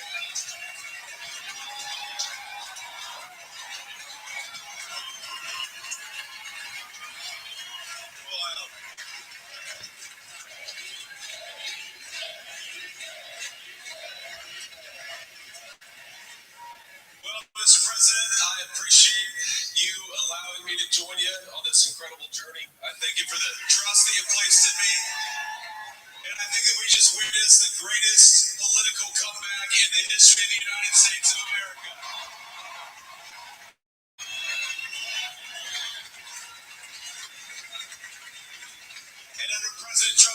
leadership, we're never going to stop fighting for you, for your dreams, for the future of your children, and after the greatest political comeback in American history, the greatest economic comeback in American history under Donald Trump's leadership.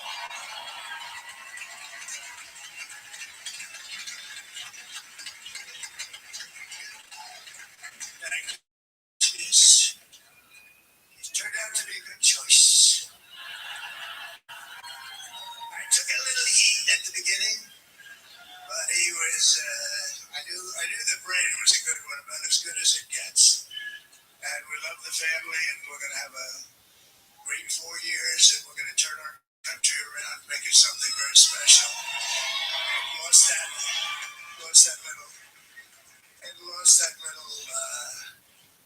little thing called special. We have to make it so. We're going to make this so great. It's the greatest country and potentially the greatest country in the world by far. And right now, we're going to just work very hard to get all of that back. We're going to make it the best it's ever been. We can do that. If we had to wait longer, I don't know. It was going bad, and it was going bad fast. We're going to have to seal up those borders, and we're going to have to let people come into our country. We want people to come back in, but we have to let them come back in, but they have to come in legally.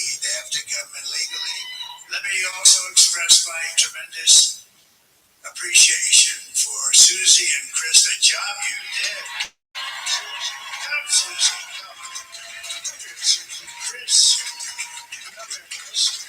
Susie likes to stay sort of in the back. Let me tell you. The ice thing. We call it the ice thing, right?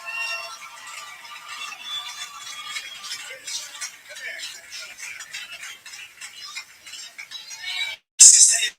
He's not in the back. This wasn't expected, but I just want to thank obviously President Trump for this journey. It was a great one. And Who are these people? He's going to be a hell of a great 47th president. And this team that we had, the best team, and of course, even my boss, Susie Wiles, the best. Thank you. Thank you. And thanks. Look at this shot. I've never seen her be shot before. Susie. They're great. Everybody up here is great. Everybody up here is very special. But the Trump, who did you say? Oh, let me tell you, we have a new star. The star is born, Elon. He is. Now he's an amazing guy. We were sitting together tonight, and he spent 2 weeks in Philadelphia, different parts of Pennsylvania, campaigning.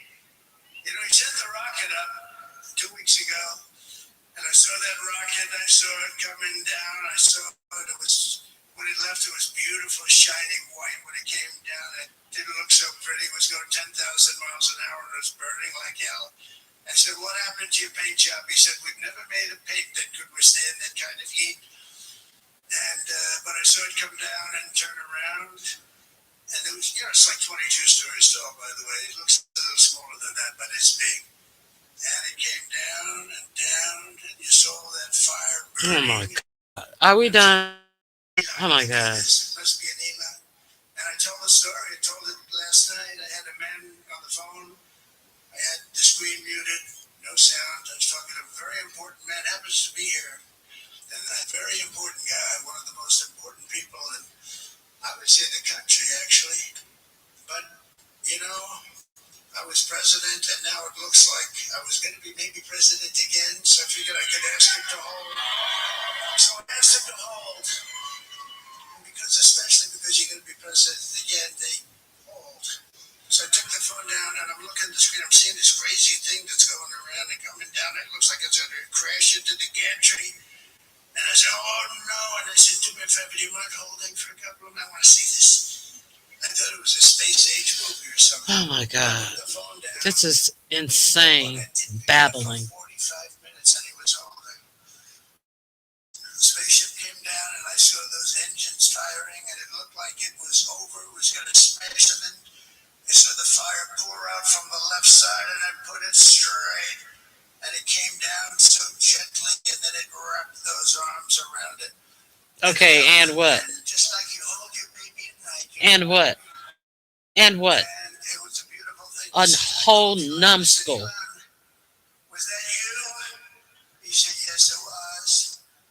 I said, who else can do that? Can Russia do it? No. Can China do it? No. Can the United States do it other than you? No. Nobody can do that. I said, that's why I love you, Elon. That's right. And you know, when we had the tragic hurricane Helene, and it hit it. Okay, I'm gonna. I gotta go. This is just another repeat of this Stump's speech that he's always given. Any of this that you haven't heard, just review those disjointed Stump speeches. We've heard all of these stories before where he's going to say he told Elon Musk to send Starlight over to North Carolina when the Biden administration had already procured it, and he's going to pretend like they got it and Biden didn't want to give it to him. Let's see if he's going to say that.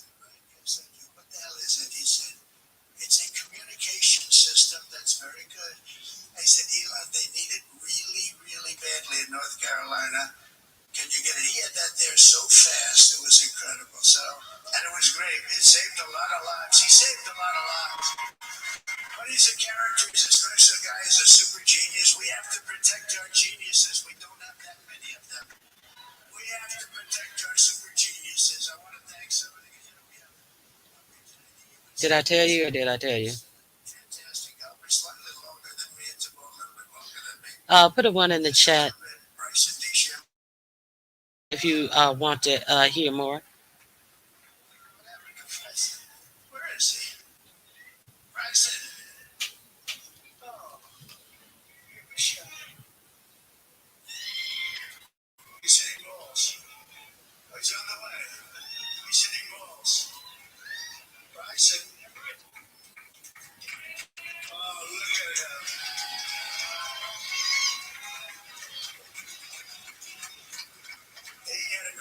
He's got a great career going. Great U.S. Open, Bryson. That's a fantastic job. And we also have a Mandela White who has done something else. He's a tough guy.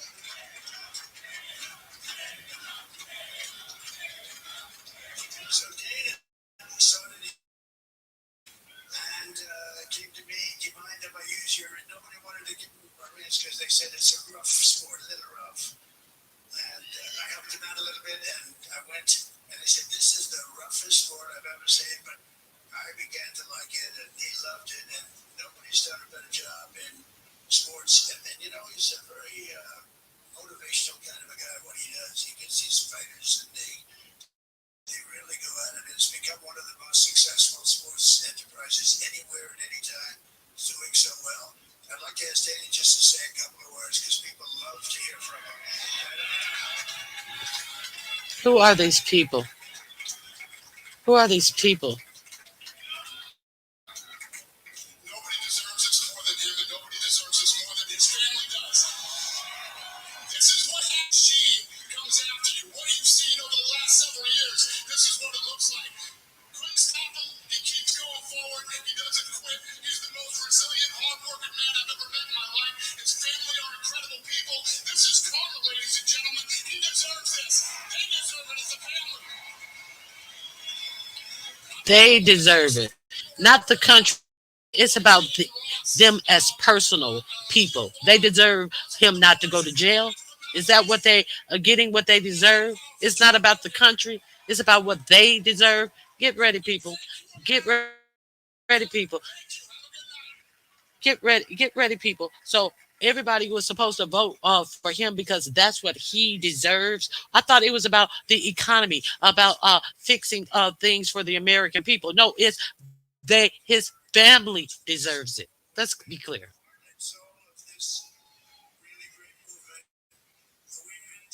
So much together, and today you showed up in record numbers to deliver a victory like really, and probably like no other. This was something special, and we're gonna pay you back. We're going to do the best job. We're going to turn it around. It's got to be turned around. It's got to be turned around fast. And we're going to turn it around. We're going to do it in every way, so many ways, but we're going to do it in every way. This will forever be remembered as the day the American people regained control of the country.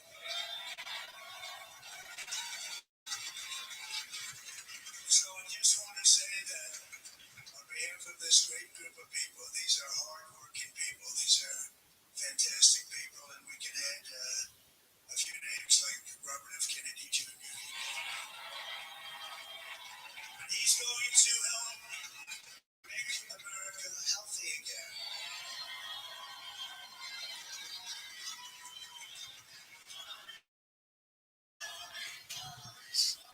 Healthy again. He doesn't even believes in vaccines. So when all these yo-hos come up there talking about they don't believe in measles vaccines and give your kids measles who are in, come on.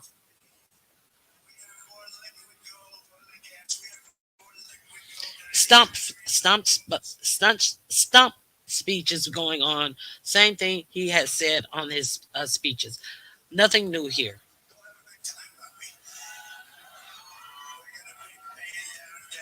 Reducing taxes. We can do things that nobody else can do. Nobody else is going to be able to do it. China doesn't have what we have. Nobody has what we have. We have the greatest people also. Maybe that's the most important thing. This campaign has been so historic in so many ways. We've built the biggest unified coalition. They've never seen anything like it in all of American history. They've never seen it. Young and old, men and women, rural and urban. And we have them all helping us tonight. When you think, I mean, I was looking at it, I was watching it, and it's a great analysis of the people that voted for us. Nobody's ever seen anything like that. You're right. You're not voting. You're not marching. That's the first thing, right, that's taken away under Project 2025. Protesting is going to be actual crime. You're not going to be able to protest. So you don't even have to say that, UNC girl. That's one of the things that's off the table. Protesting your government. And protesting your government is in the Constitution. But they distinctly call the army out on any protesters, not the National Guards, the army. So, yeah, I agree with you. You won't be protesting. You won't be marching, I mean.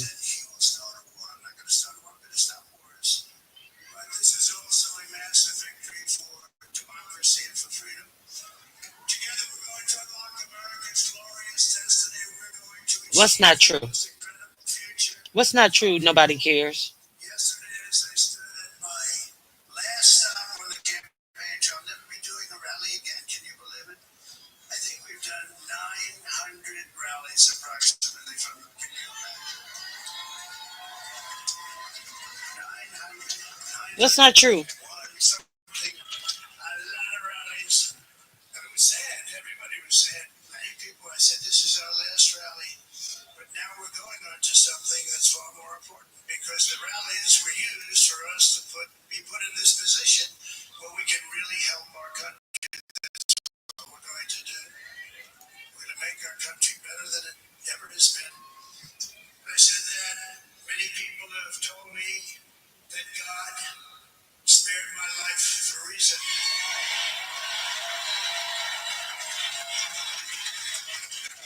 And that reason was to save our country and to restore America to greatness. And now we are going to fulfill that mission together. We're going to fulfill that mission. The task before us will not be easy, but I will bring every ounce of energy, spirit, and that I have in my soul to the job that you've entrusted to me. This is a great job. There's no job like this. This is the most important job in the world. Just as I did in my first term, we had a great first term, a great first term. I will govern by a simple motto: promises made, promises kept. We're going to keep our promises. Nothing will stop me from keeping my word to you, the people. We will make America safe, strong, prosperous, powerful, and free again. And I'm asking every citizen all across our land to join me in this noble and righteous endeavor. That's what it is. It's time to put the divisions of the past 4 years behind us. It's time. And we're going to try. We're going to try. We have to try. And it's going to happen. Success will bring us together. I've seen that. I've seen that. I saw that in the first term when we became more and more successful.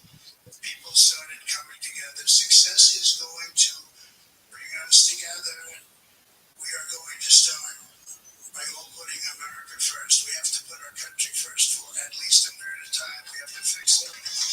Because together we can truly make America great again for all Americans. So I want to just tell you what a great honor this is. I want to thank you. I will not let you down. America's future will be bigger, better, bolder, richer, safer, and stronger than it has ever been before.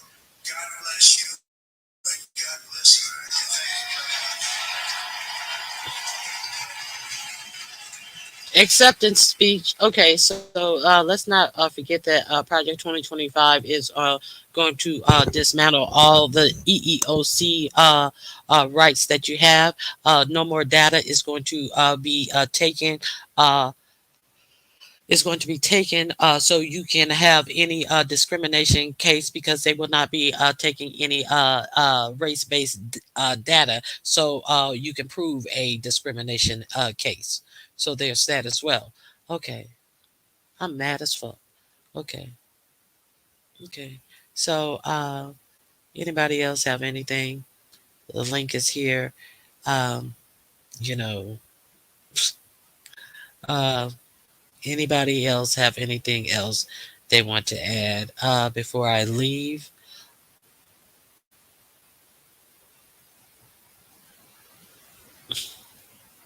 Lovely one. And he was out of office 4 years, and for some reason they dragged their feet on all of these cases, and everyone else they're speeding through and make it make sense. They couldn't get none of these cases, even the case he was convicted of. Why is it the judge set his sentencing sentencing up for November 25th, when the election was today? Why from that time to this time he hasn't been sentenced for the actual crimes that he has been found guilty of? Okay, so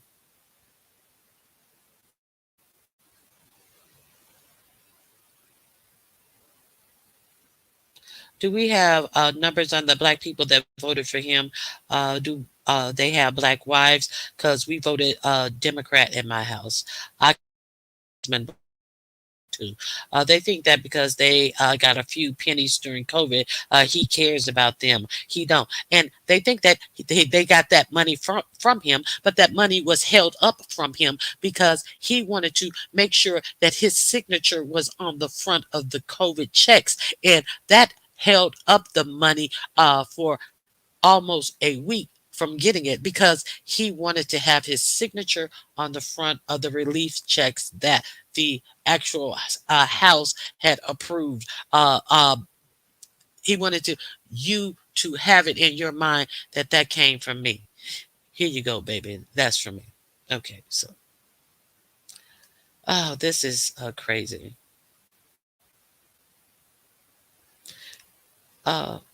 While he dismantled the EEOC, let me see that move, Lagrange and other than Lagage, other than planning to discriminate. I'm not clear on what you're saying. I can't figure out what you. I can't do this. Yeah, it's a lot. It's a lot. That's why they didn't impeach him 4 years ago, because they wanted him to run again. All this was a game from the start. They wanted him in that office. So this is a lot. And he has the House and the Senate. So and the Supreme Court. This is a mess. This is a mess. But you can't tell some people something. Everybody want to be the unicorn Negro. Mm, mm, mm. Okay, so like I say, it's been great having your support. I will be fulfilling my commitment, doing some members only live, but you know, I'm done. I'm done with this beef sector bullshit. I don't have time to wallow in simple ignorance in the beef sector and continue to listen to ignorance and people formed about some fake relationships and fake bullshit and being lied to and going to into all these intricacies about this shit. Motherfuckers trying to sabotage you at every turn, having people who smile in your face and talking about you behind your backs and all this shit. Motherfuckers coming in lives acting Ronnie Q expected something of them that they didn't do. Why would I expect something of a motherfucker who ain't never did something for Ronnie Q in the first place? See, all of this setting up to try to make like Ronnie Q did something and you don't have a motherfucking thing to do with anything that you're saying that you think Ronnie Q expected you to defend her or protect her. I ain't never expect you to do a goddamn thing to me or for me because you show that you don't give a fuck. You only care about doing shit for yourself. That audacity for you to go in a chat and say what you think Ronnie Q expected of you when nothing, absolutely nothing could be expected of you. It was some bullshit. That's why I left that little crew because I have no expectations of motherfucker who show who they really are. Let's be real clear on some shit tonight. The audacity for somebody to insert themselves to try to make themselves seem like a victim of Ronnie Q when you have my Instagram address, and if you had some questions, you're going to go into a motherfucking chat and say, I think Ronnie Q expect no, see, these motherfuckers are too lowbrow for me. I am not playing this game with these lowbrow dumb motherfuckers who don't have an idea until Ronnie Q has the idea. And you motherfuckers who don't see the fucking games that are played on these YouTube streets for absolutely no reason. Absolutely no reason. So go on and continue to pay to see what you pay for what you can see for free. Go ahead on and pay for what you can see for free. That's it and that's all. If anybody want to contact me, if anybody want to talk to me and go deeper, join the membership live. Thank you, lovely one, and we can talk about it in the membership live. And I don't give a fuck what bitch show up and want to continue to run their mouth in the background while stabbing Ronnie Q in the back by not showing up for Ronnie Q. I don't give a fuck.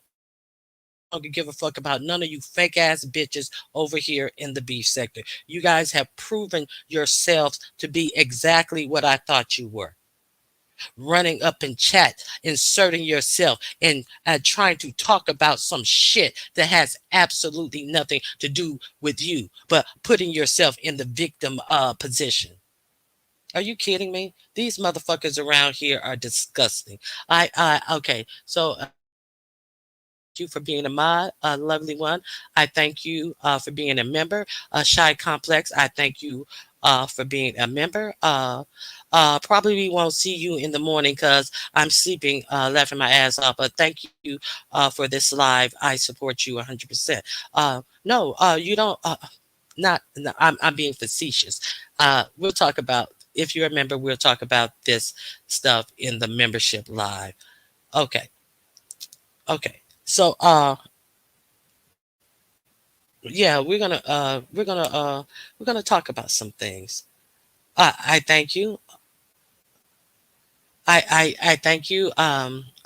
I always been a member on the low. So we're gonna talk about some things on the membership live, and we're gonna show some receipts in on the members only live, and that's it and that's all. All of these motherfucking victims of Ronnie Q who are scandalous and going behind Ronnie Q back and doing fuck shit and don't expect Ronnie Q to talk about it. We're gonna talk about it tomorrow. All right.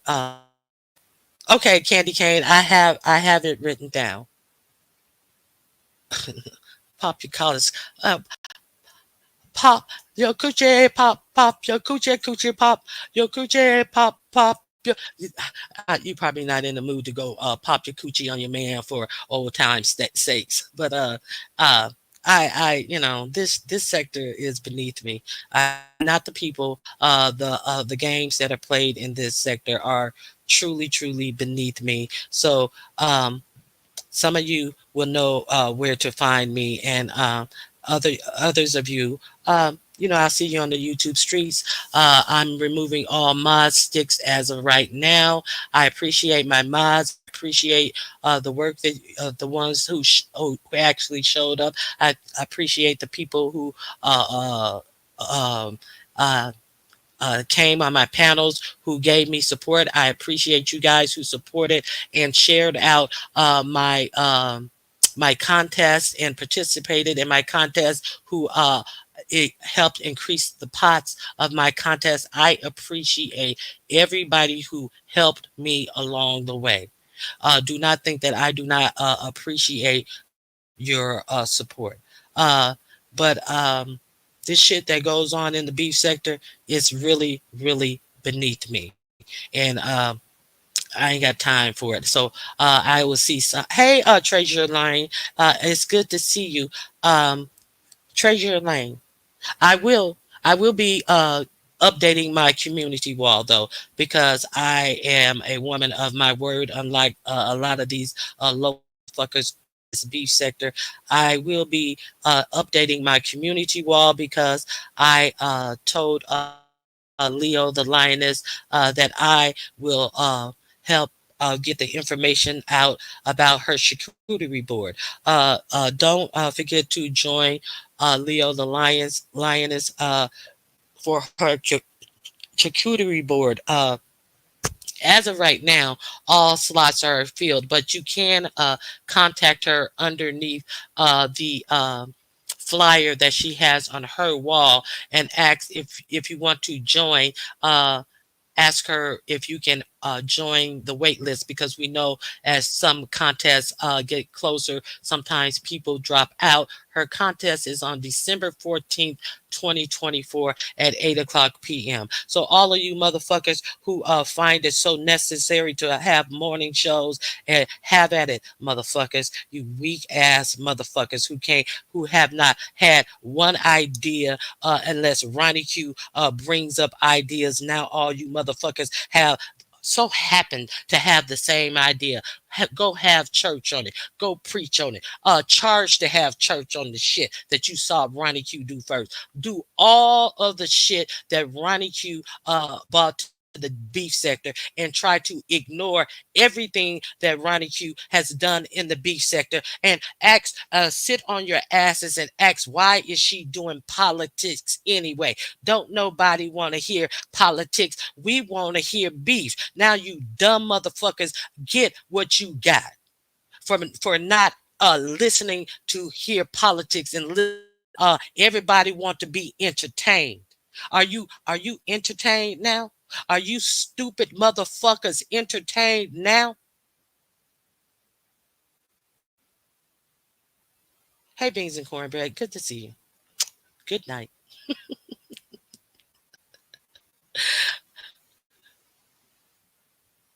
Why do you have mods that don't have memberships? I don't have any more mods as of right now. UNC girl, bad weave. What is this? Oh, thank you for dropping our link in the chat. I appreciate it. Um, um, why do I have mods that don't show up but always sitting up on other people's panels all goddamn day long? Why do I have that? I don't know. I don't know. But you know, it is what it is. So uh, yeah. But beans and cornbread, I've been live for 8 hours. This is the first that I've seen you pop up in the chat. So it is what it is. You know, shit. Um, you know, you guys got plenty of people over. Now here's TC. You guys got plenty of people that you know don't do what I do, but then when they decide to do it the day before the election, y'all go over there, act like it's some brand new shit that you ain't never seen before. Okay.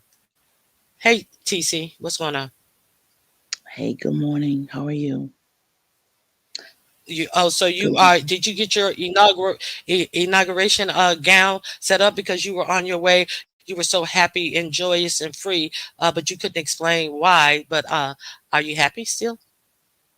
I got my inauguration tuxedo. Mm-hmm.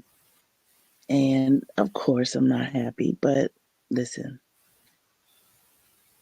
I'm thankful that I'm here, and good wishes to Trump and his folks. All right. Thank you, TC. Have a good day. Is that all you want? That's all I wanted. I just wanted to let you. I just got the message, and I saw you were still on, so I just said let me. And thank you to everybody in the chat, of course. All right. Have a good night. All right, beans and cornbread. You know, I can't see in the bushes, but I'm just shooting my shit. Being exactly and being completely honest with you. So I apologize if I offend you. I did not want to offend you, but these are things that are on my mind right now. So these are the things that I'm saying. I have insomnia. I be waiting on you at 4 a.m. No, I'm cool. You know, hey, this sector love to support other people outside of the sector. This is what this sector loves to be. Don't be picking on me, girl. ZX, fuck you. You cannot come on my panel. Goodbye. Fuck you, nigga. You think what the fuck is ZX hitting my link on? I didn't go over there and hear him do all this cursing me out. But ZX, I give zero fucks about you. Zero fucks about anything that you had to say about me. You another dumb motherfucker. You another dumb motherfucker that you actually had the audacity to hit my link. I did. Why ZX cuss Ronnie Q out? Because see, motherfuckers don't like to hear the truth. See, motherfuckers don't tell you that Ronnie Q is telling you the truth, but you motherfuckers like to run up behind motherfuckers who don't say shit to you but beg for money from you. Those are the motherfuckers you guys like to listen to and act as if they are telling the truth when all they doing is spewing a bunch of motherfucking lies. But that's what you motherfuckers like to hear. Just keep being you, Ronnie Q. You hear me? Yeah, I'm gonna keep being me. Uh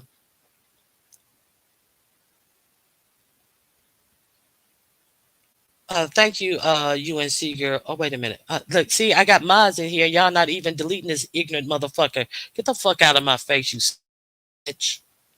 The fuck wrong with you? Hey, but you want to talk shit, but you always over here.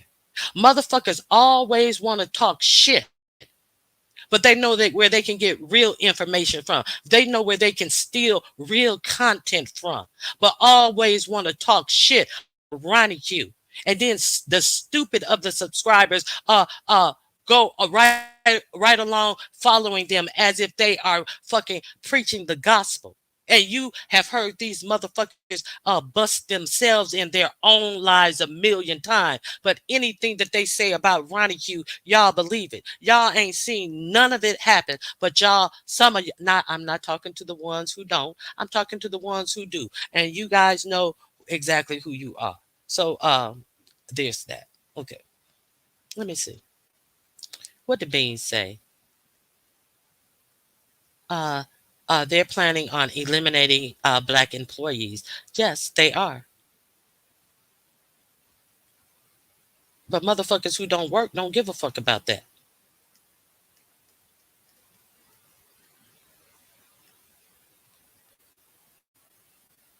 Let his ass up, Ronnie Q. For what?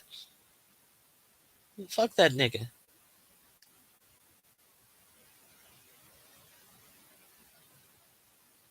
I was saying the reason they are doing away with the EEOC laws is because they plan on discriminating. Yes, they do. Yes, they do. But shit, you can't tell people something. You can't tell people absolutely nothing.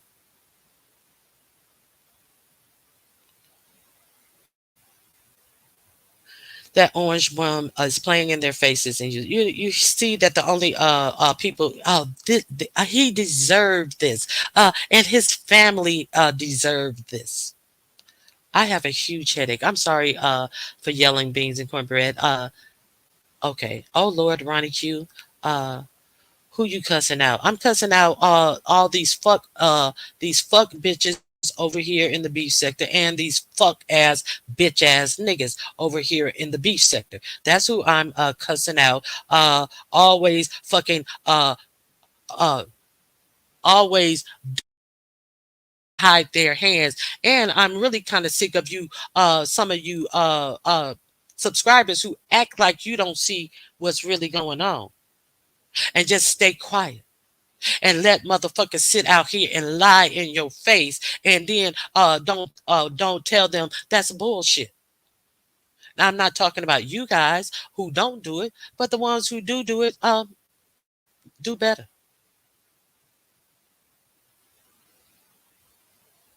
Okay, let me see what you're saying. I ain't saying no names, but folks be saying beef sector don't support beef sector, but let the others on their panel with 400 views. We already know. We already know that happens. We have already seen that happen. That's what they do over in the beef sector. They won't mention. They won't mention Ronnie Q's name in anything.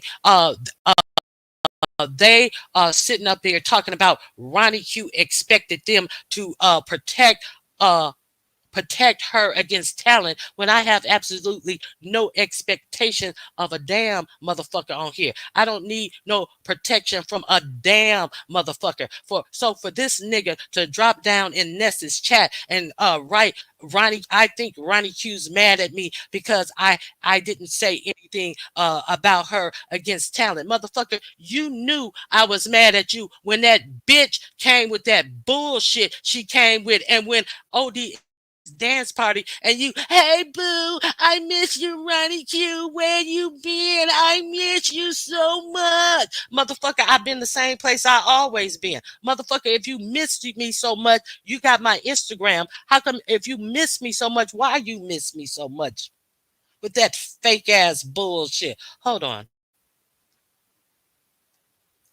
Hey, Miss Hey, Timothy. Ronnie, I was gonna say, you preaching tonight, girl. You did your thing tonight. You did all you could, and you know how the B sector go. That's why I don't fuck with the B sector. I fuck with the few people I fuck with.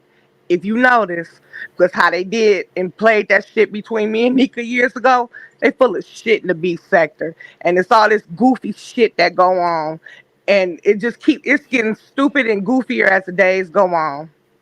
But these people that's Yeah, talking this is something. shit, they're gonna be real Go happy when ahead. they ass is out there in the field picking cotton and shit again, and who got so much to say. Yeah, Hmm. it's just a lot. It's just a lot of dumb shit that these dumb niggas think that they can public, but you're supposed to just sit there and be quiet and take it. Oh, Lord knows, don't have a different opinion. You're going to be doxxed. They're going to talk about your mama, dig up pictures, and do all types of dirty shit. Just Hold dumb on. as This is fuck. speaking about my mama. This is what my mama told me. Where you show out at is where you get it at. You dropping down in a motherfucking chat as talking about what you think Ronnie Q is mad at and talking about you think she expected. I hope you not paid to think. So how do a motherfucker come on a motherfucking platform, ain't said shit to Ronnie Q in months, and then say why you think I'm mad at you and you think I expected some protection from you? Since when? Since when? They trying to play in your face. That's all it is. Yeah, you got an Instagram to Ronnie Q. Are you going to go in a chat and say, "Oh, I think who the fuck you telling? Who the fuck you telling when somebody's playing a motherfucking tape of this dumb, ignorant ass nigga who is also in his feeling because Ronnie Q told him the truth about? That's the best you got to do is drop down and try to be victimized by Ronnie Q as well? Are you fucking kidding me? Who the fuck you telling? Okay, go ahead, Well, Miss I just wanted to come 313. up because I've been up here all night. I'm getting ready to go to bed, but I just came up here to tell you you did your good big one. You did a good one. You tried. You did everything you can. So just get you some rest. Don't let these people frustrate you and fuck them. You don't even know these. Yeah, Fuck them. You don't even know them. yeah, exactly. The fucking audacity of these motherfuckers with their bullshit, copying ass bitches. All right, that's all I got. And I was gonna Any say one other questions? thing, Thank Ronnie you. Q. When they in the field, don't say nothing, Ronnie Q, because you tried to tell them. That's it. We tried to, you can feed a horse to you can lead a horse to water, but you can't make them drink. Right. Well, you have a good night, Ronnie Q. All right, thank you. And also thank you for being a mod. I great appreciate you. Someone gives me the initials of this person. I got questions. Okay, I just gave you the breadcrumbs. Let's go. I just gave you the breadcrumbs. Exactly. Okay. So who is that? Who is that? What? Who was that on the chat? Oh, that was Miss 313. I'm sorry, I got the horses up. It seemed like the shit went the other way around. So yeah, I'm just done. I am done with the motherfuckers getting in their feelings about the truth. I am done, done, done. I am done with dumb motherfuckers trying to latch on to something and pretend like they have issues with Ronnie Q. I am done with motherfuckers smiling in my face and all of this bullshit. I am done. Okay? Have a good night, everyone. Thank you, Candy. Okay. When that section 8 and uh based on income housing gets cut, they will change their tune. It's nothing. Okay, their tune is going to be changed, and they're going to have no recourse. Absolutely no recourse, but they're unicorn Negroes. And when those subsidies for all of their phone bill, their utilities, and well, some people don't even worry about utilities. They just rig up nigger rig water systems in their abodes and all that type of stuff. But when their subsidies that they depend on are all cut, that help them get by as a living poor person, and then they're not going to be such that unicorn Negro anymore. Let's talk about it.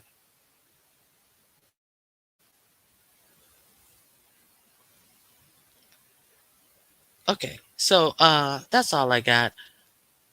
Oh, I was behind. Oh, you weren't behind in the in the commentary though, unless you put it on pause or something. But yeah, I'm just like in a really bad mood. I saw a whole lot of fuck shit all day today, and I guess it bubbled over on top of all of this fuck shit that I saw in this goddamn election tonight. After hearing all this fuck shit from these fuck niggas on YouTube, talking about why they weren't gonna vote for a black woman and instead put this motherfucker back in office.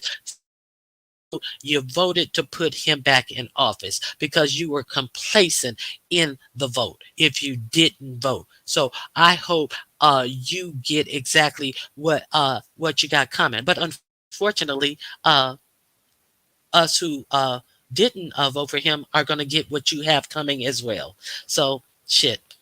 What am I wishing on you? Shit. I don't know. This is just really unfortunate. Okay. Okay. Is that it? Any more questions?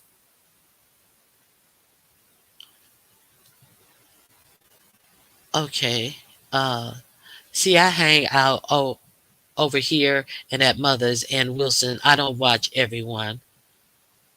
I'm mad too. Yeah, it's just a lot. And just to understand that you are actually trying to treat people as you would want to be treated. You're not trying to shaft motherfuckers and think what you're doing is some cute shit. You don't do that to people. And then you fucking par for the course. I should have learned from that first fuck nigga that I thought was cool. So what it makes me feel, I'm gonna be honest with you. What it makes me feel is that all of these content creators around here are on the fucking lookout. How they think they're on top of something in the beef sector. They think that this beef sector puts them on top of a fucking trash pile of lies and bullshit.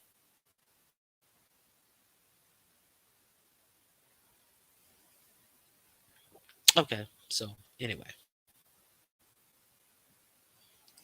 So I will be doing something different. We will all make it through this. Sal, Nick, let's hope we make it all make it through it in one piece. But I think there will be a lot of casualties. But Sal, thank you for reminding us of that.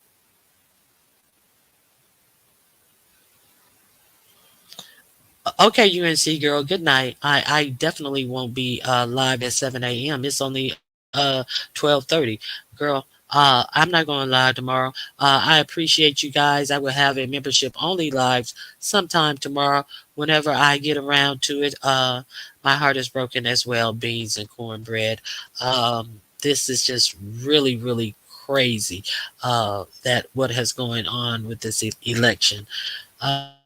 But no, there will be no more early morning lives with Ronnie Q. Like I said, I will fulfill my commitment to my members, and I will be setting up member only lives. So let these motherfucking rabid dogs in the beef sector have at it, because shit. If it means that much to them, you can have at it, because it ain't nothing off my motherfucking. I came out here, did my content, and it is what it is. So I'm gonna be taking all mod sticks away as of today, and I will see you around. If you want to get in contact with me, the membership link is pinned. There's a membership link under all of my videos, and I will be doing for the next foreseeable future. So no one will be watching me for free. Got it? Got it. All right. I hope you guys have a great I'm taking everyone's mod, Miss 313, because my lives are going to be in memberships only, so there is going to be no need to have mods in membership only. Candy Cane, I appreciate you as well. Uh, you know, it is what it is. You know, this is some bullshit, and I refuse. I'm better than this shit. If you guys don't know it, I'm better than this shit that some of these motherfuckers in this beef sector, these alleged content creators who can't figure out how to make their own content until Ronnie Q shows them the content that she's making. I'm above this. I am truly, really above this. Okay, so that's all I have to say. And it was fun, y'all. It was fun. Okay, God bless you. I hope you have a great remainder of your evening. And let's get some prayer. Yes. I was just going to say, let's regroup, but there is no regrouping after today. Uh, let's hope for the best. God bless you. I'll see you guys who are members tomorrow. Have a great day. Bye bye.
You hold